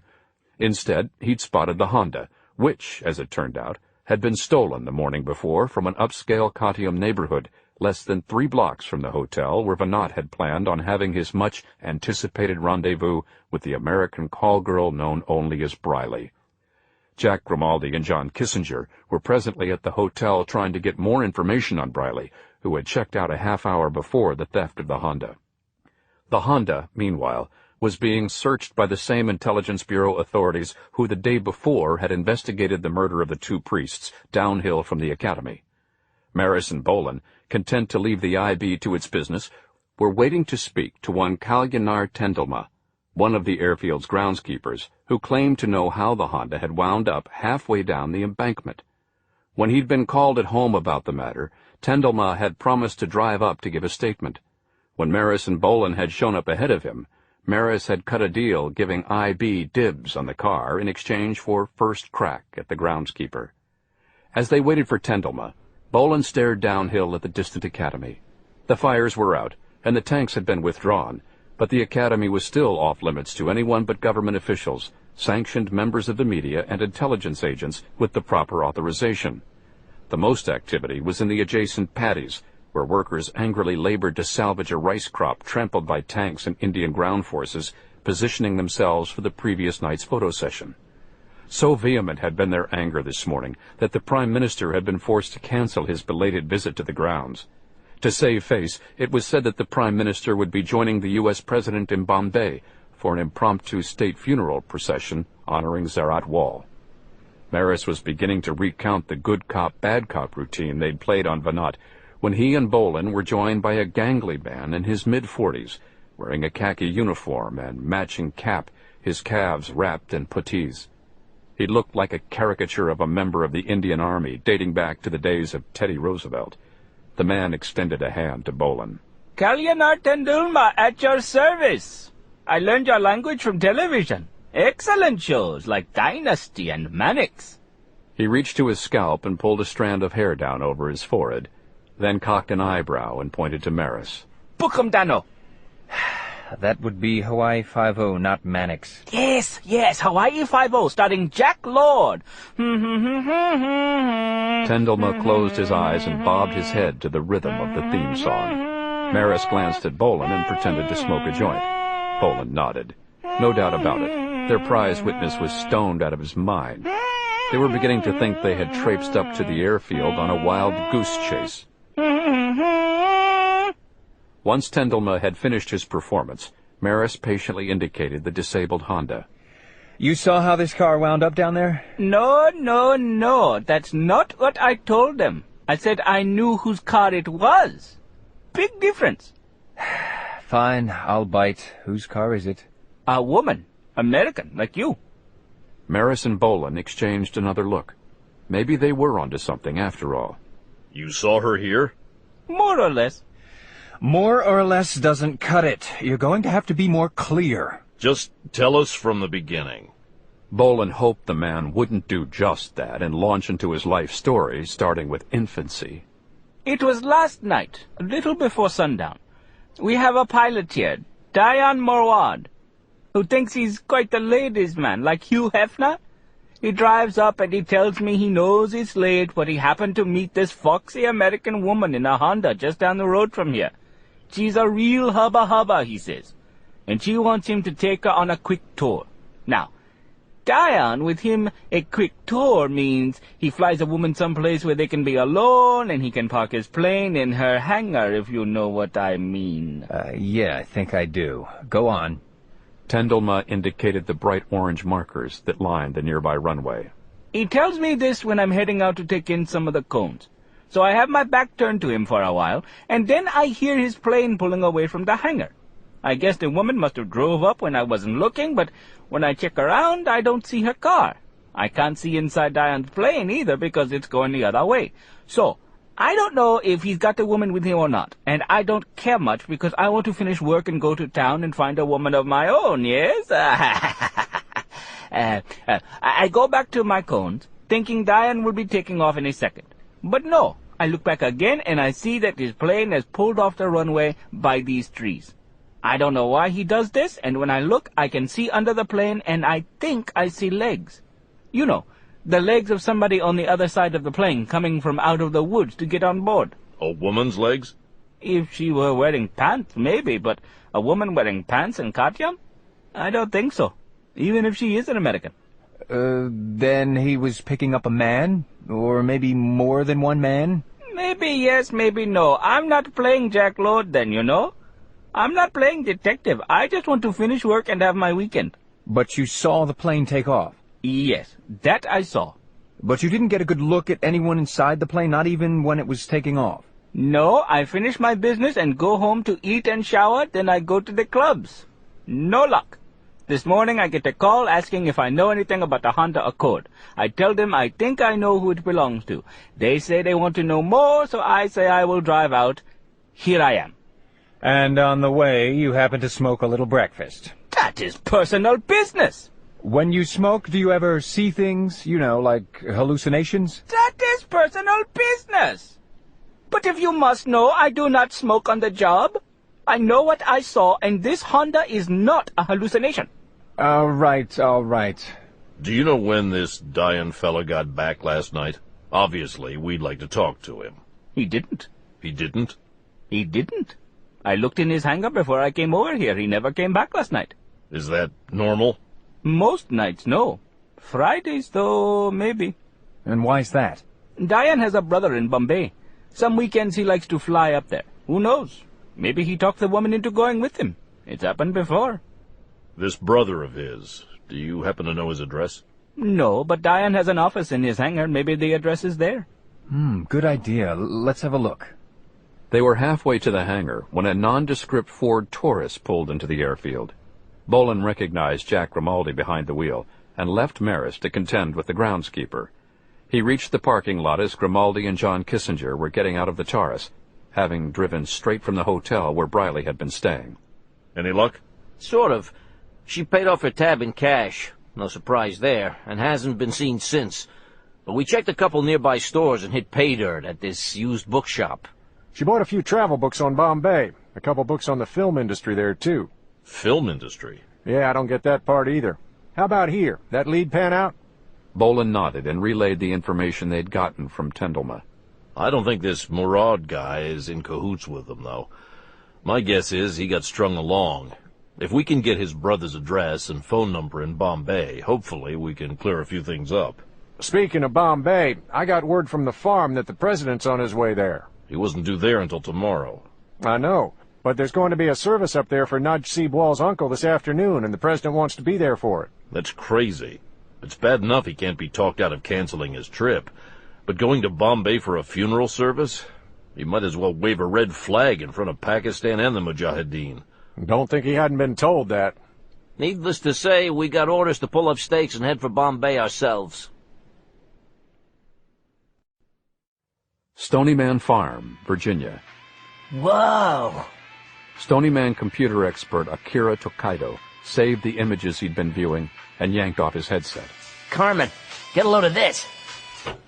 Carmen Delahunt, an attractive redhead sitting 20 feet away, took off her reading glasses and glanced up from her terminal. What's up? Come take a look. Be right there. Delahunt logged a few final notes, then pushed away from her desk. Well-dressed and smartly groomed, Delahunt looked far younger than her years. She'd spent more than half her life using her high-tech know-how in the war against crime and global terrorism, first with the FBI, then as a part of Aaron Kurtzman's cybernetic brain trust. Next to Barbara Price, Delahunt was the second highest-ranking woman at Stonyman Farm, and she carried herself accordingly. She wasn't only decisive, but also quick-witted and sharp-tongued, traits that tended to be magnified late in the day, when she often skipped dinner in favor of caffeine and sugar-charged snacks. Her vice of choice at the moment was a payday bar, which she dunked in Aaron Kurtzman's patented 30-weight coffee as she joined Tokaido at his computer station. Let me guess. You blew up a SATCAM shot of that nude beach you use for a screensaver. Let's see what you got. Tokaido reloaded the image he'd been observing. I'm telling you, this is straight out of the X-Files.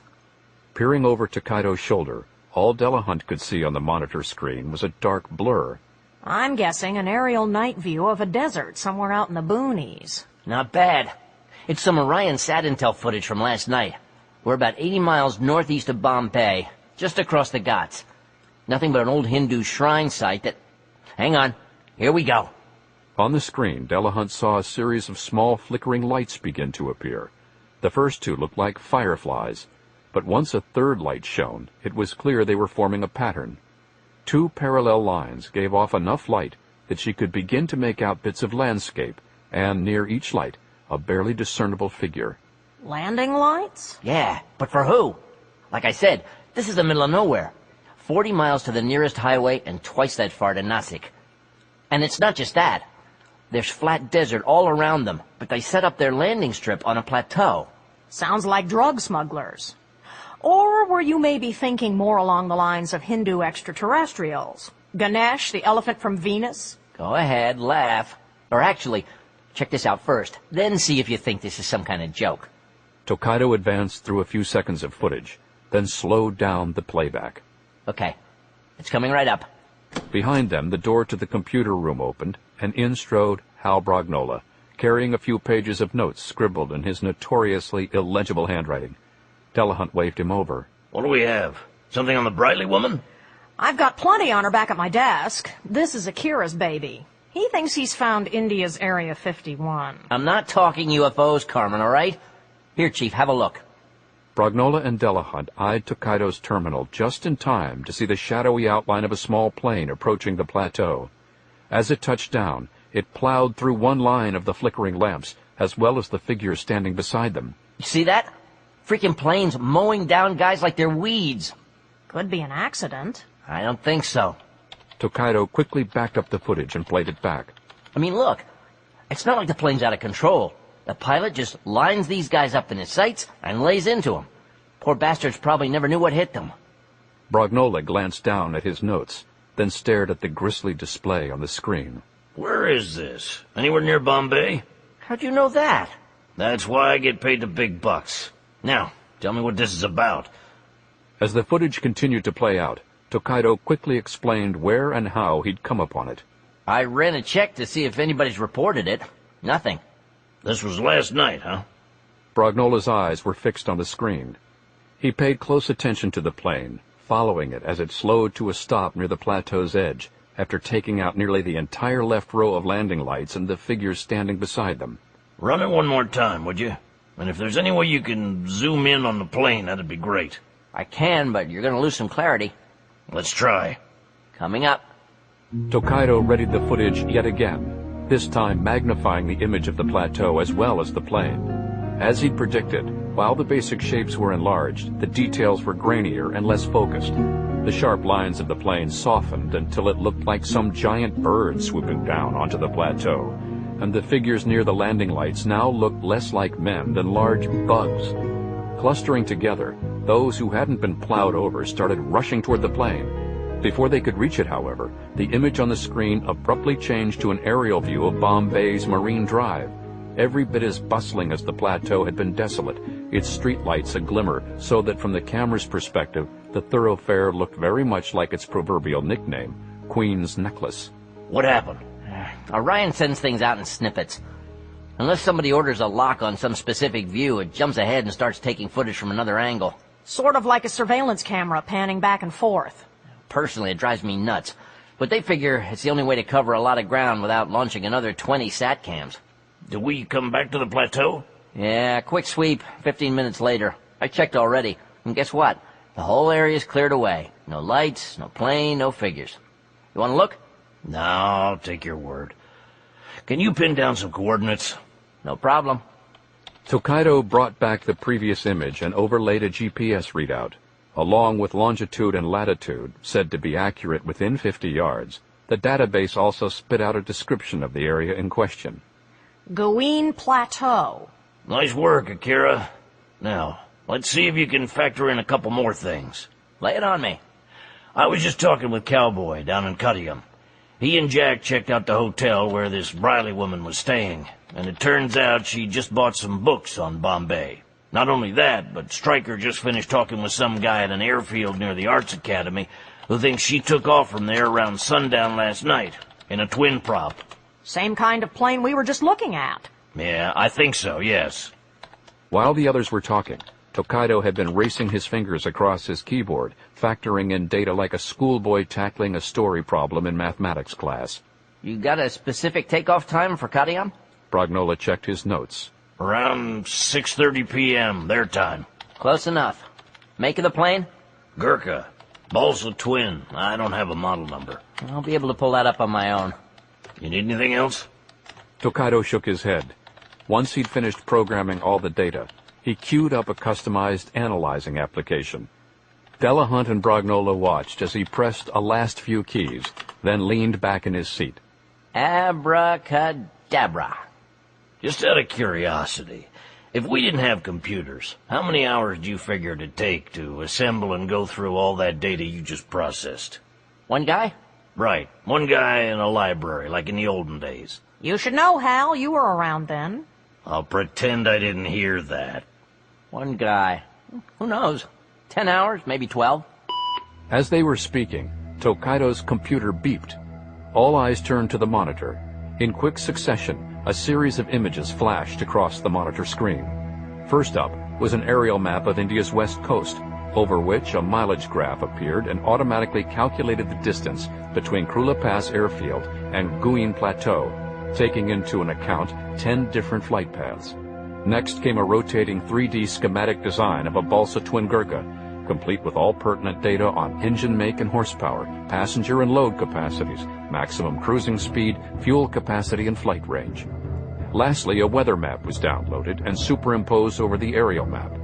Multicolored shaded areas took into account everything from cloud formations, jet streams, and directional winds, along with their velocity, to likely areas for updrafts and any other meteorological variables that could have a bearing on flight time. All in all, it took the computer 14 seconds to process the various data and answer the question foremost on the minds of the people clustered around the workstation. If the Gurkha had taken off from Kottayam at 6:30 p.m. with a pilot, a full tank of gas, and several passengers, could it have conceivably reached the Indian state of Maharashtra in time to be the same plane the Orion spy satellite had filmed landing atop Guin Plateau? On the terminal, a green line slowly snaked upward along the Indian coastline from Kottayam, veering inland once it reached Bombay. Had any of the aforementioned factors come into play in a way that would likely have slowed the plane down, the indicator line would have turned yellow, or even stopped moving and turned red.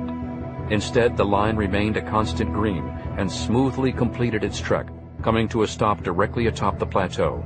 The calculated arrival time flashed across the screen in capital letters. The hypothetical plane had touched down 5.42 minutes ahead of the time posted on the Orion Sat Intel footage of the real plane's ill-fated landing atop the plateau. Does that answer your question? I think so.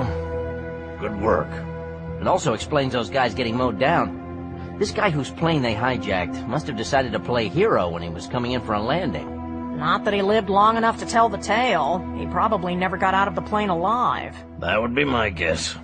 So what we've got now are leftover mujahideen skulking around the mountains playing Che Guevara? Is that it? Well, I think we have to keep in mind the mujahideen didn't have all their eggs in one basket down in Kottayam. Brognola glanced at his notes again.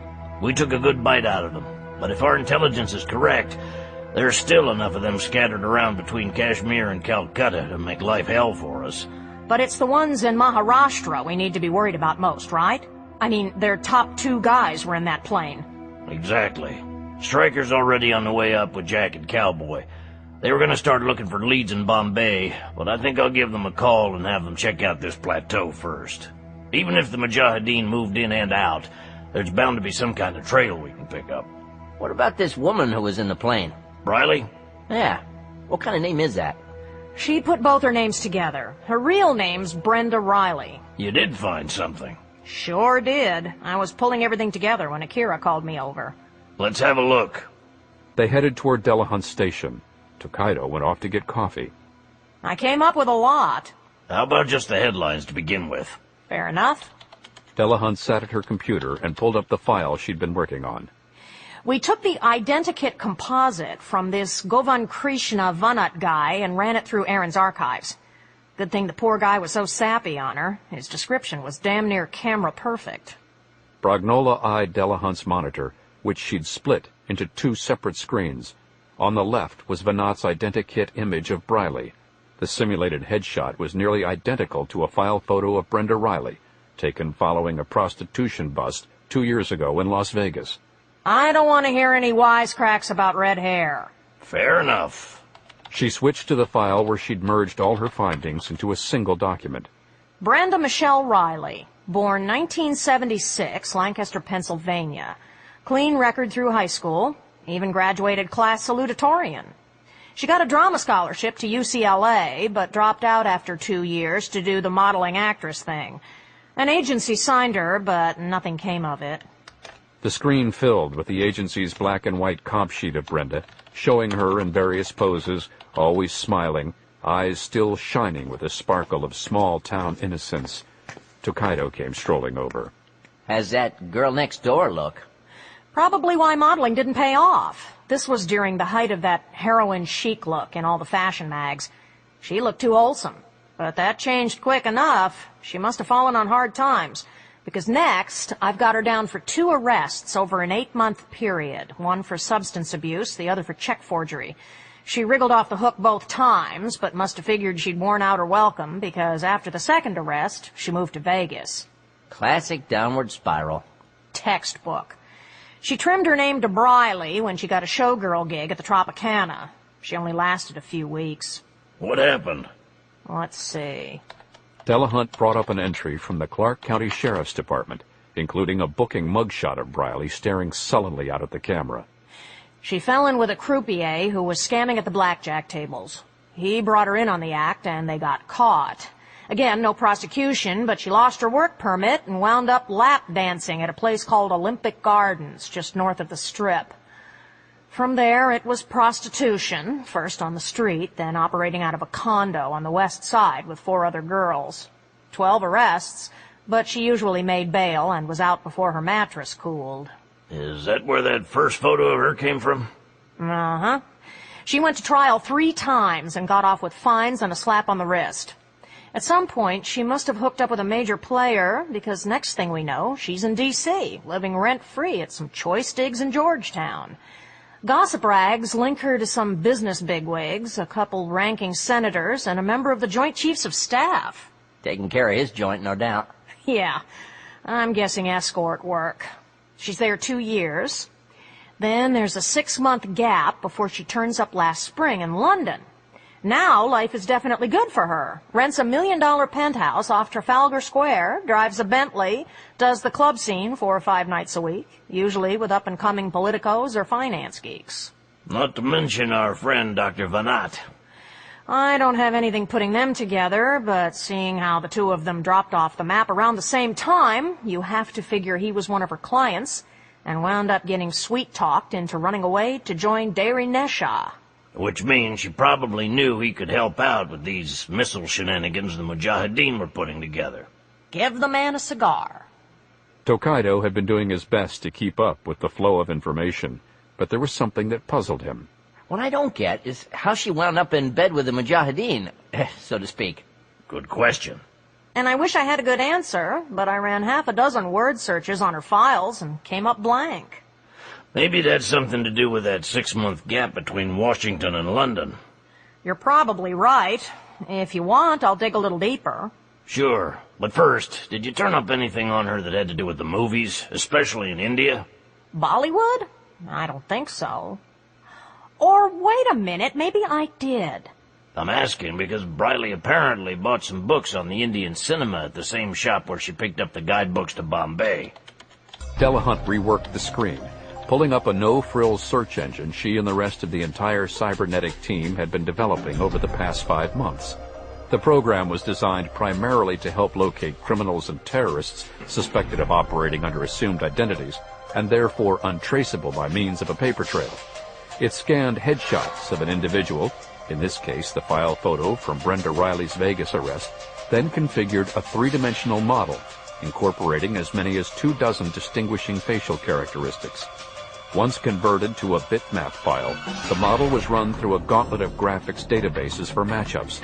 As with conventional word searches, one often ended up with a lot of matches that were either off the mark or totally irrelevant.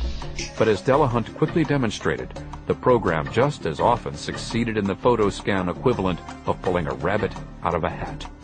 My first run-through turned up over 600 hits, but after some quick weeding, I was able to throw out all but 30 that were clearly her. You know, things like passport photos, driver's licenses, yearbook pics, her Vegas shot. And then there are these. Delahunt brought up a block of photos taken at a variety of nightclubs. These are Fleet Street tabloid shots of various celebrity spottings in London last spring, right before Briley most likely hooked up with Vanat. She turned up mostly as just a face in the crowd, you know, 2 people away from whoever the paparazzi were really going for. There are 3 shots here, taken the same night at different nightclubs, where she's on the dance floor with the same entourage. See the guy in the middle of each shot? He's some big-shot Indian film producer by the name of Jahan. Abdul Jahan? Are you kidding me? You know him? I know of him.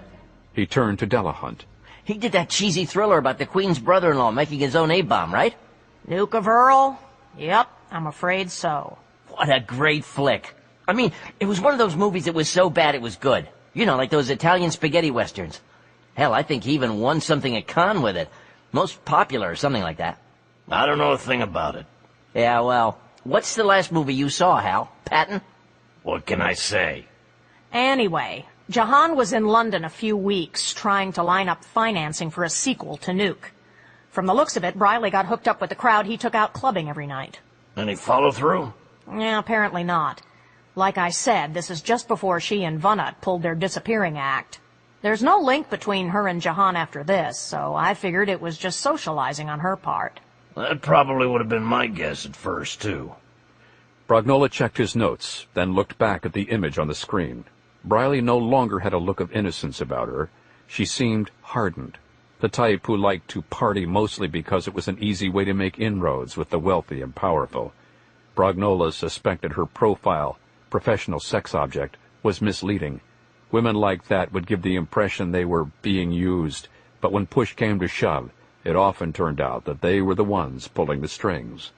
I might be wrong, but something tells me we might have Lady Macbeth on our hands. Bombay, India. From the beginning, Briley had been charmed by Dari Neshaw's unpredictability, but there were times when it got to be too much for her. This was one of those times. Here it was, not even 10 o'clock in the morning, the day after his escape from prison. And what did he want to do? Check out the remaining Sabre missile launcher? Plot strategy with Pengat Shili and his other top confidants? Make passionate love with her and then sleep in until noon? No, what Dari wanted to do was dress up like a tourist and roam the grime of Chowpatty Beach and then trek down to some place called Nariman Point. And why? Oh, he claimed this was important, that he wanted to see how security was shaping up for the state funeral taking place later that afternoon near Malabar Hill. But was that really necessary? Did they really have to get up early and straggle down here to realize that, especially after the missile scare in Kottayam, no expense would be spared to keep the Mujahideen from getting close to the president or prime minister? No. Briley knew the real reason Dari had insisted that they come here and risk detection was that he wanted to look at a statue. A statue? Had he gone mad? This was only her first visit, but Briley already hated Bombay with a passion. The guidebook she'd bought in Kottayam had talked up the city's boisterous vitality and diversity, but all that Briley saw was nearly 20 million souls crammed into a space far smaller than Manhattan, most of them poor and unsightly, living off the streets, loud, scabrous, needy. Even now, with the sun barely up, they were already out by the thousands, wading into the bay with their clothes on, then straggling out to watch a shabby clot of street performers do tricks, while their children scrambled around the sand with their hands out, begging for rupees. It all disgusted her to no end. Forget about the strategic targets Dari was always talking about. Bombay, she thought, was where a few well-placed warheads could really do some good. She kept those thoughts to herself, of course. As Neshaw led her by the hand past people vending food on the beach from rickety carts, Briley's face was locked with a faint smile and a look of contentment. It was no easy feat, especially as her senses cringed at the oppressive smells around her. Not just the good spiced curd, fried vermicelli, chutney, roasted chickpeas, but also the rank odor of unwashed bodies. It was enough to make her nauseous. Hadn't these people heard of soap, deodorant, toothpaste? How much more of this was Dari going to subject her to? Oblivious to Briley's discomfort, Neshaw slowed, eyeing the food selections as if he were a gourmet viewing a culinary feast. Please don't stop, Briley pleaded silently, but to no avail. Neshaw steered her toward a grizzled-looking vendor scooping dark-colored globs from an unsanitary-looking deep fryer and stuffing them into white, doughy rolls. "You have to try some of this." Neshaw bought two, holding one out to Briley. "Pav bhaji, potatoes and chilies and batter." I would, but my stomach's still a little unsettled from the flight. Too bad. Perhaps later. This or maybe some bel puri. Perhaps. Briley watched him happily devour the second pav bhaji. Despite her paranoia, she had to admit Derry was unlikely to be recognized. Last night he'd cut off his beard, trimmed his eyebrows, and had his head shaved. Now, wearing sunglasses, a straw hat, floral print shirt, and Bermuda shorts, he looked even less formidable than he had in prison with his bleached beard and unkempt hair. And with her beside him in her modest capri slacks and a cotton blouse, Briley was sure they could pass for any number of middle-class American couples out steeping themselves in the wonders of India. As he ate, Nesha raised the binoculars strung about his neck and peered past the crowd toward Malabar Hill, where the funeral of Zarat Wall would take place. Briley looked in the same direction. She'd read in the guidebooks about how the Parsi dead were disposed of at the Towers of Silence, but the spires weren't visible from the beach. All she could see that hinted of the funerary ritual were several large, black-winged vultures circling lazily in the vicinity, no doubt waiting for their dinner to be served. You think it's barbaric, don't you? Briley looked at Nesha, startled that he'd realized what she was thinking. I know it's some kind of custom. The Parsis are Zoroastrians. They hold earth, water, and fire as sacred. For them, it's wrong to violate the elements by cremation or burial. I understand that, but still, to feed their dead to the birds? It's very ecological. And when you think about it, what's so smart about stuffing people in boxes and burying them in holes? Maybe so. Not that Briley was convinced. She sympathized with the wealthy who lived in the expensive apartments nearby and had to deal with vultures dropping half-eaten limbs and bits of flesh into their patios, not to mention the local reservoirs. It all struck her as every bit as barbaric as the antics of the acrobatic troupe performing nearby.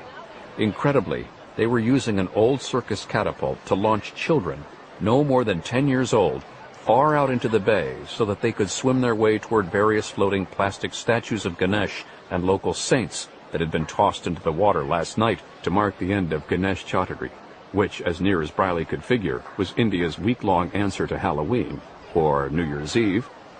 Seeing that Briley was watching the performance, 2 younger children scampered over. Their hands were out, and they pleaded to her as they gestured out into the bay. For a donation, their brother will touch a floating likeness of Ganesh and make sure your dreams come true. I'll pass. Briley tried to keep a smile on her face as she shook her head at the children. Nesha, however, crouched before them and handed them a few rupees. As he spoke with them, Briley watched another youngster let out a whoop as the catapult sent him hurtling out into the sea, arms and legs flailing. The bay was shallow, and even though the boy flew more than 50 yards through the air, at the last second he straightened his body and hit the water at a flat enough angle to avoid striking the bottom. Briley was amazed. It was like watching the cliff divers at Acapulco, only here the dives were horizontal rather than vertical, and performed by children. The youth surfaced quickly and swam to the nearest statue, a Ganesh the size of a refrigerator, sitting cross-legged in a pose of meditation. Holding on to the bobbing effigy while he caught his breath, the boy waved back to shore, smiling. Behind the boy, Briley noticed that the sky had turned leaden. Far out to sea, she could see heavy rain streaking from large swollen clouds that seemed to have materialized out of nowhere. In moments, as if to announce the storm's coming, a strong, salty breeze rolled across the bay. Briley shuddered as Nesha rejoined her. Monsoon, long overdue. It'll rain out the parade, won't it? It will come, and for an hour it will seem like Bombay is ready to sink under such a downpour. Then the storm will move on, and the sun will come out. All the while, people will go about their business. If there is enough of a wind, the streets might even be dry again in time for the parade. I guess I have a lot to learn about this part of the world. Nesha took her by the hand. Come, I want to show you the statue before it rains. You're not forgetting our meeting, are you? We have time. Nesha led her to the street and flagged down a passing taxi. When you paid those children, what did you wish for? A dilapidated cab pulled over, and he opened the back door, gesturing for Briley to get in. For success with our mission, of course.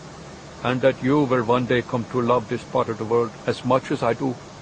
Briley had no ready answer for Nesha, so as she moved past him into the back seat of the cab, she merely smiled again and stroked his cheek, letting him draw his own conclusions. Neshah sat next to Briley and put his arm around her, then called out for the driver to take them to Nariman Point. It was slow going. They were on the main thoroughfare, and traffic, even for a weekend, was every bit as congested as it had been in Katium when Neshah and Pengat were fleeing the detention center. Adding to the slowness was the presence of troops and city workers setting up barricades for the funeral procession that would later carry the body of Zirat Wall to the Towers of Silence. Neshah scowled at the sight, directing most of his anger at the troops. Look at these puppets of the Shiv Sena.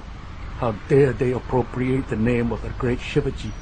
They desecrate the great man's legacy to justify their agenda of Hindu nationalism and Muslim oppression. They need to be stopped at any cost. And I will, sooner than anyone suspects.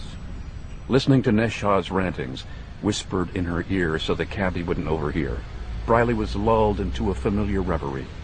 At times like this, when Derry talked of the future with such passion, determination, and confidence, she would do her best to forsake her cynicism.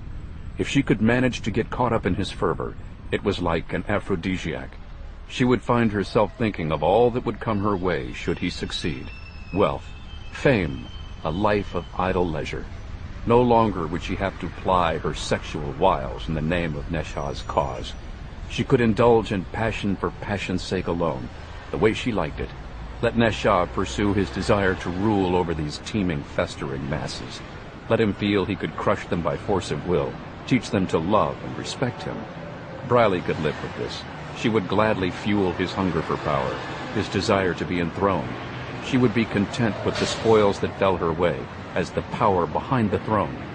When Briley put her life into this perspective, any sacrifice seemed tolerable. And so she listened, rapt, until at last the cab pulled to a stop in front of the Oberoi Towers. So many dreams. Perhaps I should have paid those children a few more rupees, eh? Briley clasped his hand. I believe in you. I know you're just being kind, but let me show you that it really is possible. Neshah paid the cabbie, then led Briley along a newly built promenade leading out to Nariman Point. Located halfway down the peninsula, the promenade overlooked not only Back Bay, but also, jutting inward toward the heart of the financial district, a large rectangular expanse of water left over from the latest reclamation project by which Bombay, over the centuries, had claimed land from the sea to build upon. All in all, it wasn't the ideal place to erect a statue that Maharashtra's ruling party hoped would one day rival America's Statue of Liberty. Most had favored something on the other side of the peninsula, near the gateway of India. But once completed, the pedestaled 40-foot-high likeness of folk hero Shivaji would be visible not only to ships approaching Bombay harbor, but also throughout Back Bay. The statue, rising from the tip of the promenade, was supposed to be completed in time to celebrate the 50th anniversary of Balasaheb Thackeray's founding of the Shiv Sena Party, but Briley could see that was never going to happen. The 40-foot-high pedestal seemed finished, but as for Shivaji and his majestic rearing stallion, both were, for the most part, mere skeletal outlines through which the morning sun glared, silhouetting the flocks of pigeons that were apparently of the opinion that India's ruling party had made them a fanciful birdhouse. There were no workers in sight, and a few hundred people were slumbering around the base of the pedestal, having moved their sheets and bedrolls so that they could sleep a while longer in the relative coolness of the statue's shadow. They looked to Briley like beached seals. Isn't it magnificent? Neshah took a step back. The wind had picked up, forcing him to take off his hat and use his hand to shade his eyes as he studied the statue from top to bottom. It will be when it's finished. He nodded. For what seemed an eternity, Neshah stared silently at the guano-splattered edifice. Then, taking off his sunglasses, he dabbed the corners of his eyes. Briley couldn't believe it. Derry was weeping. Are you all right? Fine. Tears of pride, that is all. You know how I feel about Shivaji. It is proof that my dreams can come true. Tell me about him again. Are you sure? Briley was actually tired of hearing about Shivaji, but she knew how much Derry liked to expound on the founder of the Maratha Confederacy, which overthrew the Mughal Empire in the late 17th century and ruled western India until being subdued by the British. Although most historians tended to focus on Shivaji's technological foresight and his penchant for religious tolerance, Nesha was more fascinated by his hero's military prowess, particularly in his clashes with the Mughal Emperor Aurangzeb. Never mind that Shivaji had been a Hindu and Aurangzeb a Muslim like Nesha. To Derry, that was beside the point, an unfortunate miscasting that could be overlooked. The previous year, before Nesha had put her up at her townhouse in London, he'd taken Briley to Pune, Shivaji's birthplace, 70 miles southeast of Bombay. There he'd told her how the great Shivaji had reclaimed his hometown from the Muslims by teaching lizards to carry up the ropes by which his troops scaled the steep walls of Simhagad fortress. And Nesha's escape from the detention center in Kottayam had been, in part, inspired by his hero's escape from custody in Agra shortly after the completion of the Taj Mahal. In Shivaji's case, however, instead of smuggling himself out disguised as a priest, he'd hidden himself in a large basket of sweets and waited for the authorities to deliver him to his freedom. Once we have finished our mission, I will go down in history as the Shivaji of my time. And then in 1,000 years, there will be those who aspire to be the next Derry Nesha. They had spent only a few minutes before the statue, and yet, as she looked around, Briley suddenly noticed that they were surrounded. Where moments before there had been only hundreds of people on the promenade, now there were thousands, with thousands more on the way, flowing forth from the city, the women's saris snapping loudly in the breeze. Briley was stunned, concerned. She doubted anyone had overheard Nesha's ramblings. How could they have, chattering as everyone was in their noisy slew of incomprehensible dialects? But why risk the chance? Don't forget, we're meeting Abdul in an hour. Yes, of course. What would I do without you? Taking a cell phone from his pocket, he led her away from the mob. Nesha called one of his Bombay contacts, who owned a powerboat and was idling out in the bay, pretending to fish as he awaited the call to pick up Nesha and Briley and take them around Malabar Point to the north part of the city, where Abdul Jahan had converted one of the old textile mills into a motion picture facility. Nesha told the other man where to meet them, then stopped at a nearby kiosk to buy a half-dozen different morning papers. As they started down a wide wooden staircase leading back down to the beach, the newspapers rustled loudly in Nesha's hands as he tracked down stories and photographs about yesterday's events in Kottayam. Briley knew he was eager to see what the press had made of his escape and the discovery of a missile launcher at the Academy of Arts, and to her it looked as if he were skimming the print for two keywords only: Derry Nesha. Nesha cursed several times when he came across accounts painting the Mujahideen in a negative light, but he was amused by the boastful claims of authorities eager to take credit for having supposedly dealt a death blow to the Kashmiri separatists. Fools. They would think they'd killed an octopus if they nipped off one of its tentacles. Rounding Nariman Point, they came to the mini-harbor remaining from the Back Bay reclamation project. The shoreline had been taken over mostly by Koli fishermen, descendants of the aboriginals who'd first settled Bombay. Though more prevalent 15 miles to the north in Versova, the Kolis had entrenched themselves here as well. Clapboard shanties bordered the beach, creating a squalid makeshift village that contrasted sharply with the gleaming skyscrapers across the water. Fishermen, as well as the notorious Koli women, were already out in force. Some were preparing to head out for the day despite the approaching monsoon, while others were unloading boats filled with fish pulled from the sea during the night. The stench made the other smells Briley had thus far endured seem like perfume. She worried that she and Nesha would wind up reeking of fish when they met Abdul. How long before the boat is here? Nesha didn't respond. Briley saw that he was transfixed on an article in one of the papers. He shook his head to himself as he read, and under his breath he cursed, not like before, but more in alarm. What is it? Nesha, clearly troubled, handed the paper to Briley, pointing out a paragraph in a story about the prison escape. In describing how Nesha had managed to walk out of the prison disguised as a priest, the article described in detail how the man who'd provided him with his clerical robe and hat had been left behind in the cell, stabbed in the manner of the so-called Kashmir shredder.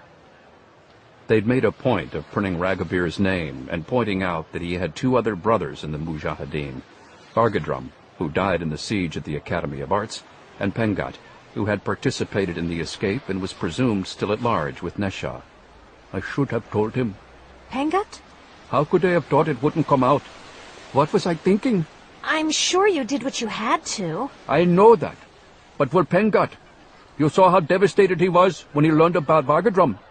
Briley nodded, recalling the fit of wailing Pengat had unleashed last night when, at the hotel they checked into for the night, he'd learned of his younger brother's death on the television news. He'd not only wept, but also spit and fumed, swearing vengeance on whoever was responsible for shooting Vargadrum. I need to see Pengat before he finds out from somebody else. I understand. Go, I'll take the meeting. Are you sure? I can handle Abdul. That's what I'm afraid of. Dairy, that was a long time ago. Abdul and I are friends, nothing more. I want to believe that. Then do. We've been through too much not to have trust in each other. Yes, of course. Briley leaned forward and kissed him lightly. Now go. Do what you have to. Everything will be fine. Nesha smiled again, this time with more ease.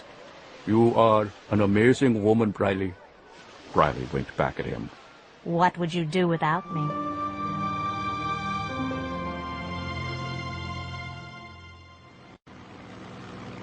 Goin Plateau. Gotta hand it to Akira. We're damn near right on the money. Grimaldi was at the controls of Dayan Murad's Gurkha Thresher. Though smaller, less powerful, and nowhere near as well maintained as the twin balsa Murad had flown from Kottayam the previous night, the Thresher, helped along during the last leg of its flight by strong tailwinds from the approaching monsoon, had reached Goin Plateau only 5 minutes later than the ETA Tokaido had put together back at Stonyman Farm. Not a moment too soon. Sitting up front, beside Grimaldi, Kissinger peered westward at the large, swollen clouds massing on the far side of the Ghats. Looks like a doozy coming in. Sure does. What do you think, Sarge? Still want to put it down? Bolan glanced up from the topo map he and Les Maris were analyzing in the back seat. I think we've got time. And if there's any evidence down there, we'd better get a look at it before the rains wash it away. Good point. In that case, let me take a quick pass and get a better look at our runway. In the morning light, it was clear why Murad had landed atop the plateau the previous night. The surrounding desert was pocked with gullies and ridges of deep sand that shifted readily under the wind's forceful hand. And as for the need for landing lights, as Grimaldi brought the Thresher over the plateau, he saw a series of deep shafts dotting the surface. What are those? Skylights for the caves? They're kind of all-purpose shafts. You say those shafts are bad, mothers? Right on. Back when this used to be a shrine, the monks used them for lights, air, plus a way to get the rainwater down into holding pools inside the caves. Thank you, Professor. Hey, if you're stationed somewhere long enough, you eventually get to know a few things about the place. Whatever the case, those pits will eat the hell out of your landing gear if you give them a chance. Not bloody well likely. Not bad. Better than your Isaac Hayes, at any rate. Shut your mouth. Kissinger scanned the area around the plateau through his binoculars, then called out to Maris. I thought you called ahead and made sure the welcome mat was out for us. I did. Must be we beat the reception committee. Fine by me. Man, do I hear that. How are we supposed to do covert ops when we always get stuck playing buddy-buddy with the legits? No offense, Les. Ha ha ha. Is this the part where I'm supposed to ooh and ah because you guys are more covert than CIA? Whoever you are? Hey, we're Special Task Force for the Secret Service. Yeah, and I'm Wild Bill Donovan. Bolan grinned at the battering, but he could share Grimaldi's sentiment about always having to deal with outsiders. There was a part of him that longed for the earlier days, when there were fewer players on the field, and it was easier to operate alone.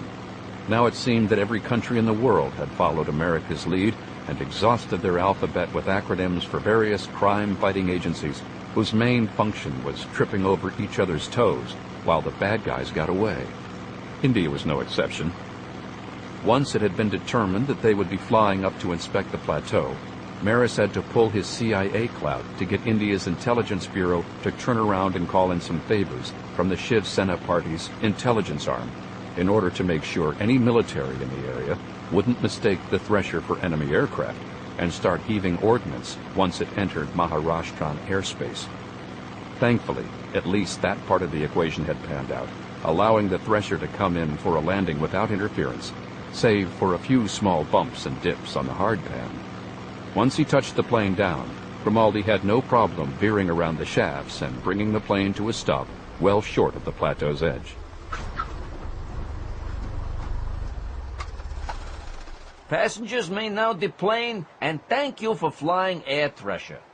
Okay, call me superstitious, but I get nervous when I'm in a plane named after a doomed submarine. I think this baby's named after the bird. That or those folks who work the patties. Whatever. Let's go see what kind of souvenirs we can pick up. From the moment the men stepped out of the plane, it became clear that the Mujahideen had been careful to cover its tracks. Though packed and hardened by the sun, the surface of the plateau still had enough play to leave footprints and plane tracks, but none were to be found except for those made by the thresher. Everywhere else the earth bore only widespread swirls and scratches, and even those were fading as wind whipped across the plateau. Bastards must have swept the place with tree branches. That only works so well, though. Bolan crouched over a dark stain on the ground. Got some blood here. Probably from those guys who got mowed down. That or the poor schmo who did the Hey! Grimaldi grabbed at his head, but the wind had already plucked off his trademark baseball cap and was carrying it back toward the plane. As he jogged after it, Kissinger called out to Bolan and Maris. Hey, get a load of this. Kissinger was squatting before one of the shafts. As the wind gusted across the opening, it gave off an eerie, mournful wail. Vishnu's ghost? Not that. Kissinger pointed to a series of rungs chiseled out of the rock, leading into the shaft.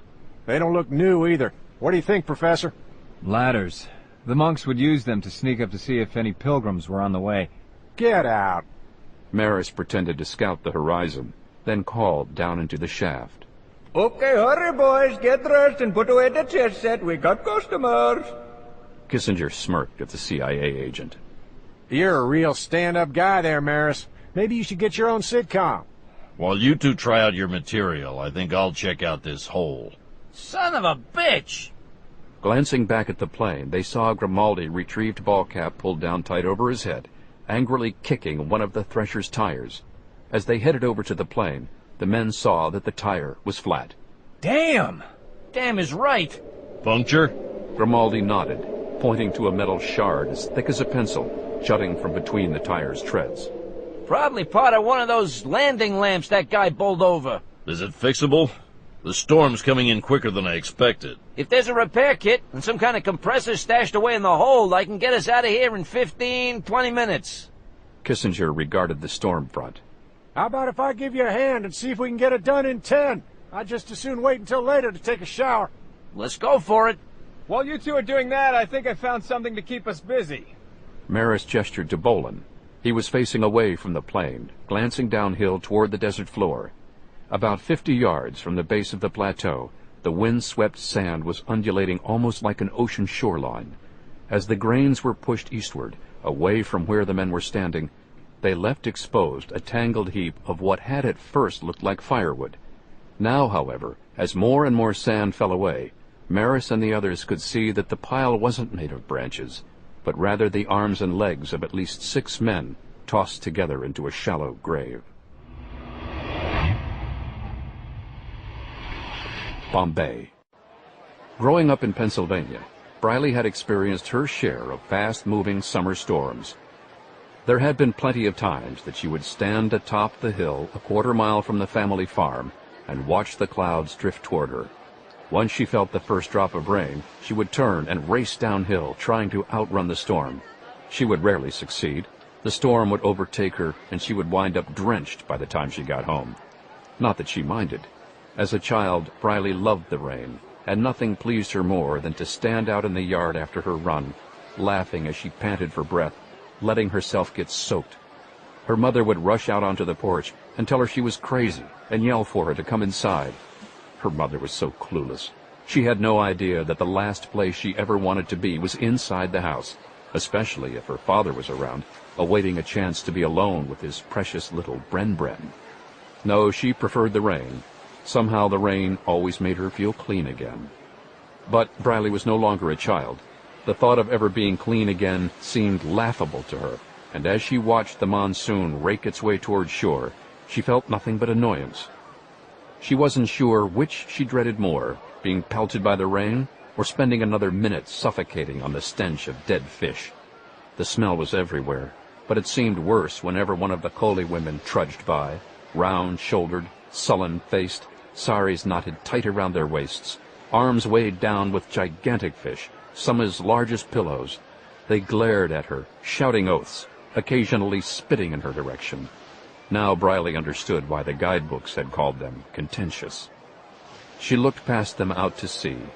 Where the hell was the boatman who was supposed to take her away from all this? Had Derry given him the wrong directions? Had the man become intimidated by the storm and taken the boat ashore elsewhere? If he didn't come soon, Briley was going to get wet, and she doubted any amount of rain could wash away the foul smell invading every pore of her body. She wanted to get aboard the boat and call Abdul to delay their meeting so that she could have a chance to take a shower and change. She hated to admit it, but she wanted to look her best for him. She tried to tell herself it was all political, that it was always easier to contend with men if they could be compromised with desire.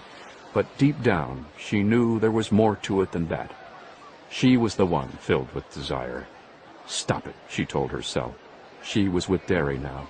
If he succeeded, he would be better able to provide for her. So what if he was impotent? He was always willing to look the other way and let her tend to her needs, especially when they served his as well. Of course, he drew the line when it came to Abdul. Abdul, for her, was off-limits, except for business. Maybe that's why she had these stirrings inside her. Abdul was forbidden fruit. God damn it! Suddenly, the monsoon reached shore. This was nothing like the rain in Pennsylvania. There were no warning sprinkles. It hit her with the force of a cold, stinging shower. Briley was about to head for cover beneath the promenade when one of the Coley women veered toward her. Kutia! She gave Briley a sharp push and sent her staggering backward. I wasn't talking to you! Get away from me! The other woman lurched forward, pushing Briley again. She was joined by a second, older woman who was carrying a small wooden bucket filled with fish bait. After conferring with her younger friend, the older woman turned to Briley, her eyes filled with hate. Without warning, she jerked her bucket forward.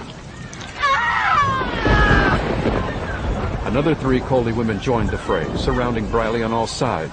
Most slapped at her with open palms, but one woman swiped at Briley with one of her fishes, while another struck Briley's shoulders and forearms with the flat edge of the knife she used to gut fish.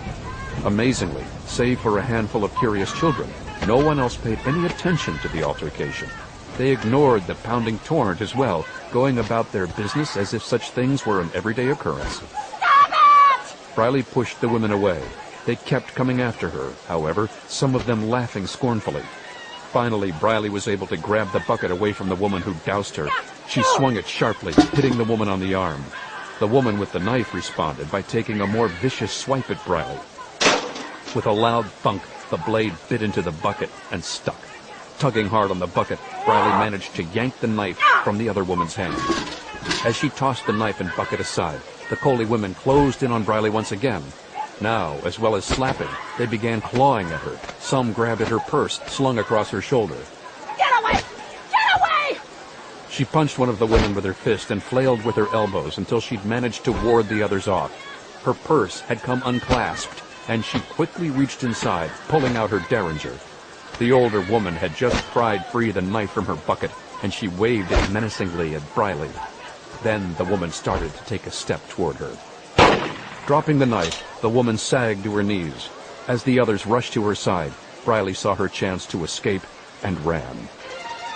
There were too many people around the staircase leading back up to the promenade, so she went the other way, bowling over an old man mending his fishing net, and then bounding up a wide dirt path between 2 rows of shanties.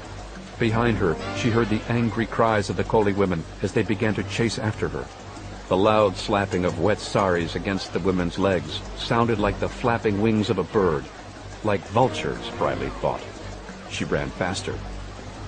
Soon she had left the fishing village behind and was running up Free Press Journal Road toward the heart of the financial district. In sharp contrast to the ramshackle shanties on the beach, the buildings here were tall, modern structures made of steel, brick, and concrete, testimony to Bombay's place as the economic heart of India. Though it was Saturday and the stock exchange was closed, the streets were nonetheless busy. Rain quickly inched its way up to the curb, slowing traffic to a standstill and allowing Briley to dash between cars as she tried to put more distance between herself and her pursuers. Once she crossed the street, she paused to catch her breath and glanced back over her shoulder. She could see the women, half a block away, slowed by their saris, haranguing passers-by and pointing Briley's way as if seeking help in the chase. As on the beach, however, everyone either shook their heads or ignored the women altogether. Still, Briley wasn't about to let up. She broke into a run again, taking the sidewalk. She thought of seeking out one of the museums, in hopes it would provide a refuge, but realizing she might not be admitted smelling the way she did, she went the other way and soon found herself caught up in the sea of Indians trying to cram their way into the Churchgate station. Rather than try to get past them, she waded into their midst, doing her best to mingle in and worm her way forward. By the time she passed through the turnstile into the train station, she felt confident she had managed to elude the coolies. Of the two train lines servicing Bombay, Churchgate served the western side of the island, away from the safe house where she'd hoped to shower and change. There was a stop within 2 blocks of Abdul Jahan's studio, however, so Briley paid her fare and followed the attendant's directions to the loading platform. At this point, gussying herself up for Abdul seemed petty and trivial. She was just glad to have escaped her brush with the fisherwomen. Besides, she figured she could play on Abdul's sympathy when she recounted her close call. The crowd outside the terminal was nothing compared to what Briley encountered when she reached the loading platform. People were packed in so tightly they covered every square inch of the platform. There was chaos when the train pulled in. People stormed for the nearest doorways of each rail car, waiting for them to open after arriving passengers had departed on the other side. Still concerned the Kohli women might show up, Briley wedged herself into the mob and let herself be carried along. Somehow, she managed to find her way into one of the cars. The Bombay train system typically ran 150% ahead of capacity, and today was no exception. All the seats had been taken, and Briley was forced to stand near one of the vertical handholds, hemmed in on every side by other passengers, all of them Indian, all of them soaked by the monsoon. When the train began to pull out of the station, Briley felt herself being nudged and jostled. She knew it had nothing to do with the Kohli women or any attempt to molest her. People just had nowhere else to move. Still, the confinement was stifling, and when they'd reached their first stop at Marine Lines, 2 passengers boarded for every one that got off. Briley felt herself squeezed in even tighter. She was close to tears. Shutting her eyes, she tried to calm herself. This too would pass, she told herself. This too would pass. Guyane Plateau. It's got to be the guys who got hit by the plane. Seems that way. Maris and Bolan had just made their way down a steep path leading from the plateau. The monsoon had cleared the mountains and was sweeping toward them, forcing them to shield their faces against the sting of wind-swept sand. They'd already decided that even if Grimaldi and Kissinger managed to repair the tire, there was no way they were going to be able to take off until the storm had blown over. Once they checked out the graves, they figured they'd duck into caves and wait for the others to join them. Halfway to the unearthed bodies, Maris lost his footing and fell to his knees. He was pushing himself back up to his feet when he felt something just below the surface of the loose sand. Holy shit! Bolan backtracked and saw that Maris had literally stumbled onto yet another mass grave. Though shallow, it had been dug a good 2 feet deeper than the one they'd seen from the plateau, and it was only when Maris and Bolan started scooping away handfuls of sand that they could get a good look at the bodies. There were 8 of them, and unlike the others, they had been laid to rest neatly, in rows, wrapped from head to toe in what looked to be parachute material. Fucking bizarre. Sure is. Bolan peeled the shroud off the head of one of the dead men and saw that his face had been crushed by brute force. Rigor mortis had set in, and sand fleas swarmed over the exposed flesh, which was discolored, but had not yet begun to decompose. These guys haven't been down long. Maris was inspecting another of the corpses.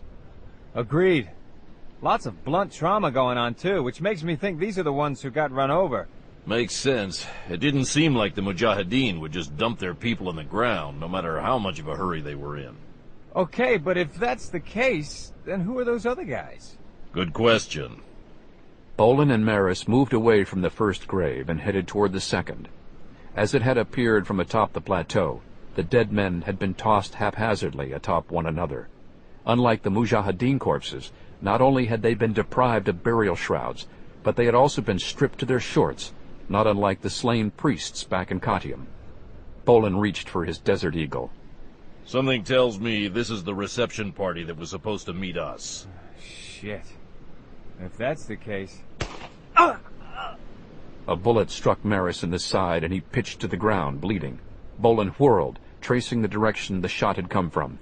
More than 10 men were charging out of the caves beneath the plateau, half of them wearing the familiar tracksuits of the Mujahideen, others the olive-colored fatigues of the Shiv Sena militia. Even with the poor visibility caused by flying sand, Bolan could see that most of the uniforms didn't fit the men wearing them. It was obvious they'd ambushed the men whose bodies Bolan and Maris had just discovered, no doubt executing them after taking their clothes. Sons of bitches! Maris hauled a 9mm Browning pistol from his shoulder holster. The gun was covered with blood, but Maris had no trouble firing it. He squeezed off rapid shots at the advancing Mujahideen, dropping 2 of them. Bolan had equal success, but that still left them outnumbered. The Kashmiri terrorists were better armed, too, most of them firing MP5s. They returned fire as they fanned out, clearly intent on surrounding Bolan and Maris. With no other available cover, Bolan and Maris had no choice but to take up positions behind the bodies of the slain militia. How bad did you get hit? Smarts, but I'll be fine. Besides being outnumbered, Bolan and Maris were put at a further disadvantage by the wind, which was in their faces, forcing them to constantly blink away flying bits of sand. Several enemy rounds, meanwhile, struck the bodies they were crouched behind, making them twitch as if they were stirring back to life. Knowing they had to ration their shots, both men held their fire, waiting for the Mujahideen to make a better target of themselves. The Kashmiris weren't playing along, however. The odds stacked in their favor. They were content to lie lower in the sand and make their way slowly forward on their bellies. Behind them, the storm clouds looked ever more menacing in contrast to the sunny sky to the east. Rain will be here any second. Hopefully we can make some use out of it. Maris? The CIA agent lay still, gun in hand, his face buried in the mesh of human limbs he'd taken cover behind. Bolan reached over and checked the man's pulse. He didn't have one. Glancing down, the executioner saw blood pool out from underneath Maris's body, turning the sand red. He was gone. There was no time for mourning. Another volley of gunfire rattled the corpses, forcing Bolan to drop lower to the ground. He took the Browning from Maris's hand and rolled sideways, then came up firing. A Mujahideen less than 20 yards away took 3 hits across the midsection and toppled to the ground. Behind him, another Kashmiri stopped his retreat and flattened himself behind a ridge of sand. This close, Bolan could see the man's legs trailing back from the ridge, and lined up a shot, firing through the sand. The other man flinched and started to rise to his feet, only to keel over, his scalp turned crimson by a kill shot to the head. Bolan, anxious to get his hands on one of the submachine guns, prepared to bolt from cover, using the rain as a screen. He hesitated, however, when he heard another sound, far louder than the storm, issuing from inside the cave. Moments later, a British SAS Land Rover charged from the cavity. It was an older model, its Pink Panther salmon coloring faded, but still an effective camouflage. The vehicle had 2 7.62mm machine guns, mounted fore and aft, and there was a man in back serving as tail gunner. Bolan had no idea whether the Mujahideen had seized it from the militia or had otherwise appropriated it. All that mattered to him was the fact that the rover would have no trouble navigating through the sand toward him, neutralizing any gains he'd just made by felling 2 more of the enemy. When he saw the gunner pivoting the machine gun his way, Bolan abandoned any thought of going after the MP5 and dropped to the ground, awaiting the deadly hail. The machine gun barked out rounds as fast as they could be fed into its firing chambers, but to Bolan's surprise, none of the shots seemed to be striking anywhere near him. When he heard the Mujahideen's MP5 join in the chatter, with the same ineffective results, Bolan risked a glimpse above the corpses. I'll be Damn. It was Grimaldi at the wheel of the rover, Kissinger manning the tail gun. They were attacking the Mujahideen from the rear. At one point, Grimaldi idled the vehicle and made use of the front-mounted gun, drilling 7.62mm hellfire into a Kashmiri about to lob a grenade. The terrorist recoiled, dead on his feet, and the grenade exploded in his hand, fragging another gunman several yards away. Emboldened, Bolan broke from cover, emptying his Desert Eagle and then switching to Maris's pistol as he charged through the pummeling range where the gunman he'd nailed moments before. Once the Browning was depleted, Bolan tossed it aside in favor of the MP5. When gunfire whistled past him, he spun, fanning a spray of 9mm parabellum rounds at the last standing would-be ambusher. The Mujahideen fired an errant burst, then slumped to the sand. It was only then that Bolan realized he'd taken a hit at some point. His forearm was bleeding, and when he let the rain wash away the blood, he saw that he'd been grazed near the elbow. Considering his prospects less than a minute ago, he wasn't about to complain. Bolan turned as the Land Rover approached. Grimaldi flashed a wave while Kissinger remained vigilant in back, on the chance there might be survivors still lurking out in the sand. Grimaldi pulled up alongside him. How the hell did you pull that off? This Pink Panther? We were about to take some pot shots from up by the plane when Cowboy said maybe we ought to try taking one of the shafts first. We climbed down and voila, keys in the ignition, ready to rock and roll. Why the hell they didn't use it is beyond me. No element of surprise. When you started that thing up, it was like thunder. Maybe so. Where's Maris? He didn't make it. Shit. Where's the body? Back with the others. Bolan was indicating the shallower of the two graves when Kissinger interrupted. We got a problem, guys, big time! Bolan and Grimaldi glanced toward the mountains and saw what Kissinger was talking about. Surging across the desert toward them, every bit as fearsome as a phalanx of Mujahideen, was an 8-foot-high wall of water, crushing and submerging everything in its path. Flash flood! No way I can outrun it! The caves! Kissinger gave Bolan a hand up onto the rear of the vehicle. Let's go! Grimaldi slammed the Land Rover into gear and jerked hard on the steering wheel. Wet sand fan-tailed behind the vehicle as he sped away, cutting as sharp a turn as he could without tipping over. The plateau was a good 50 yards away, far closer than the flood. The water, however, was racing faster than the rover could ever hope to go. It was going to be close. As they sped toward the nearest cave, Bolan saw the water close in on the nearest of the Mujahideen fighters. The body rose up for a brief moment, then was pulled under by the force of the wave, disappearing from sight. Next, the flood surged toward an aged acacia, one of the few trees on the desert plain, so old its trunk was nearly as wide as the Land Rover. The tree resisted a second or two, then snapped loudly, becoming little more than an oversized piece of driftwood dragged along by the water's sheer force. Faster! Pedals to the metal! They were now 20 yards from the black maw of the cave. The flood was, at most, 30 yards from the rover, and gaining fast. Kissinger clutched the machine gun's mount for support. We're not gonna make it! He was only partly correct. Grimaldi powered the rover forward, managing to get halfway into the cave before the water hit them. Kissinger and Grimaldi were both ejected from the vehicle and thrown against the cave wall. Grimaldi managed to get an arm up to blunt the impact, but Kissinger was off balance and struck his head and shoulders against the hard rock. Unconscious, he fell to the ground and was nearly crushed by the rover as it toppled onto its side.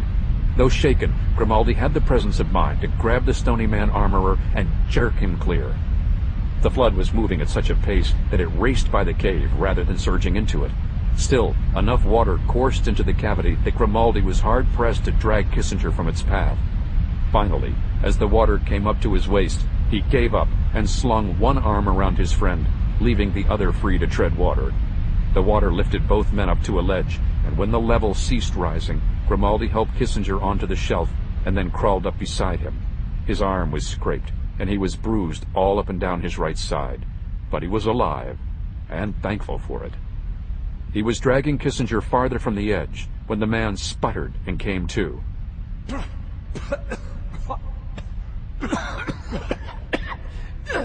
Sit tight! We got through it! Mack!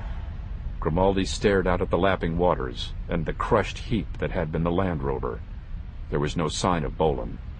I don't know. I think we lost him. Don't fight it. That was Bolan's first conscious thought as he found himself being swept along by the floodwaters. Unlike Grimaldi and Kissinger, he'd been thrown away from the cave when the water had caught up with the Land Rover. At first, he'd been pulled down beneath the surface and pushed along the outer facing of the plateau, and for a brief moment, he'd even been pinned to an outcropping for so long that he felt his lungs were about to burst. The rock had finally given way, however, and he'd found himself pushed upward until he was able to get his head above the waterline. Now, as he struggled to stay afloat, the plateau fell away from him. The battlefield where he and Maris had discovered the graves was underwater, and there was no telling where the bodies were or where they'd wind up. There was nothing but uninterrupted plains stretching westward, and the flood, constantly nourished by the monsoon, showed no signs of abating. Bolan had no idea how long his strength would hold out, but he saw no choice but to let himself be carried along and hope that he wouldn't be pulled back under. The water was cold and brown and littered with debris, mostly uprooted shrubs and small trees. Occasionally, a body would pop briefly to the surface, only to disappear moments later. Bolan could feel himself weighed down by his boots and clothing, but he wasn't in a position to do anything about it. He had to kick and tread water constantly just to keep going with the flow. It was difficult to have any sense of time or distance, but after what seemed like miles and hours, though he knew it was neither, Bolan felt the current diminishing beneath him. The storm was moving past, too, and patches of blue actually began to appear overhead. Bolan wasn't about to celebrate, however. His legs were beginning to cramp, and his arms, especially the one that had been nicked by gunfire, were weakening. He doubted that he could ride out the flood much longer. 40 yards to his right, the old acacia, or what was left of it, floated by like a crude ship, its gangly branches the masts, scraps of leaves the shredded sails. Summoning his strength, Bolan began to swim at an angle toward the tree. He was hindered by the fact that he was being swept along at a faster pace. It would do him no good if he aligned himself with the tree, only to find himself too far ahead of it for it to be of any use to him. And so he narrowed the angle of his approach until he was swimming almost perpendicular to the flood's course. His strength was sapping, but he refused to give up. Pushing himself, he lengthened his strokes until finally he was within reach of the tree. His fingers closed around one of the branches. The euphoria was short-lived, however, as the limb snapped under his weight and he was pulled away from the tree again. Twice more he tried to gain a hold, with the same results. Finally, however, he reached a branch thick enough to support him. Hand over hand, he pulled himself closer to the tree's trunk, half of which was above the waterline. It was only when he reached the trunk and clambered up onto it that Bolan allowed himself to collapse. He gasped for breath, his lungs aflame, his arms and legs both numb and throbbing at the same time. He told himself he would rest a moment, then try to stand up and support himself against one of the upward-thrusting branches. His body had other ideas, however, and within seconds, he'd passed out.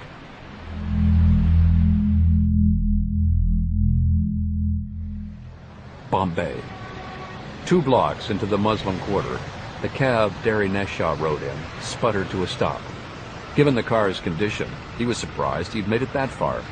As he was paying the driver, a throng of street urchins waded through the knee-high water, volunteering to help push the taxi uphill to where the street was only flooded a few inches. The driver waved them away angrily, accusing them of having stuffed rags in the gutter to keep the street from draining properly. Neshaw suspected such was the case, but he wasn't about to intervene. He paid the driver and opened his door. The water was so high it nearly flowed into the cab. Neshaw had to crouch, then leap to the sidewalk to keep from getting wet.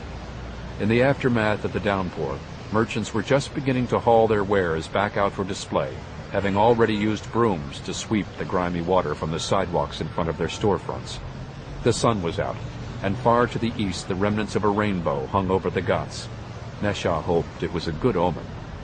As with every other city the Mujahideen had encamped at during their months-long mission across the subcontinent, Neshaw had arranged for Spartan living quarters, this time in a 2-story hovel just down the block from the Menara Mosque. He'd chosen a safe house in town rather than on the outskirts because he felt his men were less likely to draw notice here, where the neighborhood's population was almost exclusively Muslim. Given that between 300 and 400 new arrivals set foot in Bombay any given day, he doubted anyone would question the sudden appearance of the few men he'd brought with him from their larger base at Guin Plateau. Neshaw stopped to buy a bag of fruit from one of the vendors. then made his way to the safe house. Though their second-story quarters faced the street, to reach the private entryway, he had to pass down an alleyway. He looked around. One of his men, disguised as a homeless beggar, was supposed to be standing guard near the rickety staircase at all times. But there was no one about, save for a pair of cats fighting over one of the countless millions of rats that thrived off the substandard sanitation in everywhere but a few elite pockets of the city. Neshaw glanced up to the second story. The blinds were closed at the safe house, and there was no one out on the balcony that faced the street. As he warily started up the staircase, he unzipped his fanny pack, allowing him quick access to his gun, a World War II Japanese-made Taisho 14 8mm pistol. One of his men had won it in a poker game back in New Delhi. Neshaw had helped himself to the weapon after arriving at Guin Plateau, preferring it to the Smith & Wesson he'd taken during his jailbreak.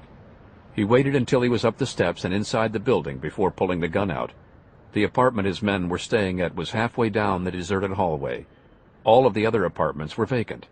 Neshaw's men had coerced the landlord into displacing the other tenants, claiming that a beggar afflicted with leprosy had broken into the building and died in the hallway, contaminating the entire floor. It was quiet, and Neshaw approached the doorway cautiously, cursing the floorboards when they creaked under his feet. He had a key to the apartment, of course, but he wasn't sure he wanted to use it. He was deliberating his next move when the door to the apartment swung open. Instinctively, Neshaw took a step backward into the shadows. He saw that it was one of his men, Lata, a doe-eyed, frail-chinned Kashmiri in his early 50s. The man was unshaved and dressed in rags, carrying a small wooden flute and a ratty turban filled with small change. He peered into the shadows. Derry? Neshaw stepped forward, glaring at Lata as he slipped the Taisho back into his fanny pack. Your post is downstairs, Lata. In the alley. I'm on my way. I had to use the bathroom. Oh! You're supposed to be a beggar. Use the street. I would have only... Oh! No excuse. What if I was IB? I could be standing here with 20 men behind me and no one would know it because you left your post. He left his post because I asked him to. Lata stepped to one side as Pengat Shili stepped into the hallway.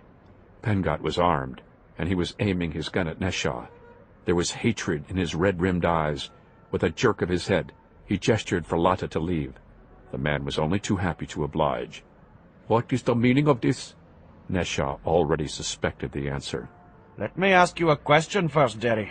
Can you give me one good reason why I shouldn't kill you right here, right now, for the dog you are? I understand your anger, but this will solve nothing. I will have avenged Raghubir. That is something. I came as soon as I saw the papers. Why? So you could kill me too? I didn't kill Raghubir. Lies! It's the newspapers that lie. For what reason? Why would they want to lie? Because they were told to. Because they too were lied to. What kind of answer is that? You are distraught, Pengat. You are filled with grief and rage, so it is not easy for you to see that... Don't talk down to me! Shili raised his weapon, pointing it at Neshaw's face. His arm was trembling. Don't you dare talk down to me. I did not mean to... I'm not one of your little sheep! That is true. You are my oldest and closest friend. More lies! Vikrab and Andesh safely back in Zalam. They are your close friends. You let them stay home, out of harm's way, while you led the rest of us to slaughter. Neshaw felt it was time to assert himself, before Shili steadied both his aim and resolve. You just told me you were not a sheep, that you are not a child. Then prove it to me. Put down your guns so we can discuss this man to man. He gestured at the doorway behind Shili. Inside, so this does not become a spectacle. You mean so that I do not expose you to the world for the fraud you are? Neshaw stared hard into the man's eyes. If you have no interest in the truth, then go ahead. Pull the trigger. Kill me and be done with it. Take charge of Mujahideen or call it all off and send them all on their way if that is your wish. Make it so your brothers died in vain. Shili hesitated a moment, then slowly lowered the gun. He kept it in his hand, however, using it to wave Neshaw into the apartment. Neshaw complied. As he passed through the doorway, he saw that the apartment had been ransacked. Newspapers were strewed across the floor, most of them ripped into tatters. The cots had been tipped over, as had the only other pieces of furniture, a plain card table and 5 folding chairs. It looked like the work of vandals, but Nesha guessed this was Sheely's doing, no doubt his first reaction upon reading the details of Ragobir's death. Nesha wasn't about to trigger another outburst by attempting to right a chair to sit in. Where are the others? I didn't want anyone around. As you say, I wanted us to be able to talk, man to man. You'll excuse the mess. Of course. You felt provoked, which is exactly what they want.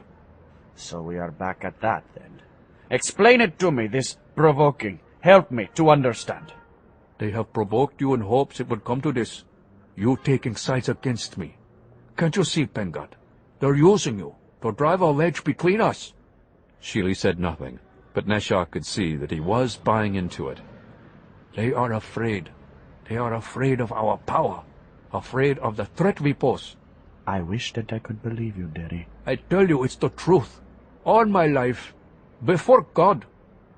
Nesha risked turning his back and went to the window, drawing open the blinds so that Sheely could see the Menara spire down the block. Here, in sight of the mosque, I'm telling you, I did not kill your brother. I loved him. Sheely stepped back from the harsh glare pouring into the room, trying to hide the fresh tears welling in his eyes. You resented him. You despised him because he was willful, because he spoke his mind. We were past that. You know that. I heard him tell you as much. Sheely glanced away, casting his eyes to the floor. As if trying to rally his anger, he snatched up one of the newspapers and held it out so that Nesha could see the headlines, which told of new developments in the breaking story out of Kottayam. Kashmir Shredder kills his own in brazen escape. If you didn't kill Ragobir, then who did? And why did they do it with a dagger? Nesha felt trapped. He thought fast. Who is to say they used a dagger? Are there any photos showing that he was stabbed? No, but... That is what they want you to think. They probably shot him, then thought of this way to put the blame on me. Why go to so much trouble? I've already told you, so that you would turn against me. It's their only chance of weakening us or stopping us just when we are about to succeed. Sheely turned the newspaper around and stared at it, as if seeing it in a new light. He cast it aside and waved at the other papers. What about the other news? I don't know what you mean. Sheely swallowed hard. A tear streaked down his cheek. He wiped it aside. The news about Vargadrum. They say he was shot more than 30 times at close range. 30 times! This was the first Nesha had heard of it. I did not read that. I had no idea. Shot 30 times! By the nephew of that defiler they are holding a parade for today. Nesha felt his own rage building. He willed tears to his eyes. I am sorry, Pengat. This is a terrible thing that has happened. Ragobir and Vargadrum both dead. My brothers. They are dead because of me. No. Yes! They joined the Mujahideen because of me. I talked them into it. To hell with acrobatics, I told them. To be part of a circus when there is work to be done for Kashmir? It is a disgrace. This I told them. They were happy at what they were doing, but I changed all that. I brought them into the Mujahideen. I battered and bullied until they agreed to join. Now their blood is on my hands. I might just as well have killed them myself. That is madness, Pengat. You mustn't think that way. They died for a righteous cause. So we keep telling ourselves. Meanwhile, more and more of us only die. Sacrifices are difficult to accept, I know, but they are necessary. Pengat ignored Nesha and indicated the antiquated MK3 suitcase transceiver lying on the floor near the overturned table. All morning I tried to reach the others at the plateau. Nothing. What if they've been killed now too? You're forgetting, Pengat. The monsoon. They were probably forced to take cover.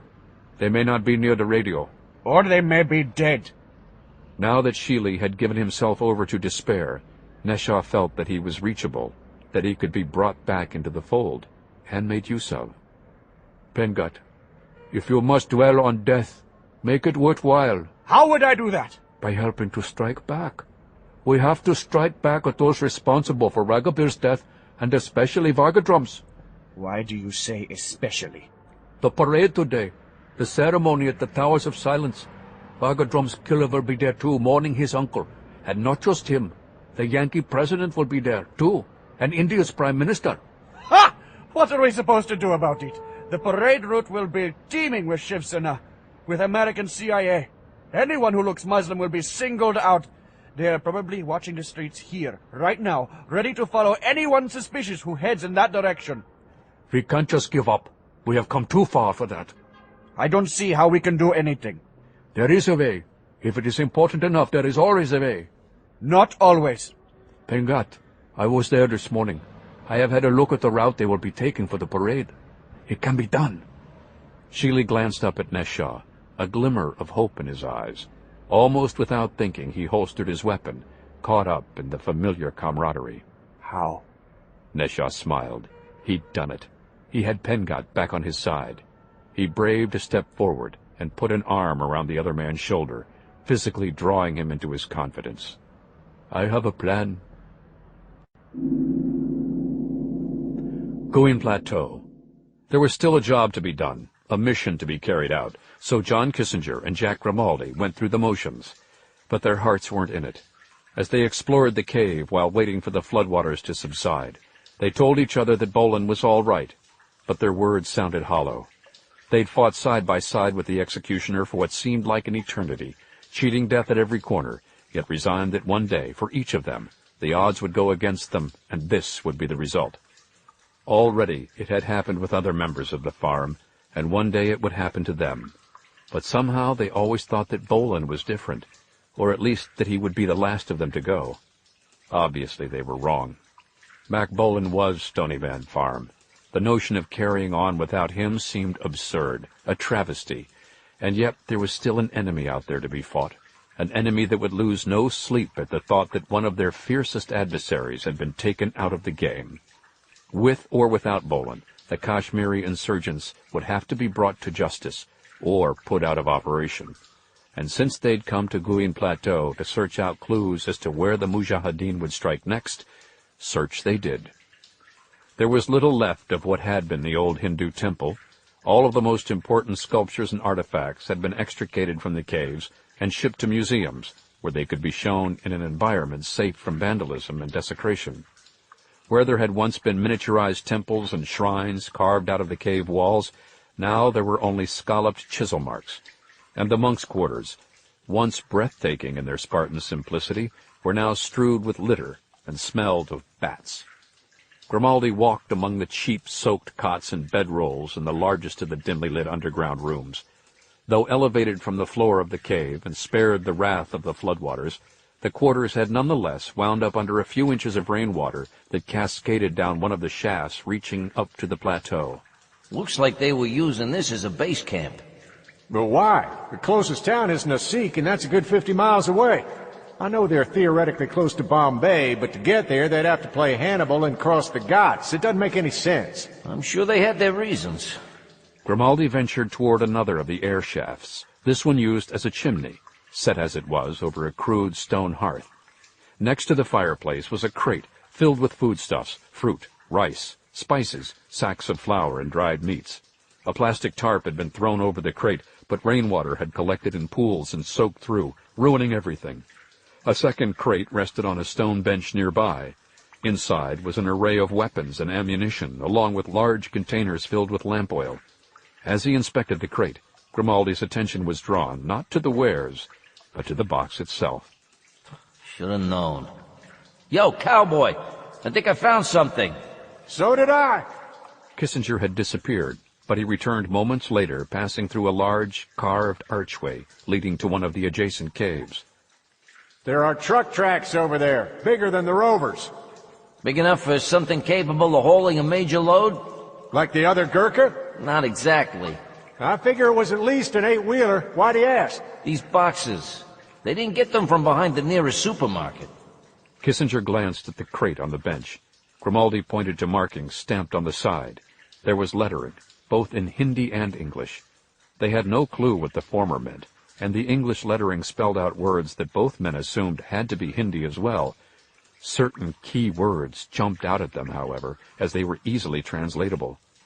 One was Trivandrum, home of the Vikram Sarabhai Space Center. The other was Sabre. Sam's. Uh-huh. I think we found the other missing launcher.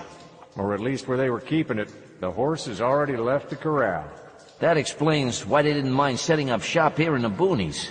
With those surface-to-airs, they could reach out and touch anybody within, what, a 500-mile radius? Something like that. Can they rein them in any? You know, shorter range? As in hurling one at Bombay?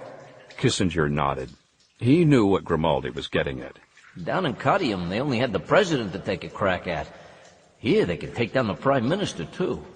Why don't you go check on the plane? If it's still in one piece, try to patch through to the farm and give him the news. That's one call I'm not looking forward to making. Yeah. Well, while you're doing that, I'm going to be out looking for his body. Thoughts of Bolan putting a damper on their discovery, the men split up.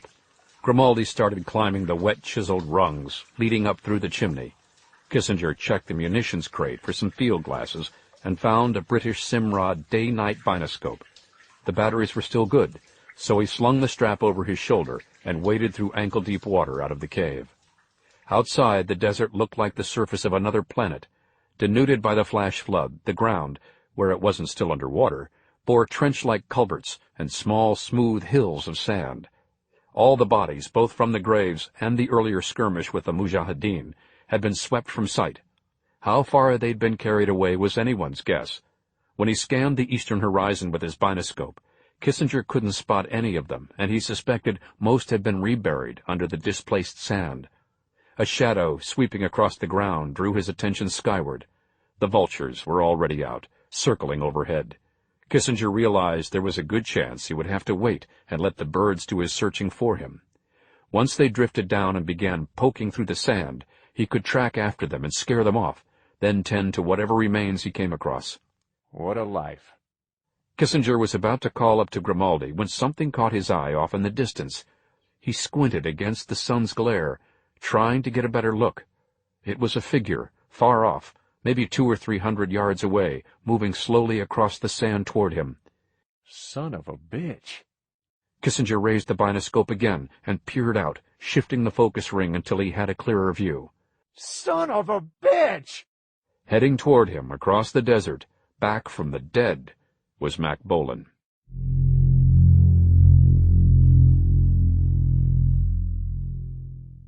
Bombay. Vultures were also in the air 80 miles west of Guian Plateau, haunting the skies over the wooded section of Malabar Hill. Staring at them, Najib Wall was beset by the same uneasiness he'd felt every time he'd come to the Towers of Silence. He was no longer the devout Zoroastrian he'd been as a boy, but he understood and respected the philosophy behind this, their chosen way of dealing with mortal remains. But understanding something and being comfortable with it were two different things. Since childhood, when he was first brought here to attend rites for his parents, victims of a car accident, Wall had been plagued by recurring nightmares in which vultures the size of pterodactyls would sweep down at him out of nowhere, champing beaks lined with razor-sharp teeth eager to sink into his flesh. The image lingered with him during subsequent funerals, when, as was custom, friends and family watched the deposition of the dead from a pavilion in the adjacent park. Their landscaped gardens blocked the towers from view, so that all he could ever see of the proceedings was the coming and going of the birds. From a distance, they still seemed frighteningly large. This day, however, Wall was, for the first time, on his way to see the birds up close. The deposition of his uncle's body would not take place until later in the afternoon, following the funeral parade, which he had opposed, only to be overruled by other family members. But given the need for heightened security, I.B. had been ordered to inspect the tower-like structure that bore the exposed corpse and arrange for guards to be stationed to prevent their use as possible sniper posts when the Prime Minister and America's President came to attend the final rites. There were those who found Wall's request to be part of the inspection team sacrilegious, but he didn't care. He had to see for himself the fate that awaited his uncle, and would one day await him. Now, standing before the gates to the tower where his uncle would be brought, Najib Wall put aside his loathing. Less than 10 feet away, atop the archway through which he would soon pass, perched a row of vultures, as still as statues save for their eyes, which seemed trained on him. He forced himself to stare back at them, to eye them in detail, in hopes he could overcome his fear. The first thing he noticed was their size. Up close they were still large, but no more so than pheasants, and certainly nothing close to pterodactyls. They were ugly, too, from their bald, wrinkled heads and hooked beaks to their seemingly withered necks. More than fearsome, they seemed deformed and pitiable. It was only when they were joined by another, and Wall saw the flapping of the familiar dusky wings, that he had any sense of the grisly majesty that had haunted him all these years. Even then, he was able to shed, at least for the moment, his fear of the birds. By custom, the only ones allowed to enter the tower were select hereditary pallbearers. There had been vehement protests within the local Parsi hierarchy when they learned of the proposed inspections, but IB had insisted, and, as a compromise, Wall and several other Parsis within the Bureau had been given permission to enter. Still, as one of the white-clad pallbearers opened the metal gates, he stared at Wall with disapproval. The man followed Wall inside, closing the door behind him. After 3 steps into the circular tower, which measured some 30 yards across, there was a pitched incline leading down to a central pit. It was there, in the pit, that the bones of the deceased were tossed after they'd been picked clean by the vultures. The pit was lined with charcoal and sand so that, in the event of rain, the decomposing remains wouldn't leach into the earth, contaminating it in violation of the same tenets that had given rise to the ritual in the first place. The platform was still damp from the monsoon, which had washed away most traces of the deposition that had taken place earlier in the morning. That didn't prevent a few vultures from fluttering down and pecking at the stone slope. To see the scavengers in action unnerved Wall. He turned away from the sight, drawing a deep breath to collect himself, then quickly carried out his inspection. The enclosure's high stone walls rose straight upward, then tapered slightly outward. The vultures had an easy footing, but there was no way snipers would be able to take up positions along the walls. At best they could perhaps lob grenades, or fire a mortar from where he was standing, but if guards were stationed outside the gates and adequate aerial surveillance was provided, Wall doubted the Mujahideen would even consider approaching the grounds, much less the towers. Wall signaled to the pallbearer that he was ready to leave. The other man, now expressionless, turned and opened the door. As he left the enclosure, vultures staring down at him, Najib was sure of one thing. He would never again set foot in the Towers of Silence. The pallbearer remained behind as Wall headed for the park. IB had set up a command post near the pavilion. One of his fellow agents waved him over and said there were 2 new developments to report.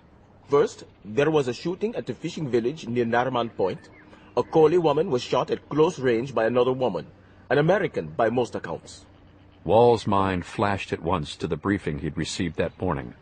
The word from the CIA was that Dari Neshaw had fled Katium the previous night in a plane, accompanied not only by Pengat Shili, but also a woman, an American woman. How is the Kali woman? She died in surgery. Was there a description of a shooter, other than her being American? Contradictory descriptions, yes. All that anyone agrees on is that she wore a scarf, slacks, and a light-colored blouse. Which she's probably not even wearing now, thanks to the rain.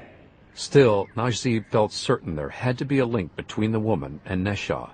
And if she was in Bombay, then the odds were so was he, which meant that the Mujahideen terrorists, undaunted by their defeat in Katium, were indeed in the city. As a precaution, he told the other man to double the guards at each of the Towers of Silence and to call in more men to help the Shiv Sena militia reinforce the perimeter around the park. What was the other matter? It's unrelated, but no less important. I just received a call from RAW. Over the past 12 hours, they have intercepted several SIG intel communiques from Pakistan ISI concerning a proposed attack on Jaisalmer. Jaisalmer? There must be a mistake. That was my first thought. But they put the messages through 11 different encryptions, and each time it was clear. They're targeting Jaisalmer. But why? Jaisalmer has no strategic significance. There's nothing there but an old fort and tourist shops. You're forgetting, just like I did. This year, they are celebrating Ganesh Chaturthi there. Najib mentally kicked himself. Yes, he had forgotten. There had been a new resort built on the outskirts of Jaisalmer, with a large man-made lake using water siphoned from the Rajasthan Canal. There was a lot of controversy over the development, as well as its plans to inaugurate a local celebration of Chaturthi, using the lake as a place where revelers could haul their replicas of Ganesh and other deities. The fear had been that the event would turn into a carnival, catering primarily to tourists, But once the schedule had been locked in place, it became clear that citizens throughout Rajasthan had become fascinated by the concept and planned a pilgrimage across the Thar Desert to attend. How many people showed up? Wall figured the number would run into the tens of thousands. More than 500,000. There are so many they have extended the festival through the weekend. 500,000? Where are they staying? The fort, the town, the desert, wherever they can set down tents. Already it is the third largest gathering for Chaturji next to here and Pune. Now it made sense to Wall. 500,000 Hindus camped out in the open desert. What better target for a Muslim attack? Jaisalmer was less than 100 miles from the Pakistan border. Pakistan had a whole arsenal of land-based SRBMs that could clear that short distance and turn the desert into a killing ground. And if Pakistan chose to follow up with ground and air forces... Are they just out to butcher Hindus, or could they have their eyes on the canal? I can't believe they try either one. Neither can the Prime Minister. He is convinced there has to be some kind of mistake. But until he knows for sure, he has to put the armed forces on high alert. This is absurd. All this focus we have put on stopping the Mujahideen, and now we have Pakistan preparing an act of war. It's madness. There's been no warning, no sword rattling in Islamabad. They are supposed to be meeting with us to discuss peace, not war. Put yourself in Pakistan's shoes. What better time to strike at us than when we are preoccupied, not only with the Mujahideen, but also Chaturji and the presidential visit? And a funeral? Wall glanced back at the towers of silence and the hovering vultures, who, like Pakistan, apparently, were hoping that at any minute there would be dead to feast on. It was only now beginning to set in. No longer was India's main concern the isolated terrorism of Kashmiri separatists. No, now the country, unbelievably, seemed on the brink of all-out war.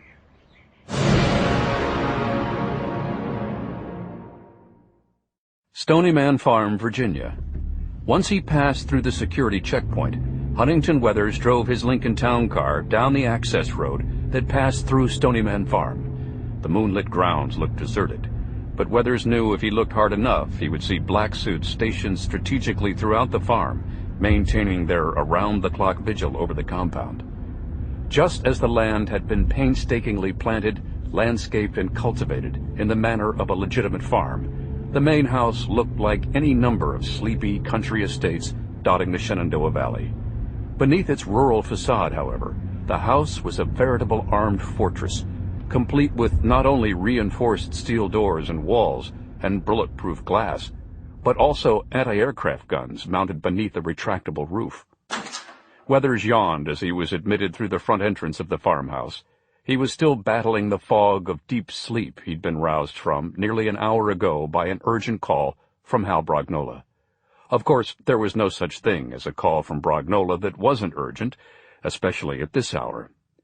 Once in the building, Weathers was escorted down to the tunnel linking the house with the annex. A black suit had brought up one of the tram carts. Weathers exchanged perfunctory greetings as he climbed aboard. Then both men traversed the tunnel silently. Tall and distinguished, his short-cropped hair turning grayer with each passing month, Weathers looked as if he'd never left his former job as a university professor at Berkeley. Stick a piece of chalk in his hand and put him behind a lectern facing an auditorium full of students, and most of his co-workers felt he could readily pick up where he'd left off, attacking the chalkboard with deft strokes as he expounded on cybernetic theory and drummed home his never-ending campaign to make sure the world put the science back into computer science. On the phone, Brognola had mentioned wanting to tap Weathers's encryption expertise, a sideline pursuit that appealed to his professorial side, rife as it was with patterns, mathematics, and formulations. Whenever Kurtzman, Tokaido, and Carmen Delahunt were stumped, trying to decipher foreign intel or looking for a way to help another agency beef up its own dissemination, they invariably turned to Weathers. Tokaido was off napping after a 14-hour shift, but Kurtzman and Delahunt were still at their computers when Weathers entered the room and made a beeline for the coffee maker. Brognola was present too, rolling an unlit cigar between his fingers as he stared at the largest of the computer monitors lining the wall farthest from the workstations. On the screen was a SATCAM photograph of the South Asia subcontinent, overlaid with graphics delineating borders and major cities. It took Weathers a moment to see that he was looking at the Indian state of Rajasthan, as well as portions of Gujarat, Madhya Pradesh, Haryana, and the Pakistani states of Punjab and Sindh. Another snag in the peace talks? Brognola turned and extended his hand to Weathers. Hunt, I appreciate your coming on such short notice. Anything to help. Weathers waved across the room at Kurtzman and Delahunt, then turned back to Brognola. Now, what's this about an encryption problem? We're under the gun, in more ways than one, so I'll cut straight to the chase. Over the past hour, we've tapped into communiques passed between India's RAW and their intelligence bureau. For their part, they're claiming they've done the same thing with ISI in Pakistan, unearthing some plot to fire a missile at some religious gathering in the Thar Desert near Jaisalmer. The Ganesh Festival. I was monitoring that early in the week. It's turned into something like a Hindu Woodstock, correct? In terms of people showing up, yes, 500,000. But it's looking like they have more in store for them than peace, love, and music. If a missile crashes their party, it'll be wholesale slaughter. What about interceptors? India's working on it, ground and air. Only they've got a split focus, given the situation in Bombay. They're canceling the parade, I assume. With the president, you never assume. He got the prime minister to back him. Then I take it none of this has been made public. Absolutely not. They don't want to start a panic, either in Bombay or Jaisalmer. That many people crammed together, you trigger any kind of stampede and they'll start trampling each other trying to get away. Not a pretty sight. Besides, there's a chance it's all a false alarm. How so? Pakistan just came out saying they have no such plans, that a prank call somehow found its way into the loop. Delahunt called out from her station. That's some prank. We'd expect Pakistan to deny everything, though, wouldn't we? We're looking into that angle. In fact, that's what we need your help with. But first, let me finish, because it gets more complicated. I'm following you so far. Good. Brognola moved over to the map on the large monitor. He used his cigar as a pointer as he talked. While you were on the way over here, Aaron tapped into an ISI feed out of Islamabad, and in Pakistan, the shoe's on the other foot. I'm not sure what you mean. They're countercharging that they've seized a raw inter-office memo analyzing strategy for a missile strike at 2 key nuclear weapon sites in Punjab. Brognola pointed to a cluster of dots on the map, all centrally located in the Indus River Valley. Multan's a heavy water facility. Dera Ghazi Khan is less than 90 miles away. They've got a uranium mine there, Bugulchur, that's nearly played out but still produces enough to be processed into 20 metric tons of yellow cake a year. That, plus they're scouting for more uranium deposits in neighboring areas. If India takes out the mines around Dera Ghazi Khan, they still have Laki up north. True. But there are reports Laki is underproducing too. As far as long-term planning for yellow cake reserves goes, for Pakistan, the new sites around Dera Ghazi Khan are the future. If India takes them out, it'd be a major blow to their nuclear programs. Kurtzman wheeled over to join the two men. Not to mention dusting monsoon clouds with uranium. Weathers stared at the map a moment, putting things into perspective. If all this is true, we're saying the president flew over there to talk peace and is going to wind up getting caught in a crossfire. It's looking that way. And I don't need to remind you that both India and Pakistan have nuclear capacity. It's not likely to stop with one exchange. Mutually assured destruction. Not a pretty picture. Not at all. Provided the threats are legitimate. For starters, there's the timing. Out of nowhere, we have both India and Pakistan pointing fingers at each other, based on intel that both claim is fabricated. India is denying these strike planes in the Indus Valley? Yep.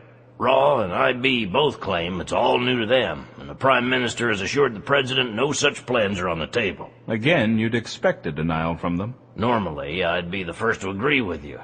But let me throw the last bit of fat into the fire. The big Fed signaled to Kurtzman, who'd brought along his remote keyboard.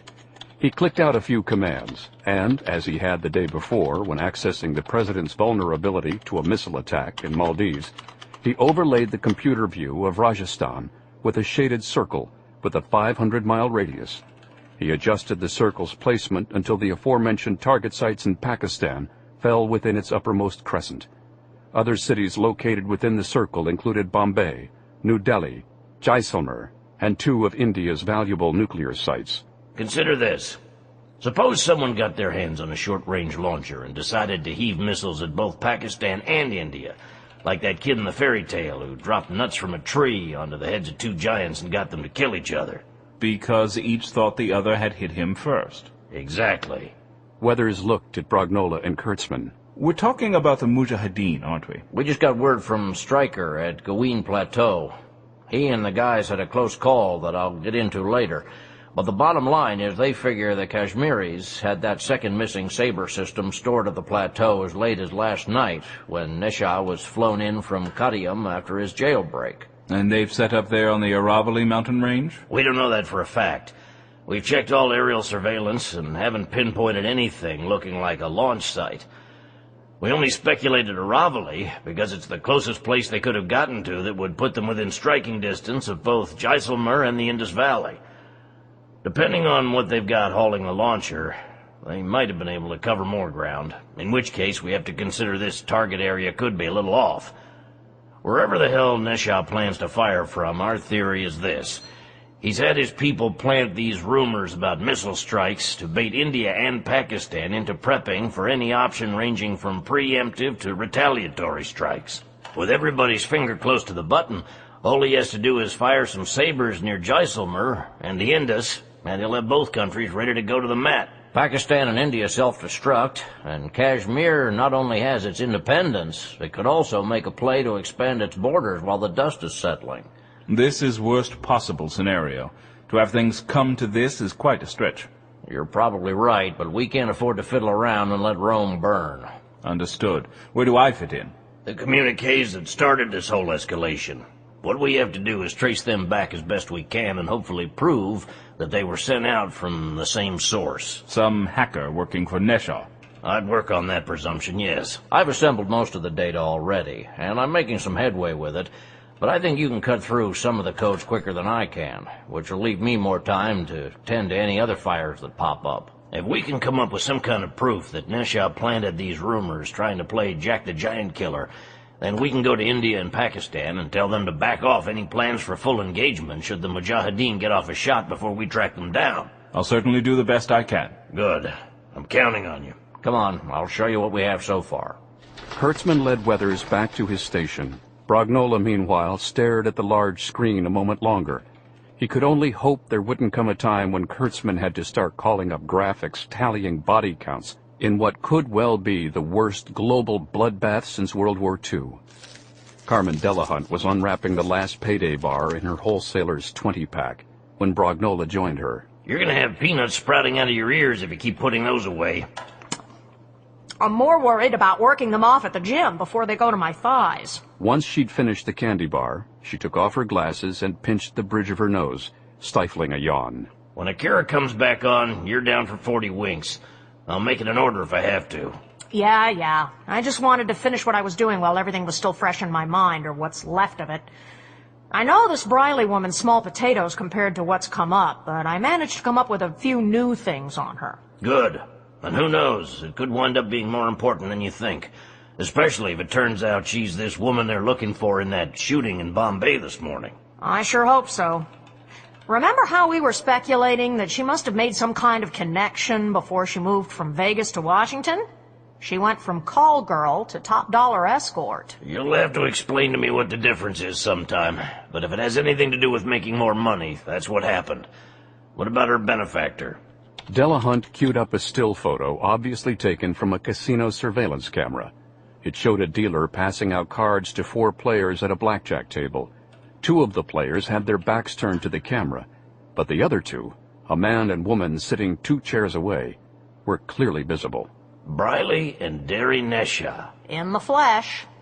It looks like she's the better player of the 2. He went bust, drawing to 12 when the dealer was showing 3. She stayed on 14. This was called from footage at Caesar's Palace 2.5 years ago, about a month before Briley split for Washington. How the hell did you get your hands on that? You asked me to dig deep. I dug deep. You're the best, Carmen. Remember that when I hit you up for a Christmas bonus. This is all circumstantial, of course, but as you'll see here, they left together once Nesha went through all his chips. She called up another photo, taken a few minutes later than the earlier shot. Briley had slipped her arm through Neshaw's and was laughing at something he'd said to her. I wonder how Neshaw managed to get to Vegas without throwing up any red flags. I don't have anything on that, but there are any number of ways. My guess is he used forged credentials and came in with a player's junket. They're usually all high rollers, so the casinos aren't likely to look too closely at anything but their bankrolls. They rake it in off these guys because once they start losing, they aren't going to hop back on the plane and fly halfway around the world back home. Monte Carlo's a lot closer than Vegas. Like I said, Neshaw's not much of a gambler. If you ask me, he takes Vegas over Monte Carlo because he's specifically recruiting somebody for Washington and figures he's better off going American. Or, to put it another way, Brenda Riley fits the profile of the kind of woman the target in Washington goes for. Delahunt switched from her Vegas file to a gallery of photos she'd put together of Briley out on the Washington social circuit. She'd come up with 14 different shots covering the 2-year period. In the first 5 photos, she was accompanied by the same man, a GQ-looking type in his mid-40s, who in all but one of the shots was wearing a different tailored Armani suit. He looks familiar. Name's Martin Gerard. He was with NSA for a few years, then came into some money and started up a think tank specializing in Eurasian socioeconomic studies. I sniffed through State Department records, and his passport's stamped heavily on the side of South Asia. Pakistan and India. And Kashmir. If you're Neshaw, here's a guy whose brain you'd like to pick. So he had Briley picking for him. It fits. They were together on and off 7 months. Time for a lot of pillow talk. You said Gerard was with NSA before he went private? Yep, 7 years. What area? I think it was communications. Delahunt switched screens, highlighting the pre-think tank portion of Gerard's resume. Yeah, looks like mostly SIG intel work. Encryption. What's that? Can you sidebar the Gerard material into a file transfer over to Hunt? I think he might be able to get something out of it. Not a problem, but let me finish first. There's more? Hey, I'm like those monsoons. When it rains, it pours. Rain away. It's the 6-month gap between Washington and when Briley wound up in London. Turns out she made a little side trip to India, a place called Pune. Seems she'd done such a good job in Washington that Neshaw had decided to indulge her. Delahunt uploaded a video player on the computer and loaded a file into it. Look at this. Brognola eyed the monitor. Briley, dressed to look like a cross between Wonder Woman and a dominatrix, stood before a clapboard being held by a stagehand. Written on the chalkboard was a film title, Spy Lass, as well as the name of the film's director and producer. The latter name jumped out at Brognola. Abdul Jahan. The guy she winds up clubbing around with in London. The same. Apparently, Briley wanted to try her hand at acting and... well, judge for yourself. Action! Daya Karo. On screen, Briley proceeded to deliver the worst example of bad acting Brognola had ever seen in painfully bad phonetic Hindi. He got the idea that she was supposed to be in the process of seducing someone, but she looked more as if she were flashing hand signals from the deck of a Coast Guard cruiser.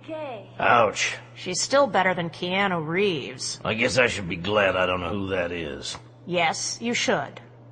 Anyway, the film was only supposed to be a quickie. You know, one of those straight-to-video numbers, but it wound up taking 6 months. Because her acting was so bad? That, plus the fact she was sleeping with the producer. Jahan? The same. It turned up in the Indian cinema magazines. Jahan's a notorious womanizer, and he's got a reputation for taking his female stars a little more under his wing than most. Funny. I was under the impression Neshaw was doing the same thing. I mean, why else would she have been in on his getaway from Kadiyam? I can't help you on that one, Chief. Maybe Neshaw was just an employer and didn't care about her personal life. Then why'd he bother playing Svengali and put her in the movies? I don't think I'm going to be able to find out the answer to that one in cyberspace either. Yeah, you're right. What happened with the movie? It's supposedly in post-production, but I'll bet you anything it winds up getting shelved indefinitely. This Jahan guy's already moved on to other projects. I've got him down with 18 different movies in the pipeline. 18! My favorite is Moon Over Mars. It's about a computer geek who invents a time tunnel and winds up on a lunar colony under attack by Martians. I'd bet you any money he kicks ass and gets the girl. You'd win. At this point, I'd love it if this whole showdown between India and Pakistan turned out to be just another of Jahan's harebrained fantasies. Wouldn't that be nice? Look, I figure I've got another few minutes to pull everything together. Then I'll run off a hard copy for you to look over while I catch those 40 winks. Brognola didn't respond. Della Hunt glanced up and saw him looking across the room at the main computer screen. Hal? Do me a favor, Carmen. Before you go on break, could you go over all the production info on the films Jahan's doing? It'll cost you a box of paydays. Done. What am I looking for? I want to know if Jahan's filming anywhere in Rajasthan. Bombay, India. Abdul, this is incredible. Abdul Jahan smiled modestly. My men just followed the designs and specifications you sent us. Along with the money. Please, I am a filmmaker. I never discuss money. That is why God created the accountant. They shared a familiar laugh as they circled the large, futuristic-looking space tank, taking up half the workspace. A crew of prop masters was busy putting on a few final touches, painting the tank's foam cannon a gunmetal blue, applying decals to give the impression that the weapon was part of India's moon colony arsenal in the year 2555, and adjusting the central hinges that allowed the would-be vehicle to be split in half for easy transport and reassembly on location. Although the tank was really little more than a shell of plastic and fiberglass, once mounted over a Humvee and filmed in the right light, it would pass for the difference between life and death for the colonists under assault by the deadly forces of Martian warmonger Zog 7. Or so Jahan had been led to believe. Paid the outrageous equivalent of $11 million to be the hands-off producer of Moon over Mars, Jahan's involvement in the film had been negligible. He'd laughed over the script, provided the props and costumes, and used his clout to secure the use of various film sites. Other than that, he'd turned a blind eye to the venture, figuring it was yet another mad whim of the man he knew as Kumar Bose, the supposed computer chip recluse who'd thrown away his money on spy-lass. Meanwhile, he'd funneled his fee into projects closer to his heart. It never crossed his mind that Kumar Bose was an alias for Daryanesha, and that the lunar space tank he'd built to such demanding specifications would be fitted over not a Hummer, but rather a Sabre missile launcher, presently concealed in the back of a semi bound for the film's location in the Thar Desert, 20 miles north of Jodhpur. You'll still be able to get this to us by this afternoon? Our first day of shooting is tomorrow, and we don't want to wind up behind schedule from the get-go. I've made all my deadlines so far, haven't I? For this film, yes. I'm still waiting to hear about a release date for Spy Lass. Jahan held his hands out in a gesture of resignation. What can I say? Sometimes great art must evolve at its own pace. You are such a liar. That movie will never see the light of day, and we both know it. One never knows. Jahan eyed Briley intently. After arriving at the studio, she'd mentioned how drenched she was, and Jahan had suggested she shower in one of the changing rooms and help herself to something from wardrobe before their meeting. She'd chosen a low-cut red sequin cocktail dress with a slit skirt and black high heels, the only things that fit her, or so she'd claimed. With a fresh application of makeup and her damp hair pulled up in a knot skewered by long wooden pins, she looked like a high-priced hooker ready to hit the executive lounge at the nearest Hilton. She should know.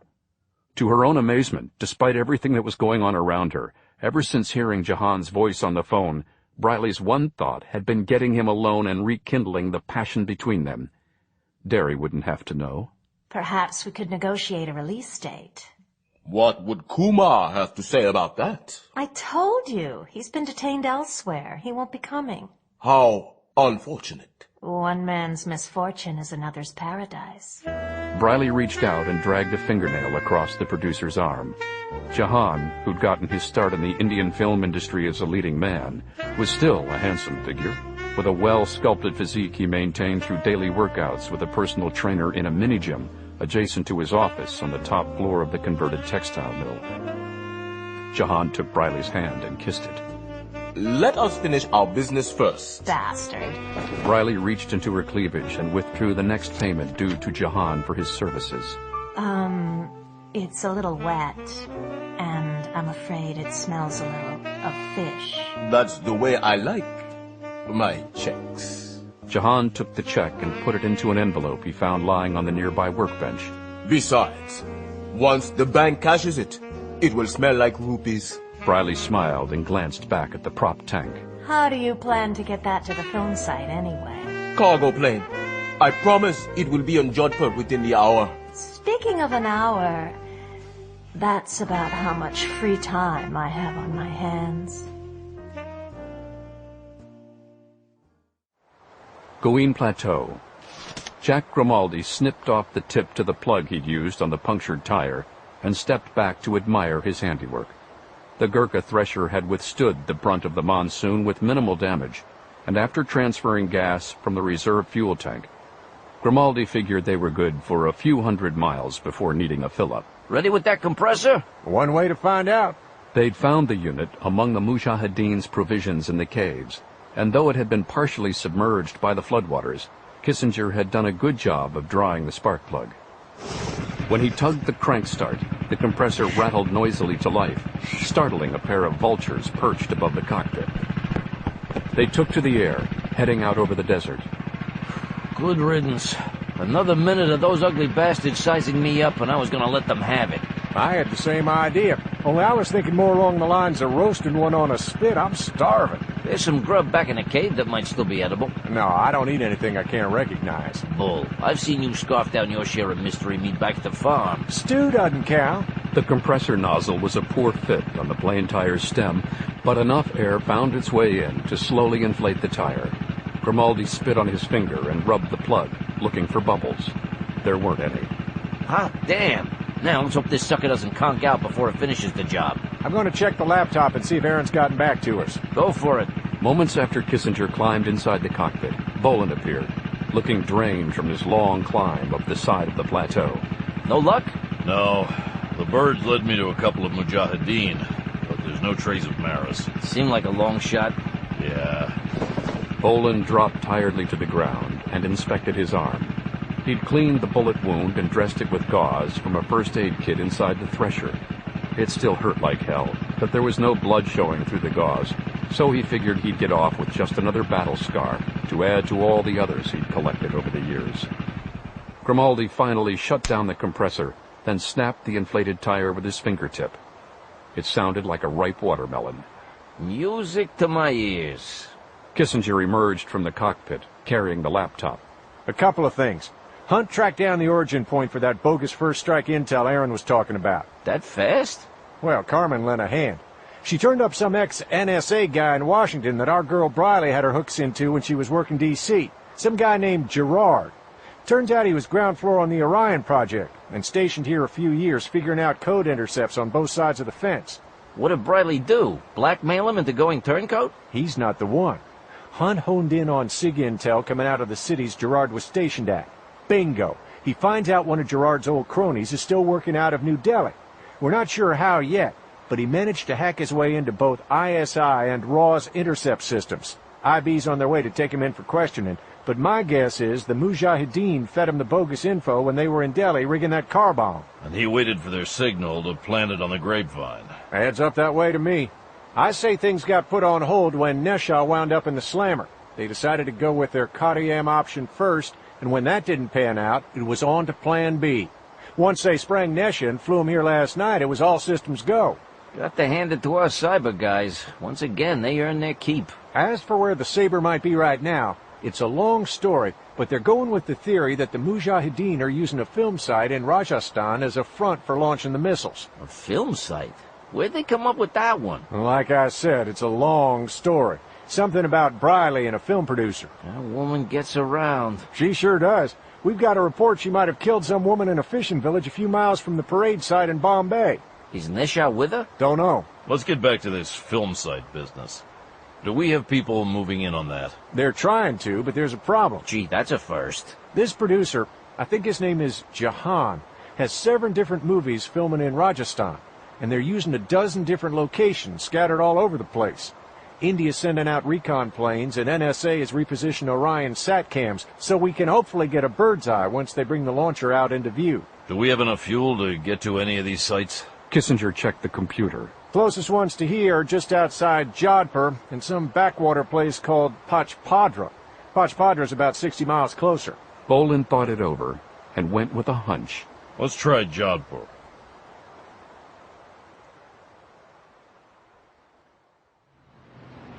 Bombay.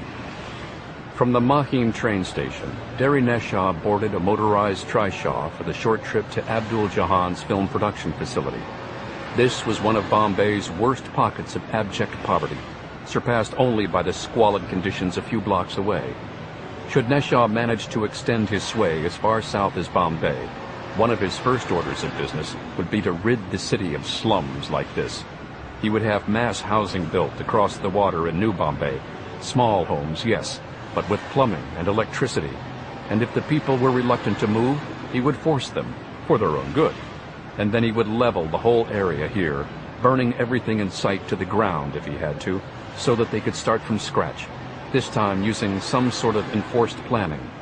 People would be made to understand that they could not just swarm in like rats and make nests out of trash anywhere they pleased.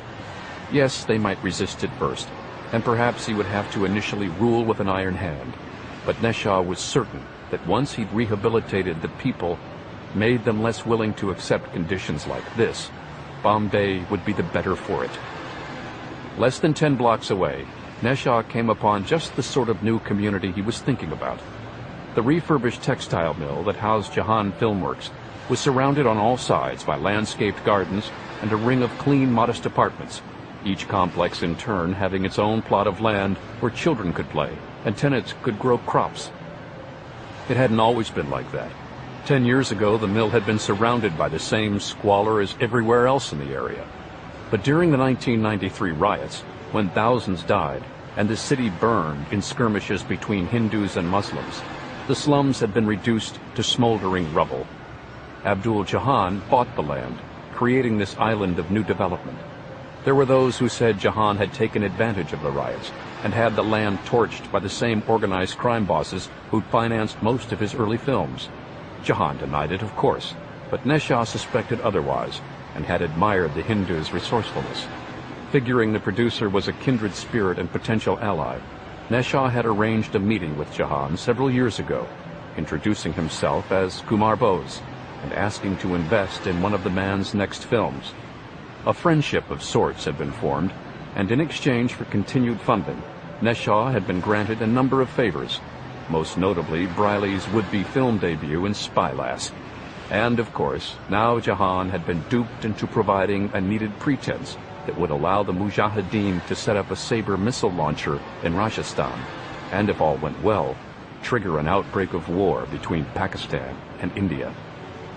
When he reached the main entrance to the Filmworks, Neshaw, now wearing the plain white shirt and tan slacks that was his uniform of sorts while posing as Kumar Bose, presented a forged business card and said he wished to speak to Jahan. As he'd hoped, he was admitted without being searched and having to explain the Taisho pistol concealed in his fanny pack. The main lobby was large, the floor laid with marble, skylights allowing bright light to shine down on the walls, where posters from all of Jahan's films were prominently displayed, framed in gold, with small signs boasting the impressive box office numbers for each release. Neshaw went to the receptionist's desk and introduced himself, again as Bose, saying he wanted to belatedly join the meeting his female associate was having with Abdul. I'm not sure where they are right now. Let me check for you. Thank you. Neshaw walked away from the desk and pretended to admire one of the posters. Beneath his pleasant facade, however, Neshaw was concerned, agitated. The boatman who was supposed to have brought Briley here from Nariman Point had reported that he'd been unable to find her when he showed up after the monsoon. He'd assumed she'd ducked out of the rain and waited on shore for her, only to learn there had been a shooting not long before his arrival, during which a female Koli fishmonger had been shot to death by a white woman, who'd subsequently fled the scene. Neshaw had learned all this while at the safe house with Pengachili, plotting an attack on the funeral parade for Zarat Wall. He'd promptly called the studio and had been told that Briley had indeed shown up for the meeting, and was currently with Jahan. When he'd asked to speak to Briley, they had paged her, but for some reason, neither she nor Jahan had responded. The operator had suggested that perhaps Briley and Jahan were out touring the backlot. Neshaw, however, had other suspicions. He'd quickly finalized plans with Sheely, then had given the man a grateful embrace and sent him on his way so that he could change and come directly to the studio. Neshaw glanced back at the receptionist. She smiled at him, phone to ear. Still trying. Neshaw nodded, but his patience was wearing thin. He took a cigarette from his fanny pack and blew smoke as he paced the lobby. When the twin doors leading to the ground floor production facilities opened, he turned and saw workmen wheeling out a large cart filled with old props and a mobile wardrobe rack filled with costumes. A man in a snug-fitting suit was supervising the activity, while at the same time talking with a reporter who frantically scribbled notes. From what Neshaw could pick up of their conversation, the items were on their way to a charity auction for victims of the latest cholera epidemic north of the city. As the workers headed out of the building to bring up a truck, the supervisor led the reporter across the lobby, where he pointed out several of the movie posters featuring some of the props and costumes that would be in the auction. Neshaw glanced at the abandoned cart. Something caught his eye. He casually walked over and picked up a set of steel claws. Neshaw was admiring the craftsmanship that had gone into the making of the claws when the supervisor came up behind him. Mr. Bose, what a pleasure. Neshaw smiled and shook the man's hand, then drew his attention to the claws. How much for these? The auctioning was to start at 20,000 rupees, but of course, if you would like them, they are yours for the taking. Nonsense. Neshaw went to his pockets and withdrew a money clip. He peeled off bills worth 30,000 rupees and handed them to the other man. For a good cause. Neshaw exchanged pleasantries with the supervisor until the workers returned. Then he excused himself, placing the claws in his fanny pack as he approached the desk again. I'm sorry, but I can't seem to reach them. Perhaps they left for lunch through the back way. I see. Perhaps while I'm waiting I could have a look at some of the sets. I won't be a bother. The receptionist handed Neshaw a visitor's tag and pointed out the doors behind her. Of course. You know where they are. I'll keep trying to reach Mr. Jahan. Thank you. He passed through the doors. It was like passing into another world. In contrast to the quietude of the lobby, the production hallways were abuzz with activity. The sound stages were all the way down the corridor, but Neshaw had no real interest in looking at movie sets. He had other business on his mind. He milled around an alcove lined with vending machines, waiting for a moment when no one was looking. Then, with purposeful strides, he crossed the hall and entered a little-used stairwell. Up the steps he climbed, making his way to Abdul Jahan's office on the top floor. Sated, their passions spent, Briley and Jahan lay entwined on the couch across from his desk. Briley stroked the hair on Jahan's chest and smiled. I'm curious. How many women have you had on this couch? None that rival you. Always the silver-tongued devil. You will notice I haven't asked how many men you've been with since we were last together. Briley nuzzled her lips against Jahan's ear. None that rival you. Jahan glanced at his Rolex watch. Son of a bitch. My helicopter. Prompt as ever, damn them. Where are you going? Jahan gently untangled himself from Briley's embrace and reached for his slacks. I need to check on the site for a film we're doing near Tane Creek. And after that, I have to attend a charity auction.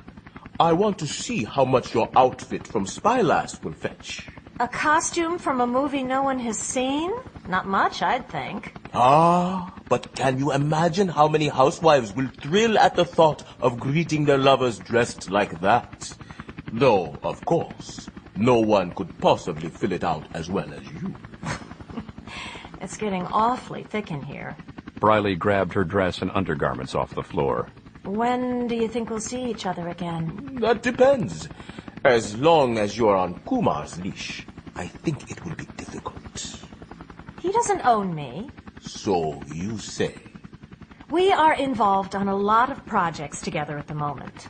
When that is over, I will be more able to come and go as I please. You'll see.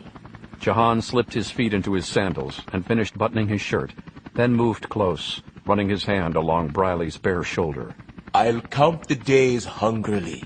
But in the meantime, my empire awaits me. They kissed briefly.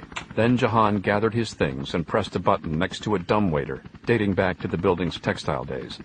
Jahan had had the interior enlarged and fitted with a tooled leather bench so that he could sit in comfort as he was whisked up to the heliport or down to the production facilities. He ducked into the opening and winked back at Briley as the doors closed. We all have our empires waiting for us. Briley finished dressing. She was stepping into her pumps when she heard a knock at the door. Thinking it must be one of Jahan's assistants, she threw the door open to tell them they'd just missed him. Instead, she found Nesha standing in the doorway. Derry! Hello, my love. I see you managed to make it here on your own? Yes. Yes, I did. Her mind raced. How long had he been standing outside the door? How could she keep him from coming in? The couch was disheveled. He would know. Gathering her wits, she stepped forward and kissed him. I'm so glad you made it. How did it go with Pengut? Well enough. Let me just get my purse and we can go. I'm in no hurry. Nesha gently pulled her arm away from him and strode past her into the office. There was nothing Briley could do to stop him. Where is Abdul? Briley glanced up at the ceiling. She could still hear the helicopter idling on the roof. He was called away. You know, Abdul, there's always some crisis to attend to. I was just on my way out. Abdul is a busy man. Briley saw that he was staring at her dress. I had to change when I got here. The boat never came, and I was caught in the monsoon on the way to the train station. A nice choice. Very fetching. It was all they had available. One of the straps is tangled. Oh, you're right, it is. She straightened the strap. Her hand was trembling. How did you like the fishing village? Quaint, yes? I guess that's one way of putting it. And the people there, very friendly. Briley stared at Nesha. You heard. Heard what, my love? The shooting. I was attacked by a group of women. One of them had a knife. That's not the way they're telling it. It's the truth. The way they're telling it around the village, the woman was shot for no reason. Or perhaps it was because she was one of the unwashed masses. I know how much they repel you. It wasn't like that. I'm telling you, I was attacked. They threw water on me, tried to steal my purse, and the woman with the knife... Fine. If that's what you want me to believe, I will. Why would I lie to you? You're right, of course. You being such a woman of your word, I have no right to be suspicious. Forgive me, please. Why are you acting like this? I don't understand. Well, you know what I mean. The way you're accusing me. I haven't accused you of anything.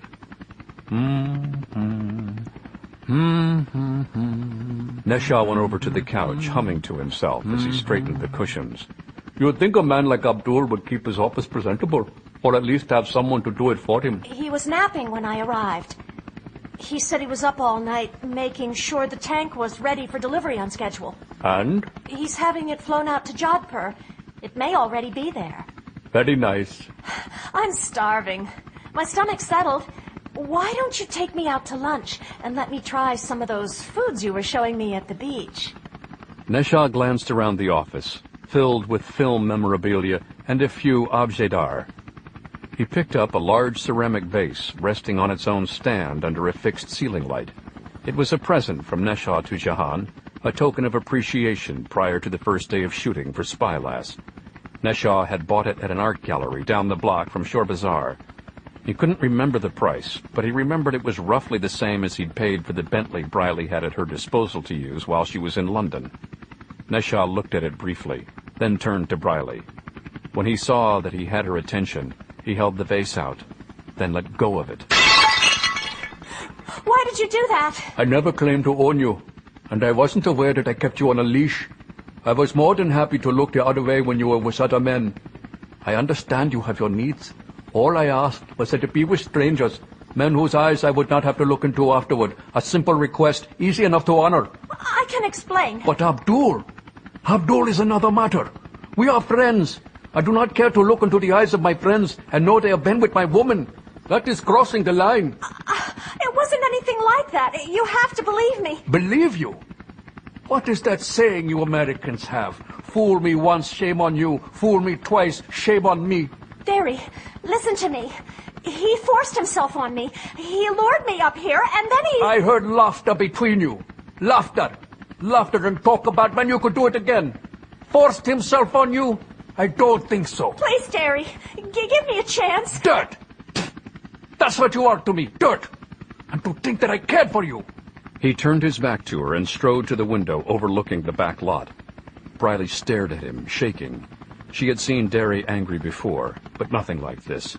She knew there were many things he couldn't tolerate, and above all the others, he couldn't tolerate betrayal. Briley glanced down at her purse. The Derringer, she thought. If she used the Derringer on him, she could flee to the roof. The helicopter was still there. She could throw herself at Abdul's mercy. Briley? She glanced up. Neshaw was still looking out the window. Do you love me? Briley was taken aback. She didn't know what to say. She fumbled with her purse. Do you? Briley's hand slipped inside the purse, fingers closing around the small gun. Yes. I've been trying to tell you that. Then perhaps we can work things out. I'd like that. Come here.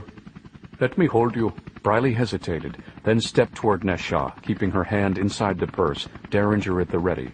With her other hand, she reached out and tenderly touched the back of Neshaw's neck. The tension seemed to go out of his back. He started to turn toward her. I'm so sorry I hurt you. Neshaw faced her. His expression seemed tranquil. He was doing his best to smile. It's all right. I know it won't happen again. Briley nodded, relieved. She let go of the Derringer and drew her arms around Neshaw. Maybe they would get through this after all. Oh, I promise. They kissed. Then Neshaw drew her closer into his embrace. Briley looked over his shoulder and saw her reflection in the window glass.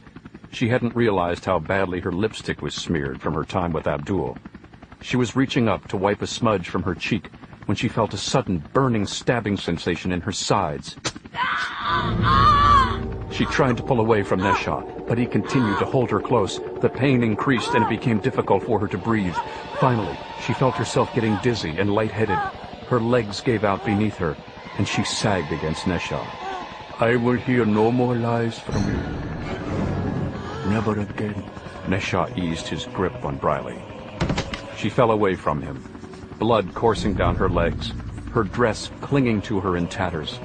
As her life drained away, the last thing she saw were Neshaw's hands dangling above her, blood dripping from the razor-sharp talons that encased his fingers. On the roof, Abdul Jahan was attempting to take a call on his cell phone. Yes, I know! I have no idea what it's about, but I certainly aim to find out. Keep it running. I'll be right back. The heliport straddled two ridges of the textile mill's roof, which was made up of glass triangles to better let light into the upper floors, where Jahan's production staff had their offices. The elevator shaft for his private dumbwaiter rose up like a chimney next to the heliport. But before he climbed in, he put through a hurried call to his production manager. Look, I don't know what's going on out there, but we've got military planes and helicopters flying all over the place above our sites in Rajasthan. They're making so much noise we can't film. Why Rajasthan? I just told you, I don't know. I've been trying to get off the ground to Tane Creek, but my phone won't stop ringing. And it's not just aircraft. We've got troops roaming around in the set in Sikkan, turning everything topsy-turvy. What are they looking for? Are you deaf? I don't have answers. Answers are what I'm looking for. I want you to get on the phone and start making calls. Get the film commissioner first, and if that doesn't work, try the military or whatever else you have to. Every hour that goes by with our cameraman standing by picking their noses is money out of our pockets. You'll be at Tane Creek if I come up with anything? Yes. I forgot the shooting script back at my office, but once I pick it up, we'll be on our way. I'll start looking into matters immediately, sir. Sooner than that. If there are any more cost overruns on this production, the money will be coming out of your pocket. As Jahan got into the dumbwaiter, he deliberated whether to call the Prime Minister. He had the man's private number, but given the funeral parade and the visit by the American president, Jahan doubted it would be a good time, even if he managed to get through. Why did this have to happen to him? 5 minutes ago, he'd been feeling on top of the world, 5 minutes after being on top of Briley, and he'd hoped to at least be able to savor the moment. But no, he had to deal with the military harassing his film sites. Were they trying to disrupt things so he'd have to pay them off to get out of his way? He wouldn't put it past them. The only thing in India more corrupt than the politicians were the generals. Bribes for this, bribes for that. Who needed it? When the dumbwaiter's doors opened and he stepped into his office, Abdul Jahan was suddenly no longer concerned about graft and disrupted filming schedules. The first sense he had that something was terribly amiss was the sight of his prize vase lying in shards on the floor. What the devil? He scrambled out of the dumbwaiter, then crouched over the broken pieces and tried to put two of them together. He quickly realized it was a hopeless task. The vase was ruined. What had happened? Had Briley taken offense to something he'd said and thrown one of her tantrums?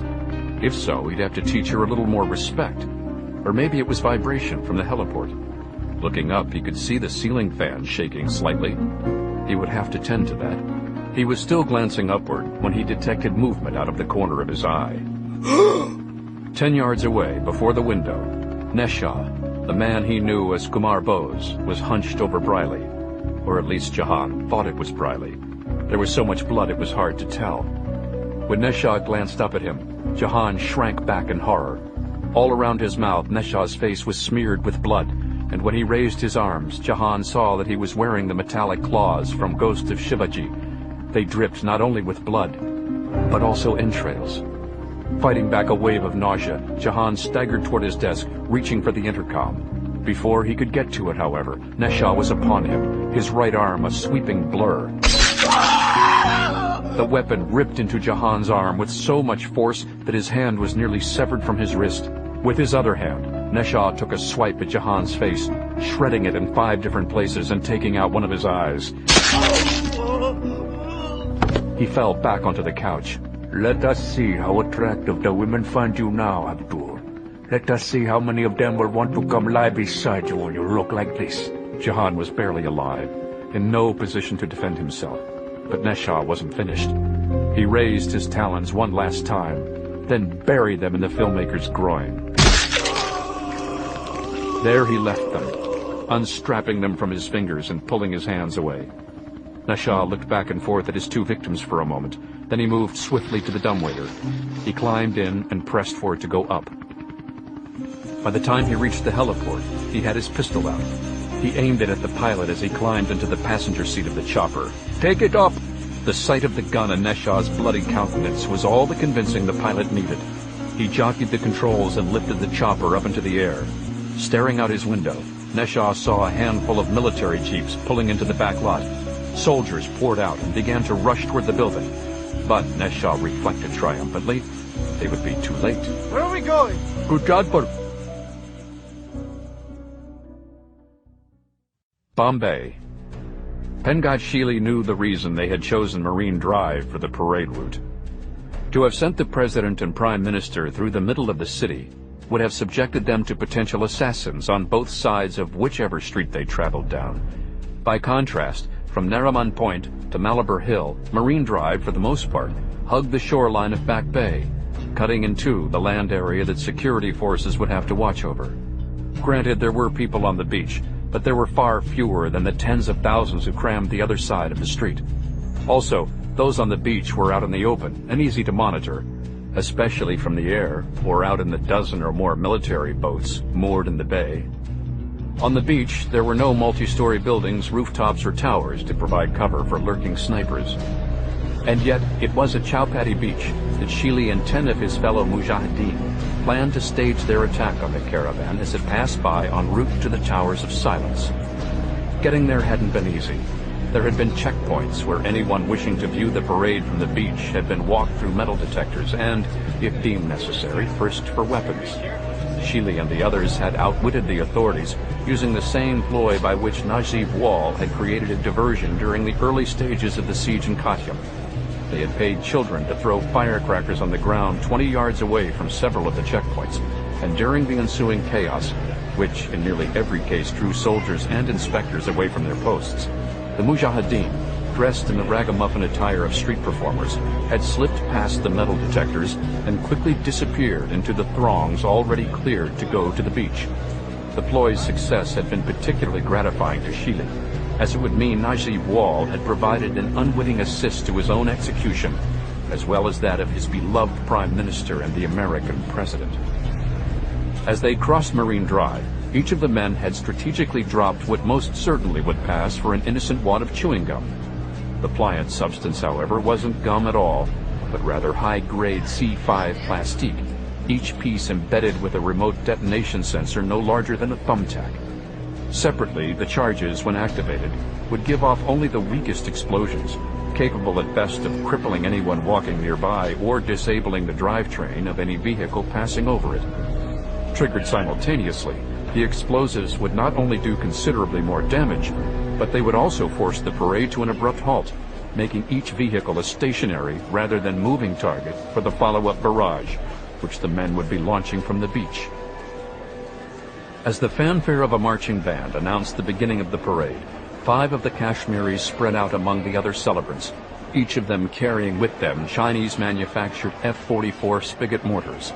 No larger than coffee cups, the mortars encased in shield cowls could be pulled out and readied for firing in a matter of seconds, and each came equipped with focal lenses, viewing apertures, and calibrated adjustment arcs to ensure accuracy far greater than one would expect from so small a weapon. The shells they fired were filled with both explosives and frag scraps that, within a 10-yard radius, would likely maim anyone they didn't kill outright. As for Sheely and the others, they took up their positions around the catapult Neshaw had watched heave children into the bay earlier that morning. When he'd spoken with the children who'd come to him begging for donations, Neshaw had paid them 10,000 rupees, a week's wages for their entire family, to let some of his friends come by later to use the catapult. For some tricks, he'd told them. Now that they were here, Sheely had paid the family the same sum to remain nearby during their performance, the better to give the impression that the Mujahideen were part of an extended family, thereby decreasing the chance they would draw scrutiny from the shore police and security forces out in the bay. The family was more than happy to play along. After all, most of the effigies of Ganesh had either already sunk out in the bay or had been claimed by souvenir hunters, not to mention the fact that everyone was now more interested in the parade than sideshow theatrics. Be that as it may, Sheely felt it was important that he and his men maintain their cover as street performers, and so perform he did. It had been years since he had done most of the routines that had made the Sheely brothers a crowd favorite back home in Kashmir, but the instincts were still there, and as long as he didn't get carried away, he knew he could competently pass himself off as a practicing gymnast and acrobat. He juggled, did handstands, and with his fellow Mujahideen holding a thick rope taut between them, he even got up and did the easier portions of his old high wire act, balancing himself as he walked, lay, and even danced 5 feet above the sand. He performed in tribute to his slain brothers, Raghabir and Bhargajam. Perhaps, he thought, he could earn their forgiveness if, in carrying on in their behalf, he could use the ways of the circus to meet the ends of the Mujahideen. All the while Sheely was performing, 2 of the other Kashmiris gradually turned the catapult so that it was aimed at the street rather than the bay, all the while laughing and gesturing at the children, as if to show them that they could climb up on the apparatus to get a better view of the parade when it came by. Though they drew a few curious stares from the shore police, the authorities had been given no reason to suspect foul play was in the making, and they left the Mujahideen alone. It took the parade nearly 20 minutes to wend its way around the bay. The funeral music of the marching band grew louder and closer, as did the cheering of the crowd. All along the beach, people moved away from the water, elbowing one another as they vied for a view of the street. The 5 Mujahideen, with the spigot mortars, stayed toward the rear of the crowd. At the right moment, they would take several steps back so that no one was near them. Then, once they detonated the plastique in the street and the parade was brought to a halt, they estimated they'd have 10, maybe 15 seconds to break out the mortars, line up their sights and fire. They knew it was possible some of them would be spotted, even gunned down before they could launch their volleys. But if even 2 of them managed to get off a decent shot, it could likely be enough. Besides, there was still a larger payload likely to be added to their assault. The one Pengat Sheely himself would deliver by way of the catapult. Under any other circumstances, Najib Wall most likely would have been as excited as he was proud to be there, riding in the same open-air car as the Prime Minister and the President of the United States, the eyes of 100,000 of his fellow Indians upon him, their cheers honoring the man who lay in the hearse before him, Uncle Zerat. But Najib felt removed from it all, almost as if he were outside himself, watching from a distance. It all seemed unreal to him. all this celebration, this sense that India was congratulating itself for having triumphed over Kashmiri insurgency. If these people only knew the real situation, that as they gawked and waved and shouted their rallying cries and sang their praises, the surviving Mujahideen were out there, still conspiring, perhaps even on the verge of wreaking far greater chaos than they would have if they'd succeeded in Katiam. How could the President and Prime Minister sit back there, acknowledging the crowd, while trying to maintain the solemnity of the occasion, knowing that they were deliberately misleading everyone, playing along with the popular delusion that the cause of Kashmiri separatism had been squashed, leaving one less obstacle on the road to peace in South Asia? That they justified the facade in the name of maintaining order wasn't enough for Wall. Better to be up front, he thought, to err on the other side of caution. To him, the risk posed by the surviving Mujahideen was far greater than the notion that the truth would lead to a widespread panic. This was India, after all, the land of bindas, the ability to shrug off misfortune and move on with one's life. Muslims and Hindus might go for each other's throats in a heated moment, but run screaming into the streets at the thought of terrorists striking close to home? He didn't think so. The street suddenly erupted in a series of small explosions. Just as quickly, the world around him began to move as if in slow motion, and he was able to take in a dozen things at once. 2 members of the marching band pitching sideways to the ground, instruments flying from their hands, chunks of asphalt leaping from the street into the crowd, horrified faces, mouths hanging open in terror. His car and the hearse in front of him slowing to a stop, armed soldiers and Secret Service agents drawing their weapons and looking in all directions, trying to figure out what was happening. The next thing he knew, Wall was on his feet, scrambling over his seat into the back of the convertible. The President and Prime Minister both looked numb, incredulous. Get down! At his urging, they bent over and he laid himself across them. Within seconds, 3 others, 2 Secret Service and 1 IB field agent, were on top of him, creating a human shield over the 2 leaders. Oh, what's happening? Wall heard the President cry out beneath him. It wasn't a question so much as a mantra, the only words the man could spit out in his state of shock. What's happening? By the time the Mujahideen had triggered the first explosions on Marine Drive, the children had climbed down from the catapult and run into the crowd, more interested in getting close to the parade route than being able to see it. In their place, Pengat Shili had climbed up onto the end of the swing arm. With him, he had taken a flat packet the size of a seat cushion, divided by 5 different elongated pockets. At various times during his performances, the other Mujahideen had carefully removed strips of C5 plastique strapped to their shins and fit them into the pockets, readying the combined charge that would pack more explosive force than all of the other charges and mortar shells combined. Dari Neshah's plan had been to have the packet folded into a ball and hurled by catapult in the direction of the convertible carrying the President and Prime Minister. His feeling had been that God would help guide the bomb to its mark. At the time, Shili had agreed that it was a good plan, but secretly he'd decided that God might appreciate a helping hand. Now as Bedlam reigned over the parade in the wake of the smaller blasts, Shili was ready to deal the decisive blow. He'd already discussed with his men in detail how it was to go down. 2 of them would hold the catapult secure, while another 2 ratcheted back the swing arm, with him perched on the cradle. Then on his signal, the catapult would be sprung. Back in Kashmir, Pengat Shili had been known as the human artillery, thanks to a routine in which he was shot through the air from a modified cannon, landing in a large circus net. This, he figured, was no different. Once propelled through the air, clutching the makeshift bomb to his chest, he felt he could time the release and even direct its fall, so that as he passed over the parade, he could increase the chances that the President and Prime Minister, and hopefully the nephew of his brother's slayer, would bear the brunt of the explosion.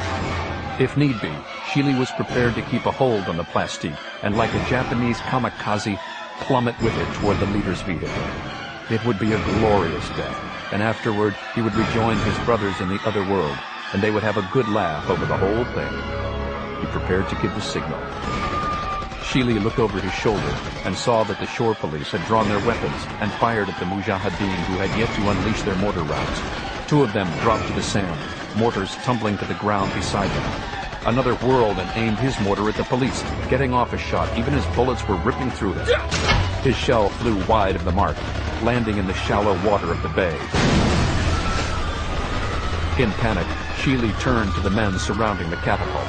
No! No! As planned, the catapult was held secure while he was lowered into firing position. Police in a boat in the harbor were firing on them. He grimaced as he felt a slug rip into his leg. Around him, the other 4 Mujahideen fared even worse, all taking direct hits, not only from the boat, but also the shore police, who now had joined in the fusillade. Desperate to carry out his mission, Sheely twisted about in the cradle and tried to reach the catapult's trigger on his own.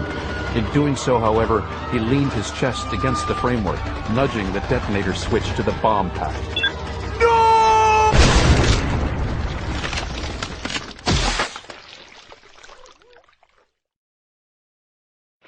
They were taking down the command post near the Towers of Silence so that they could move the men closer to Chowpatty Beach to sort through the carnage.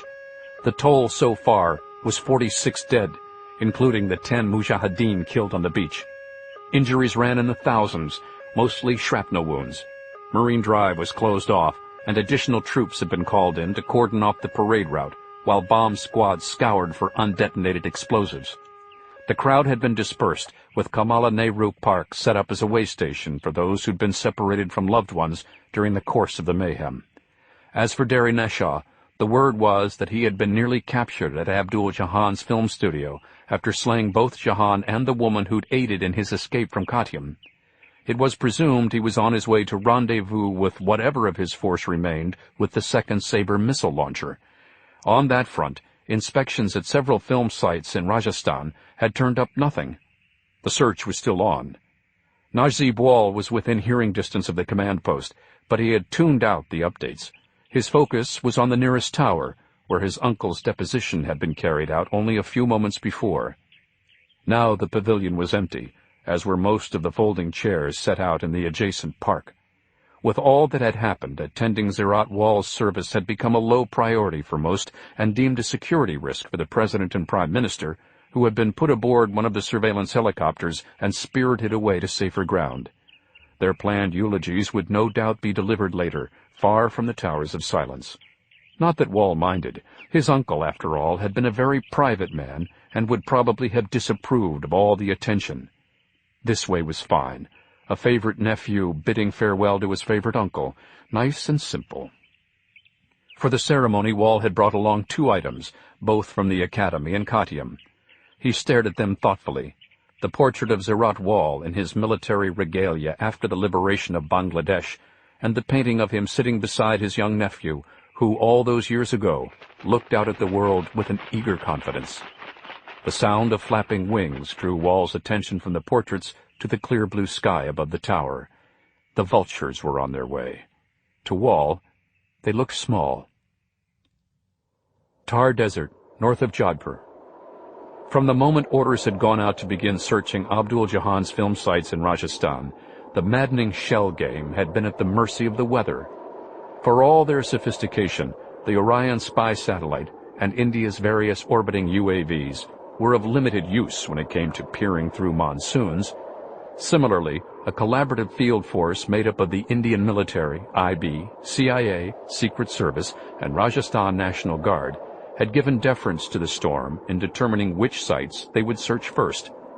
They'd begun in the eastern part of the state, ahead of the storm, coming up empty at 4 different sites. To the west, another contingent had hunkered down as the torrents passed overhead. The Mujahideen, meanwhile, had found the monsoon to be their saving grace, as the staging locale for Moon over Mars was located mid-state, and other than aerial surveillance by recon planes, the authorities had yet to take their ground search to Jodhpur. 20 miles north of the former capital, a 5-acre tract of the Tar Desert had been converted to a lunar landscape, mostly by way of prefab whirlpool tubs embedded in the sand, then partially filled with sand and layered with taupe plaster until they could pass for moon craters. A Quonset hut was dressed up to pass for the main base of the moon colony, and the colonists' main form of ground transportation were low-slung, unarmed desert patrol vehicles, painted the same metallic silver as the hut. The DPVs were bought at a military auction, along with the handful of rust-colored U.S. LVT-P7 amphibious tractors representing the formidable Martian invasion force. As was common in movie making, scenes were scheduled to be filmed out of sequence, and the first day's footage would actually appear at the end of the picture, given, of course, the mistaken assumption that the Mujahideen had any interest in adhering to the dummy production schedule once they'd used the site to mask their release of the Sabre warheads. There were nearly 60 extras on the set, suited up as warring factions. It was easy enough to tell who was who. The Martians wore crimson-dyed ghillie sniper suits, jackets and helmets covered with tattered material, so that they looked like a cross between mountain yaks and devils with dreadlocks. Opposing them were the noble colonists, sweltering inside their surplus World War II SOE jumpsuits. There'd been a problem getting the silver spray paint to stick to the fabric of both the suits and helmets, and through the camera viewfinders, it looked as if their outfits were made of aluminum foil. Of the 60 men, less than half were Mujahideen. The rest were bona fide extras, plucked from the streets of Jodhpur during an impromptu casting call, during which prospective actors were briefly interviewed to weed out anyone of passing intelligence. The Mujahideen wanted dullards, men who wouldn't ask too many questions as they were moved around the sand like chess pieces to give the impression a battle scene was being choreographed for cinematic posterity. The extras may have been simpletons, but they understood the concept of flash flood, and there were grumblings as they glanced nervously westward at the black clouds crossing the desert toward them. How long would the filming take, they wondered? Would they be taken to high ground once the storm hit? Did they get paid extra for working under bad weather conditions? Bolan, the top-ranking Mujahideen at the site, quickly took control of the situation. He picked out the extra who was doing the most complaining, paid him the agreed-upon fee for his services, then told him to take off his outfit and go home. Since it was 20 miles back to Jodhpur, the man had a sudden change of heart and decided perhaps he would stick around for the shooting after all. The others fell in line, and the mutiny was quickly quelled. 6 minutes later, an Antonov AN-12 cargo plane dropped below the cloud line and came to a landing on a flat stretch of desert adjacent to the film site. Stenciled on the rear tail fin was a large J in the shape of a flexing bicep, the logo for Jahan Filmworks. The Antonov, a one-time Aeroflot workhorse, had an upswept tail to accommodate its rear-loading ramp, and by the time the Mujahideen posing as prop masters reached the plane, the cargo crew was already unloading the fanciful shell for the colonists' war tank. They'd gone ahead and affixed the shell to a Humvee, allowing them to drive it down the ramp.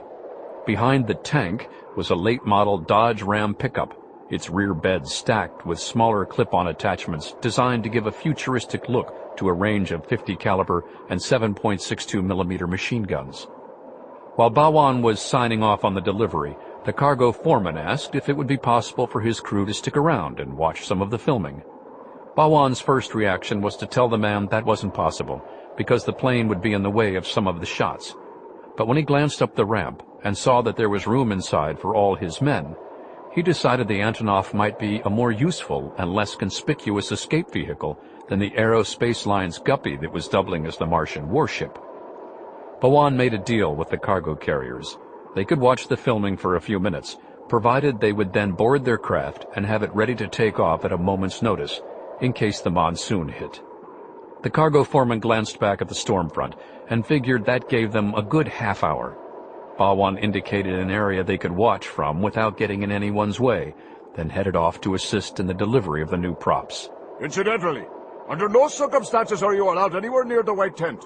It is the stars' quarters, and you do not care to be disturbed while they are preparing their roles. The cargo foreman nodded and promised his men would keep their distance. There was room in the back of the pickup for Bolan. He climbed aboard and signaled for the driver to circle around the costumed Hummer and lead the way to the tent. On the way he checked his watch. Half an hour was cutting it close. They would have to work fast. The tent, flapping in the wind, was large, covering 5,000 square feet. Backed up to one of the side panels was an 8-wheel truck with the Jahan logo emblazoned on its side.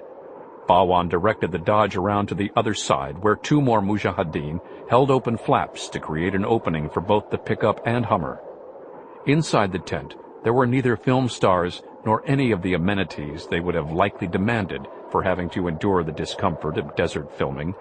Instead, there were 3 wooden crates, one packed with M60 machine guns, another with shorter-barreled .50 caliber weapons, the third crate by far the longest, contained 4 Sabre surface-to-air missiles. The Kashmiris who'd opened the tent fold quickly returned to their task, taking machine guns from the crates and affixing them to their mounts on one of the desert patrol vehicles.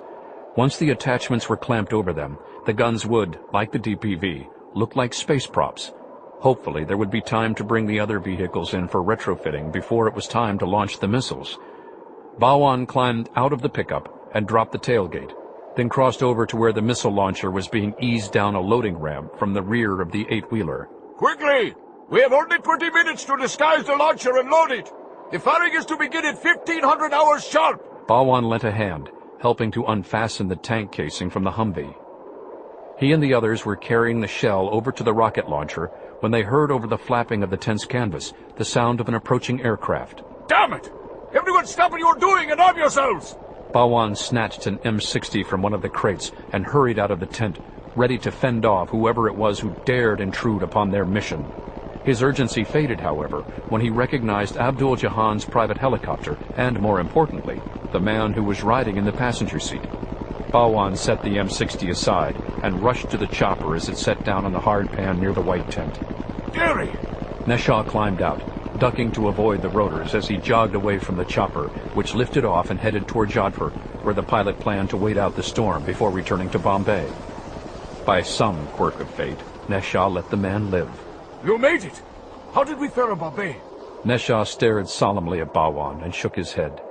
While in the air, he'd monitored newscasts over the radio and learned of Sheely's failure to take out the president and prime minister.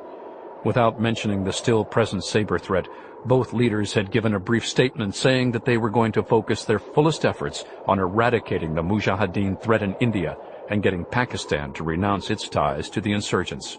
Our backs are to the wall. We must succeed here, or we are finished. I understand. But if we do succeed here, everything will change.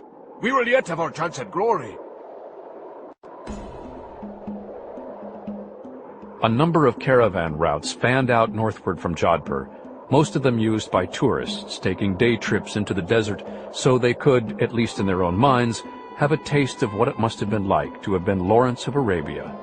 Only 2 of the routes continued as far as the Moody set, one used by tourists hardy enough for a week-long trek to Jaisalmer, the other part of an ancient trail long used by merchants shuttling their wares from city to city north of the Aravalli mountain range.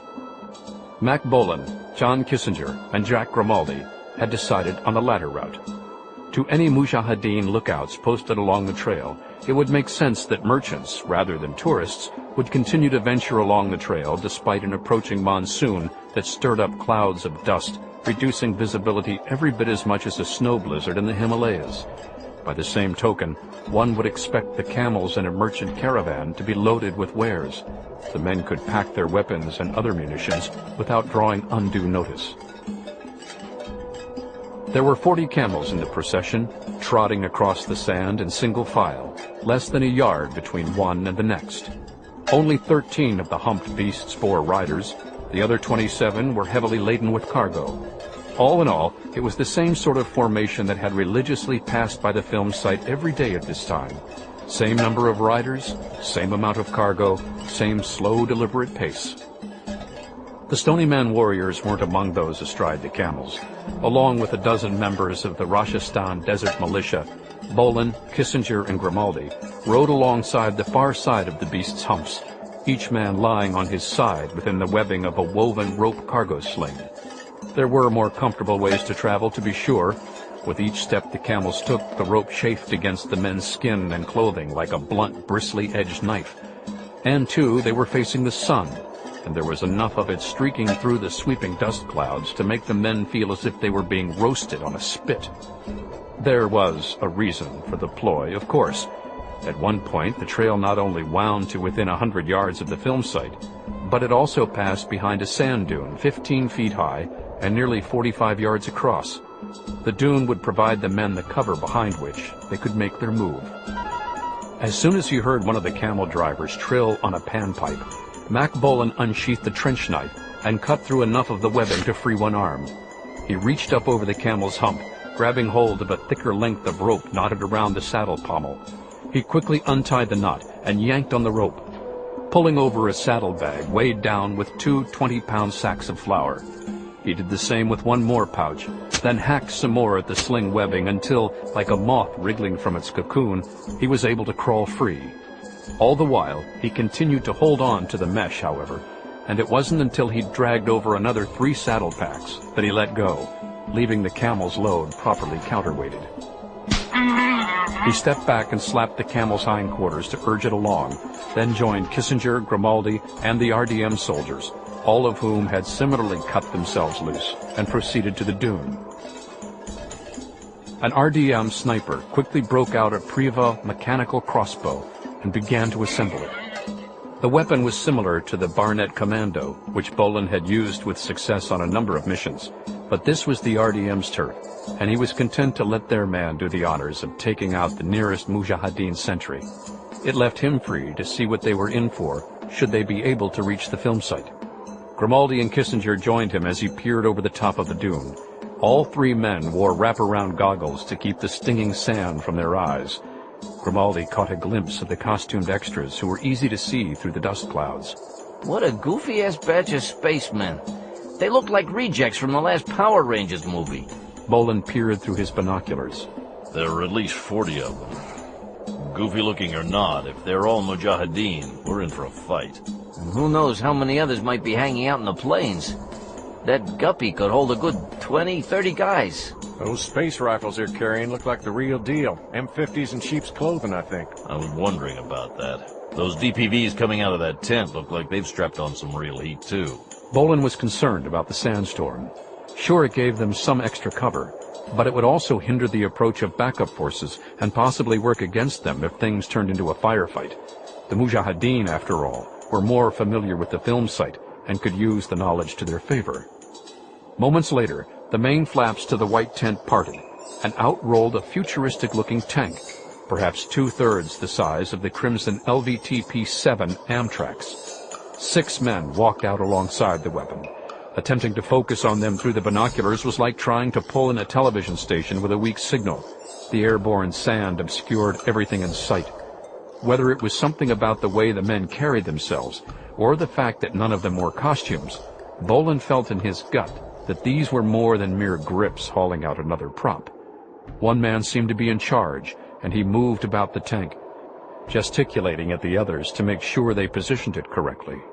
From this distance, and through the sandstorm, it was impossible to get a good look at the man's face, but Bolan recognized the hand gestures and gait from video footage he'd studied back at the farm. Nisha. Front guy on the right. How can you be sure? It's him. In that case, my money says his little space tank is our missing saber launcher. Yep, we're in business. Should we just rush them? I don't think so. They've got home court advantage. We'd only be playing into their hands. Well, we can't just inch forward every time we manage to take out a sentry. If they're aiming to get off a few missiles before the storm hits, we need to beat them to the punch. Agreed. But there's got to be a better way than just charging into their guns. Kissinger patted his knapsack. I could lob a hairball. If I miss the launcher, I might at least hit the tent, and I'll give you 10-1 it's not fireproof. I like the idea, but I'd rather we got closer, so the wind's not working so much against you. How about the cargo plane? Grimaldi pointed to the aircraft, less than 80 yards to their right on the other side of the dune. What about it? Grimaldi quickly laid out the plan he had in mind. When he was finished, Kissinger and Bolan exchanged a look. It's worth a shot. All right. Just wait until the first sentry goes down. No problem. They didn't have long to wait. The RDM sniper had finished assembling his Priva MC. Aside from the actual crossbow, the weapon bore little resemblance to its medieval counterpart. With a full-fledged stock, foregrip, trigger, and shoulder stock, it looked more like a submachine gun equipped with handlebars. Once he'd tautened the bowstring and fitted a bolt into the receiver, the sniper lined up his sights and drew a bead on the Mujahideen sentry, who had his back to the sandstorm and was hunched over, hands cupped to his face as he tried to light a cigarette. The crossbow shaft suddenly sprouted from his neck, dropping him to the sand. All right, let's go. Along with the RDM, the 3 Stony Man warriors cleared the rise and charged quietly down the other side of the dune. Grimaldi quickly veered to his right, heading for the cargo plane. Bolan and Kissinger, on the other hand, jogged left, their destination one of the red LVT-P7 Amtrax parked close by the guppy. As he watched the disguised Sabre system being taken through its pre-launch checks, Derry Neshaw stared out at the film site. If they were actually filming, he mused, the sandstorm would have been a good effect. It gave the set an otherworldly feel and made the costumes and props all look a little less garish. Ironically, the script, an amateurish student effort Briley had secured for the Mujahideen by sleeping with a film school instructor back in London, had mentioned something about the final conflict taking place in a swirl of mysterious gas emitted by the moon craters. It wasn't the only parallel between the script and the potential real-life events. In the movie, the overmatched moon colonists were on the verge of extermination when they made their final stand against the Martian invaders, triumphing thanks to the so-called trans-quasar recombinant energy cannon the hero had managed to create out of odds and ends scavenged from a lunar scrapyard. Neshaw and the Mujahideen had gotten their hands on a pre-built launcher, coming up with a way to disguise and fire it without enemy detection. When the countdown was completed and the missiles were launched, their cannon would inevitably turn the tide of battle in their favor. Even if the enemy sent out interceptors, it was unlikely that they would be able to take out more than 1 or 2 of the missiles. The others would hit their mark, and the finger-pointing would begin. India and Pakistan would go at each other like rabid dogs. Neshaw and the others, meanwhile, would board the cargo plane and fly to Kashmir, where they would wait patiently while New Delhi and Islamabad annihilated each other. After that, well, they would see. Neshaw turned to Bolan. "How much longer?" Bolan conferred with the technician, who was busy establishing trajectory and target coordinates. 2 minutes to countdown. Inside the front cabin of the cargo plane, the pilot smirked as he unscrewed his thermos and refilled his teacup. Through the windshield, he could see his fellow workers huddled close, backs to the storm as they stared out at the film site. How could they, after years of working behind the scenes, still see movie-making as magical? Didn't they realize that shooting would likely be delayed if not postponed because of the weather? And even if the weather had been perfect, they could spend the whole day here without witnessing anything like the final product that wound up on the screen. The war scenes they watched would consist of, at most, a few minutes of filmed action, followed by hours of idle time as sets were moved and the lighting and sound crew moved in to tinker with all their gizmos until the director was satisfied that everything was just right, at which point they'd shoot another fraction of a scene and then begin the process again, all over. Let them suffer, he thought. He'd sit up here in the air-conditioned cockpit and enjoy his tea. He heard the cabin door open. He hadn't bothered to lock it. There was no reason to. Jack Grimaldi stepped into the cockpit and aimed his grisly pistol at the astonished pilot. "Step aside, Clyde. I've always wanted to take one of these babies for a spin." Bolan and Kissinger were halfway to the nearest amphibious tractor when one of the retrofitted DPVs appeared out of the nearest sand cloud and roared to a stop. Both men dived as rounds tore through the sand where they'd been standing. Lying on the ground, Bolan brought his Desert Eagle into target acquisition. One shot found its mark, striking the driver just below the helmet. Kissinger, meanwhile, continued rolling as 7.62mm rounds chased him across the desert floor. When there was a lull in the firing, he bounded to his feet and emptied his Colt at the tail gunner. The Mujahideen took a trio of 9mm slugs across the upper chest and slumped against the roof rack. 2 desert militia soldiers joined in the fray, but their shots were wasted, plowing into men who were already dead. Bolan signaled for them to go ahead and take the DPV, indicating that he and Kissinger wanted dibs on the Amtrak. The LVTP-7 was little more than an armor-plated carrier mounted on treads. Unlike a tank, its turret wasn't fitted with a cannon, but rather a meager 12.7mm machine gun, and that gun was absent from this Amtrak. Helpful to Bolan and Kissinger, however, was the outer prop shell, which provided them with a 3-foot-high wall behind which to hide. While Bolan stood watch, Kissinger hurriedly set out his DHL and began to assemble it. The men thought the vehicle was unmanned, and both were surprised when the turret's hatch suddenly swung open. Bolan whirled about and was ready to fire when he saw a man climb out with his hands held high in surrender. "Nice call. Now, if only your buddies would follow suit." Neshaw shielded the stinging dust from his face with one hand, while he unholstered his pistol with the other. The shooting was taking place slightly downhill, beyond the Guppy and the farthest of the Amtraks, and there was little he could see but the clouds of sand. The extras, of course, were either cowering in the sand or running in all directions like frightened children. But Neshaw's men, he was proud to see, had responded quickly to the intrusion. He saw them, blurry silhouettes of red and silver, plodding through the sandstorm toward the action, firing their M60s. Then, atop the farthest of the tractor tents, Neshaw saw the upper torso of a mujahideen holding his arms held high in surrender. Enraged, the Kashmiri raised his weapon, drew aim at the Amtrak, and fired. The man atop the vehicle twisted to one side and dangled briefly over the side of the raised wall, then tumbled down to the ground. Coward! No retreat! No surrender! Neshaw saw movement to his left and turned. The cargo plane had begun to move. Instead of heading down the makeshift runway, the plane turned slightly and began to move toward the set. The cargo's employees, who'd been standing nearby admiring the realistic action, glanced over their shoulders and scattered as the plane rolled past them. Begin the countdown! But we have to finish the free I lunch! said begin the countdown! Neshaw slammed a fresh magazine into the handle of his Taisho pistol. Tack on a few seconds if you have to, but move it up. Go! He turned to Bolan, now his second in command. We have to stop that plane. Bolan nodded. One of the Desert Patrol vehicles was emerging from the tent, newly outfitted with its decorated machine guns. Bolan stepped in front of the vehicle and motioned for the driver and tail gunner to get out. I'll drive. That left Bolan to take the rear gunner position. He was only halfway into the caged quarters when Neshaw put the DPV into gear and pulled away. Now they began to see some of the enemy approaching. Bolan stopped a few RDM foot soldiers in their tracks with a burst of rounds. Then, materializing out of the smoke, they saw camels. Their riders, RDM cavalry soldiers no longer masquerading as caravan merchants, had doubled back at the first exchange of gunfire. Armed with MP5s, they fired down at the costumed mujahideen. One of the camels was hit by return fire and toppled headfirst into the sand, throwing its rider from the saddle. Neshaw veered the DPV and passed alongside the fallen militia officer. He slowed long enough to put his gun to the man's head and pull the trigger.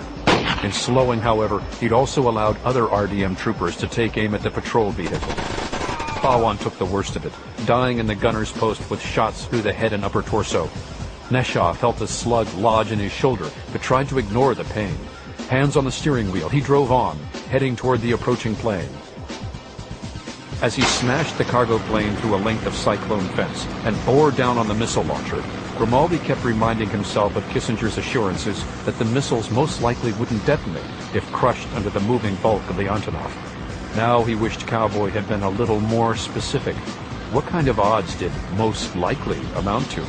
As if this weren't a troubling enough distraction, Grimaldi now saw a Desert Patrol vehicle emerging from the storm clouds and bearing down on him. The DPV could never hope to win a head-on collision, but if it managed to clip the Antonov's front wheel at the right angle, Grimaldi knew it could well thwart his chances of reaching the launcher before it fired its missiles. This should be interesting. By the time Kissinger had assembled his Dragon's hairball launcher, a lull had settled over the film site. The wind had died down, dropping sand from the air and giving a clear view of the short-term carnage that had been wreaked thus far. There were bodies everywhere. Thankfully, no one had emerged from the guppy, and the men from Stony Man Farm hoped it stayed that way. Kissinger was about to draw aim on the missile launcher when he saw Neshaw racing toward the cargo plane in the DPV. A stunned extra in a colonist outfit found himself in the vehicle's path and tried to duck away. He chose the wrong direction, and the patrol vehicle sent him flying over the hood and up past the gunnery cage, where Bolan slumped dead behind a 7.62mm machine gun. Can you take him out? Easier said than done. Kissinger had never tried firing the DHL at a moving target, and though the obvious strategy was to shoot ahead of the DPV in hopes the vehicle would drive into the path of the incendiary load, if he overshot the target, he stood a greater chance of hitting the Antonov and turning Grimaldi into toast. Just take your best shot. Kissinger drew in a deep breath and slowly pulled the trigger. The DHL slammed into his shoulder as it fired. Both he and Bolan watched the charge converge on the patrol vehicle. Erring on the side of caution, Kissinger had aimed short, striking the ground several yards behind Neshaw. However, on impact, the resultant fireball rolled forward, carried by momentum, and fanned out as it engulfed the rear end of the DPV. All it took was one flicker to the fuel tank, and the patrol vehicle exploded, stopping in its tracks. Neshaw was killed instantly. As smoke rose from the fiery remains of the DPV, Bolan and Kissinger watched Grimaldi bear down on the missile launcher. The countdown was into its final seconds, and through his binoculars, Bolan could see one of the Mujahideen raise his right hand and, one by one, retract his fingers. 5, 4, 3, 2. The counter looked up, eyes widening in terror as he saw the nose of the Antonov sweep over him. The prop firing tubes snapped like celery stalks, sending the missiles sliding from their racks into the sand. Kissinger would have collected in Vegas because, as he'd predicted, none of the warheads detonated, even when the disabled launcher was dragged across them by the cargo plane. Within seconds after the aircraft came to a halt, the monsoon swept across the film site and the heavens opened up. Rain pounded the sand.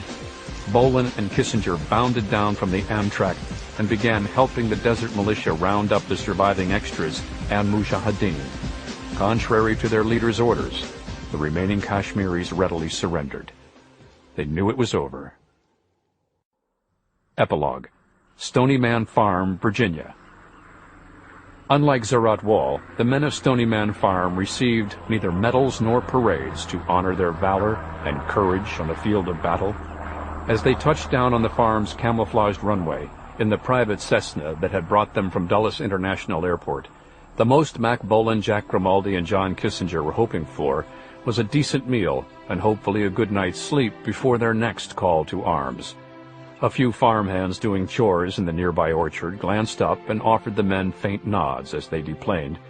Other than that, the only other people who'd come out to welcome them back were Hal Brognola, Aaron Kurtzman, and Barbara Price. After warm, if perfunctory, greetings were exchanged, the six headed on foot toward the main house. Brognola and Kurtzman pigeonholed Grimaldi and Kissinger, pressing them for details about the mission, leaving Bolan and Price to walk alone a few steps behind. As always, in the name of propriety, they walked a distance apart from each other. Bolan and Price both had an unspoken pact not to make a public issue of their relationship. At times like this, it wasn't easy, however. Price had anxiously monitored the turmoil the men had faced, and she could see that Bolan had brought back fresh scars from the war zone. There were certain things a woman wanted to do with a man after their separation was marked by a brush with death. For his part, Bolan, despite his fatigue, felt a familiar stirring at the smell of Price's hair in the late summer breeze. Sure, he was exhausted, but there would be time for sleep. Later, they neared the main building where she maintained her living quarters. It's Labor Day. Slipped my mind completely. I've always been fond of picnics on Labor Day. Bolan glanced up at the sky. Dark clouds were gathering, nothing as severe as what he'd seen in India, but threatening nonetheless. Looks like rain. Then I guess we'll just have to do our picnicking indoors. I like the way you think.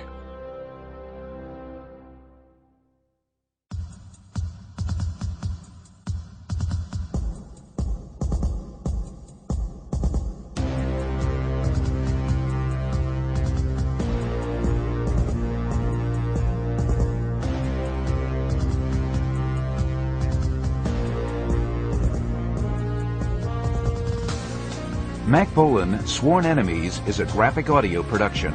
Copyright 2006, The Cutting Corporation. Performed by Jeff Baker, Terrence Aselford, Nanette Savard, Richard Rowan, David Coyne, Casey Jones, Ken Jackson, Christopher Graybill, Thomas Penny, and Mort Shelby.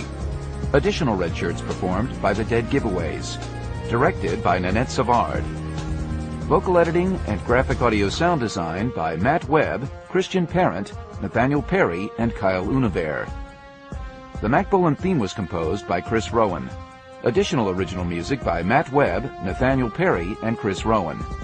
Script adapted for graphic audio by Nanette Savard. Produced by Rick Rowan and Dwayne Beeman. Executive producers James Cutting, Mary Cutting, and Angie Cornett. If you enjoyed Mack Bolan, be sure to look for Don Pendleton's Stony Man and The Executioner, available at road stops everywhere at 1-800-670-5220 or at www.cuttingaudio.com. Keep listening for exciting previews of other graphic audio thrillers.